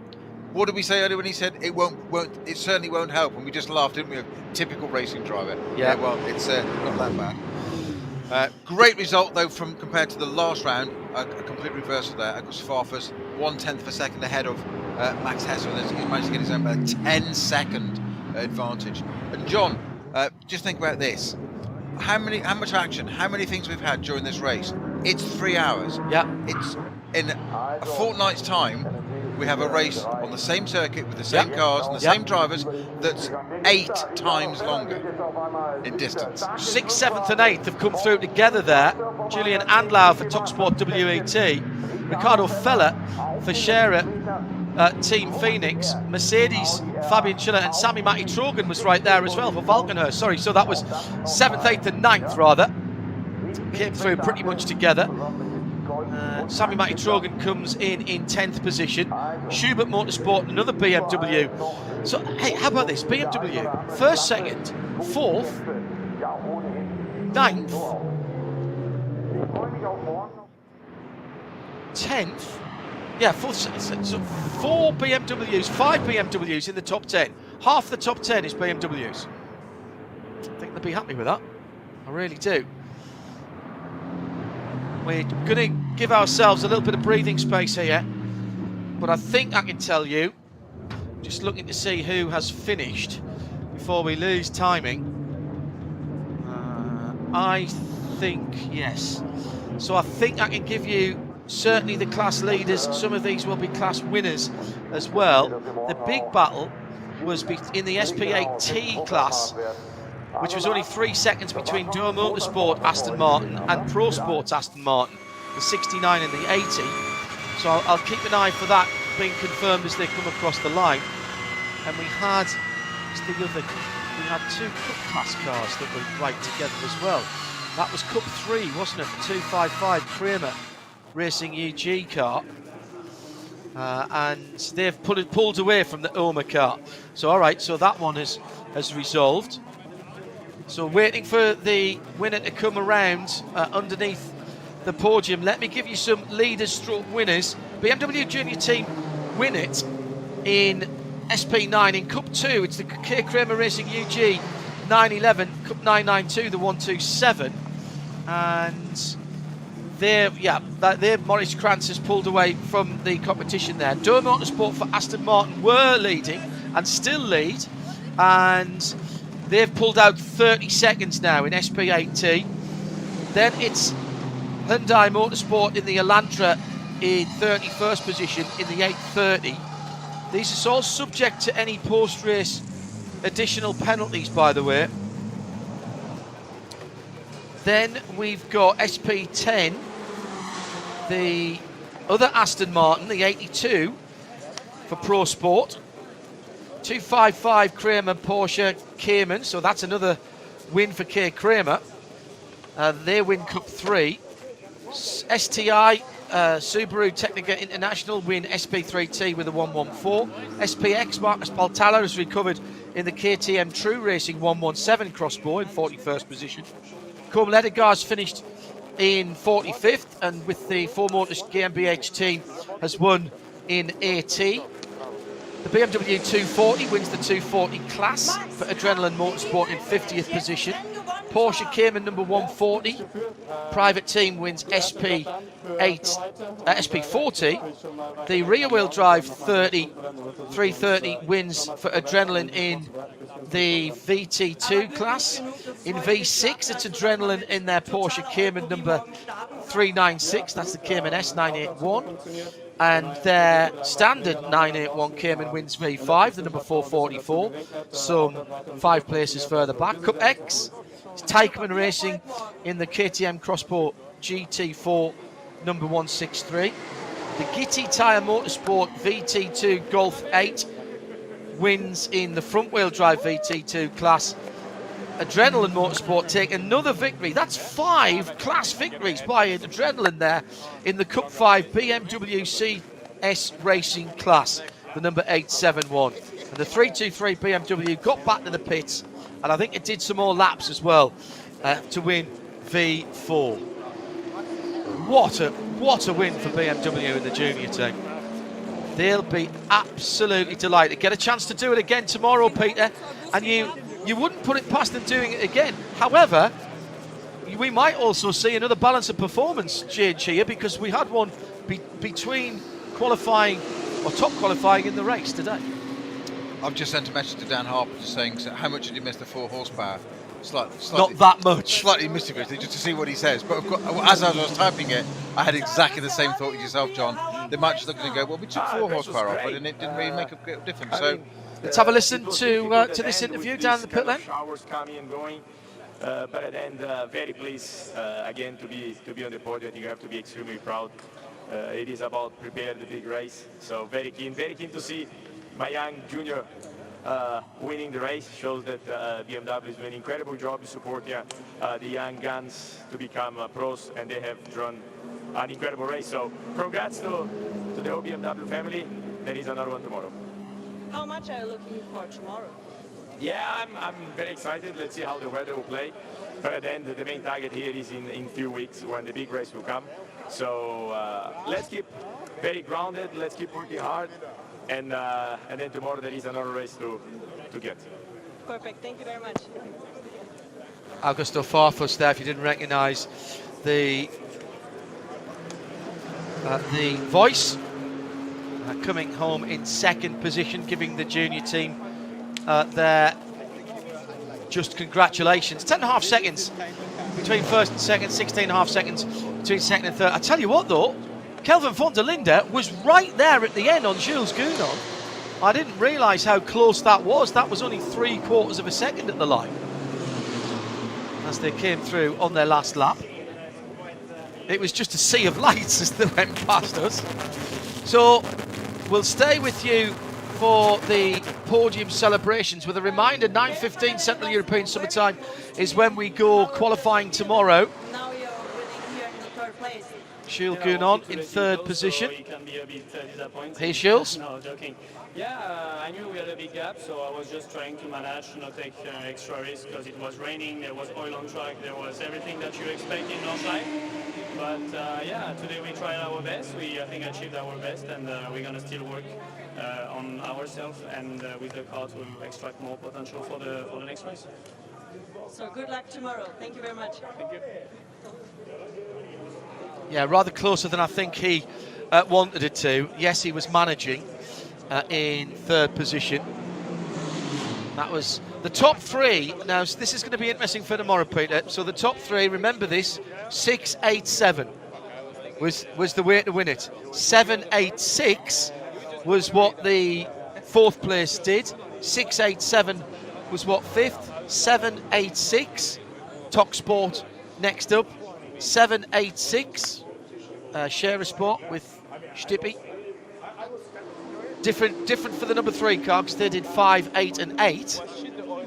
But clearly, to coin a phrase, there's more than one way to skin a 3-hour race at the Nürburgring Nordschleife. There most certainly is. And who'd have thought? Also, just some of those a bit further down the order there, we said, John, that the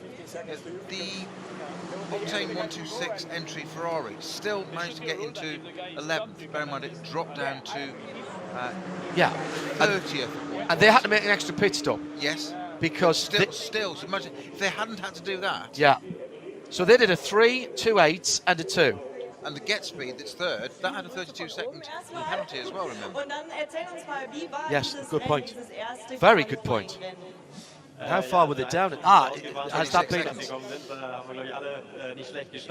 So, very good point that was applied afterwards.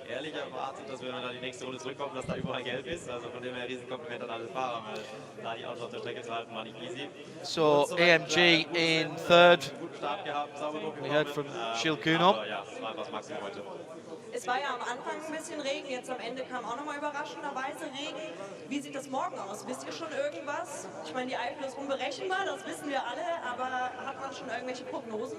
Ich glaube, der Wetterbericht sagt, es soll kein Regen da sein, aber wir wissen, kann das hier viel bedeuten. Also von dem her schauen wir mal. Nehmen wir es, wie es kommt. Es ist immer wieder was Besonderes auf dieser Strecke, nicht nur, weil die Strecke so unglaublich ist, sondern eben auch, weil das Wetter so sein eigenes Ding macht.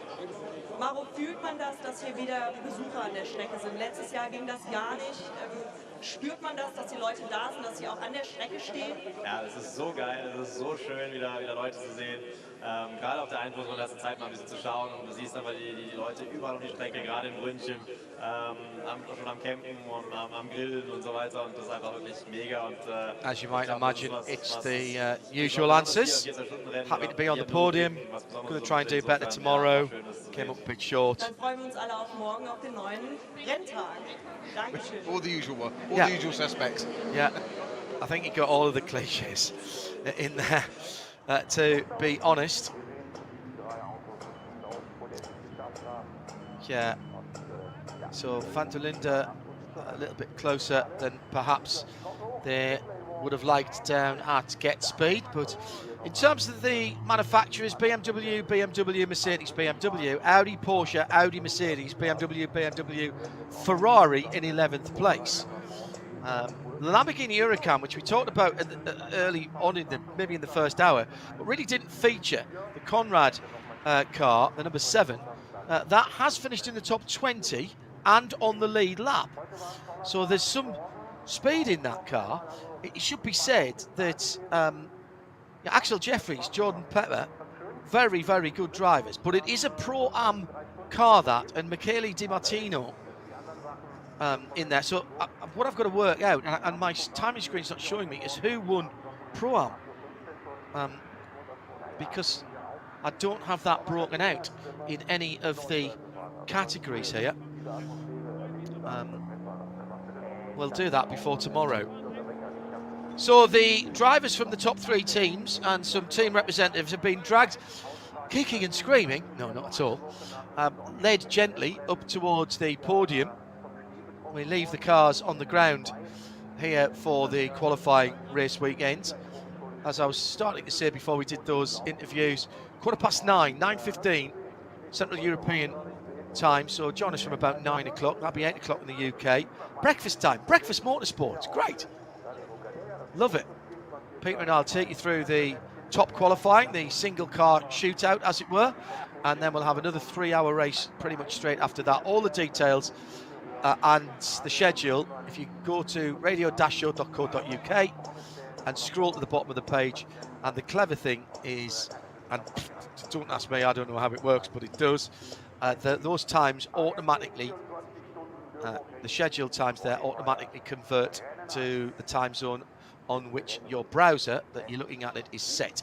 So as long as you've got that to your home time zone, it'll be on there. And there's a little TV symbol next to any of our programmes. That means we've got World Feed TV with our audio as well, and there will be one for that tomorrow.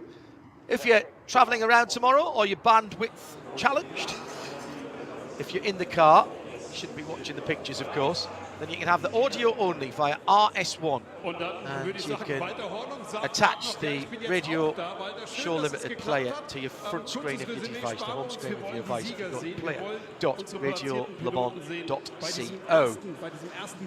Perfectly judged race there, Peter, I'd say, for the top three, proving that they could do it the right way.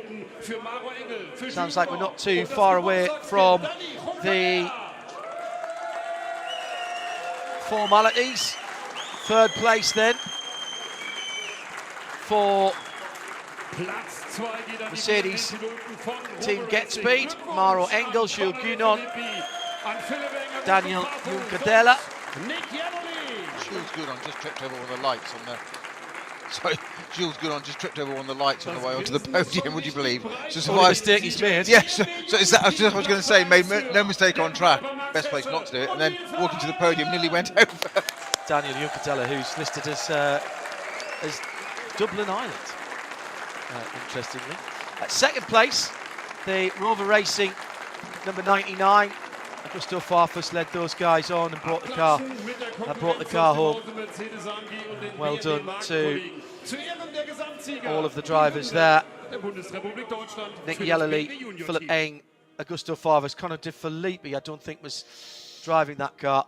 And of course our winners, the junior team, we've mentioned them already. Dan Harper, Max Hesse and Neil Verhagen. Here's the national anthem.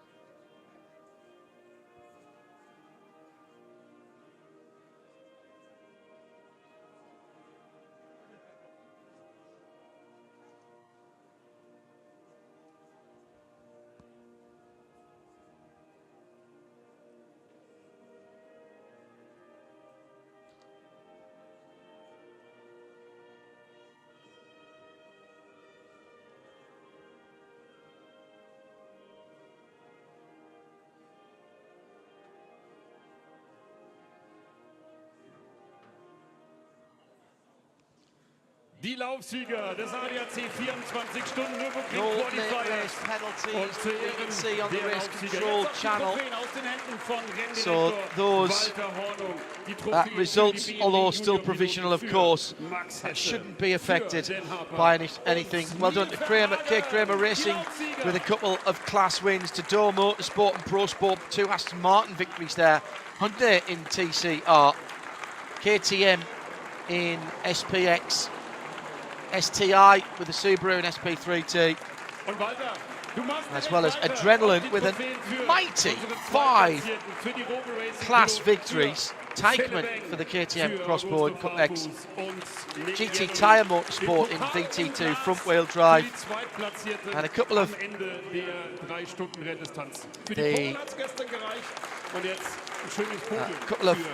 privately entered cars winning as well. Porsche Cayman number 140 in SP40, and the puncture delayed 325i BMW number 323 in V4. So the presentation's been made in the darkness. Well, this is a new one on me.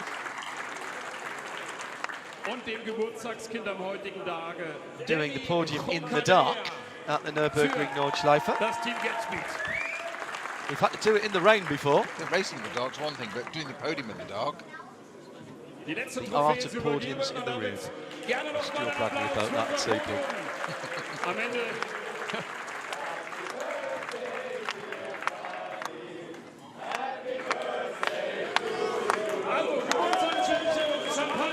Excellent.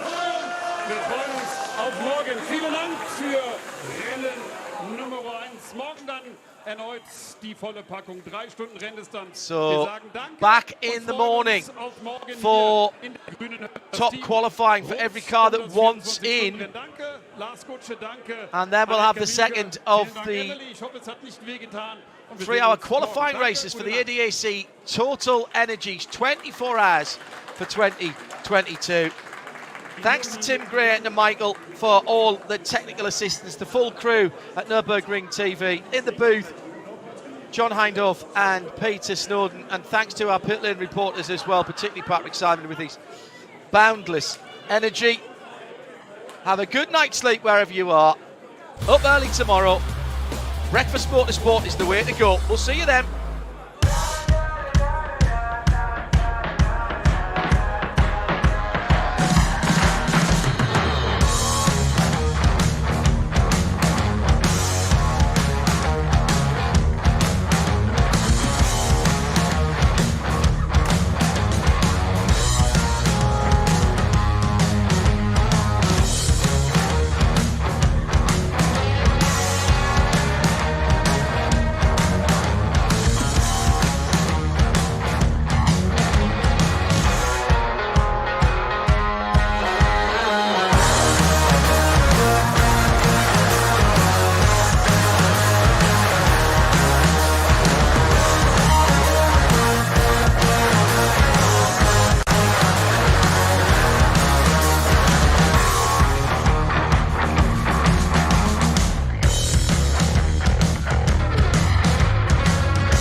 Willkommen, liebe Zuschauer, zu dem Motorsport-Spektakel schlechthin.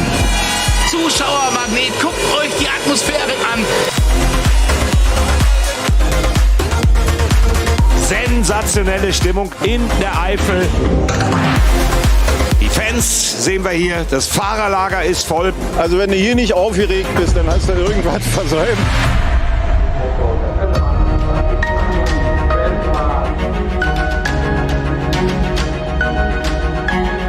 Und lassen wir uns freuen auf 24 Stunden Motorsport vom Allerfeinsten. Das beste, das tollste Rennen hier in der Eifel mit den besten Fans der Welt. Startgruppe 1, die Veranstaltung läuft!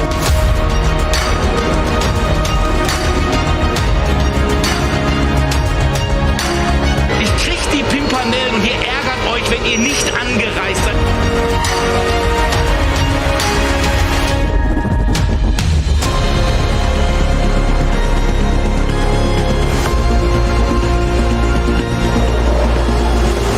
Schau dir diese Bilder an, Jörg.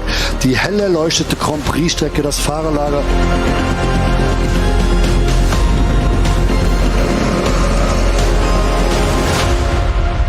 Rock'n'Roll! Die Action, die da passiert, sind die wahnsinnig! Da regnet's! Schau dir das mal an. Also das ist jetzt mit Slicks nicht zu befahren, was wir da sehen.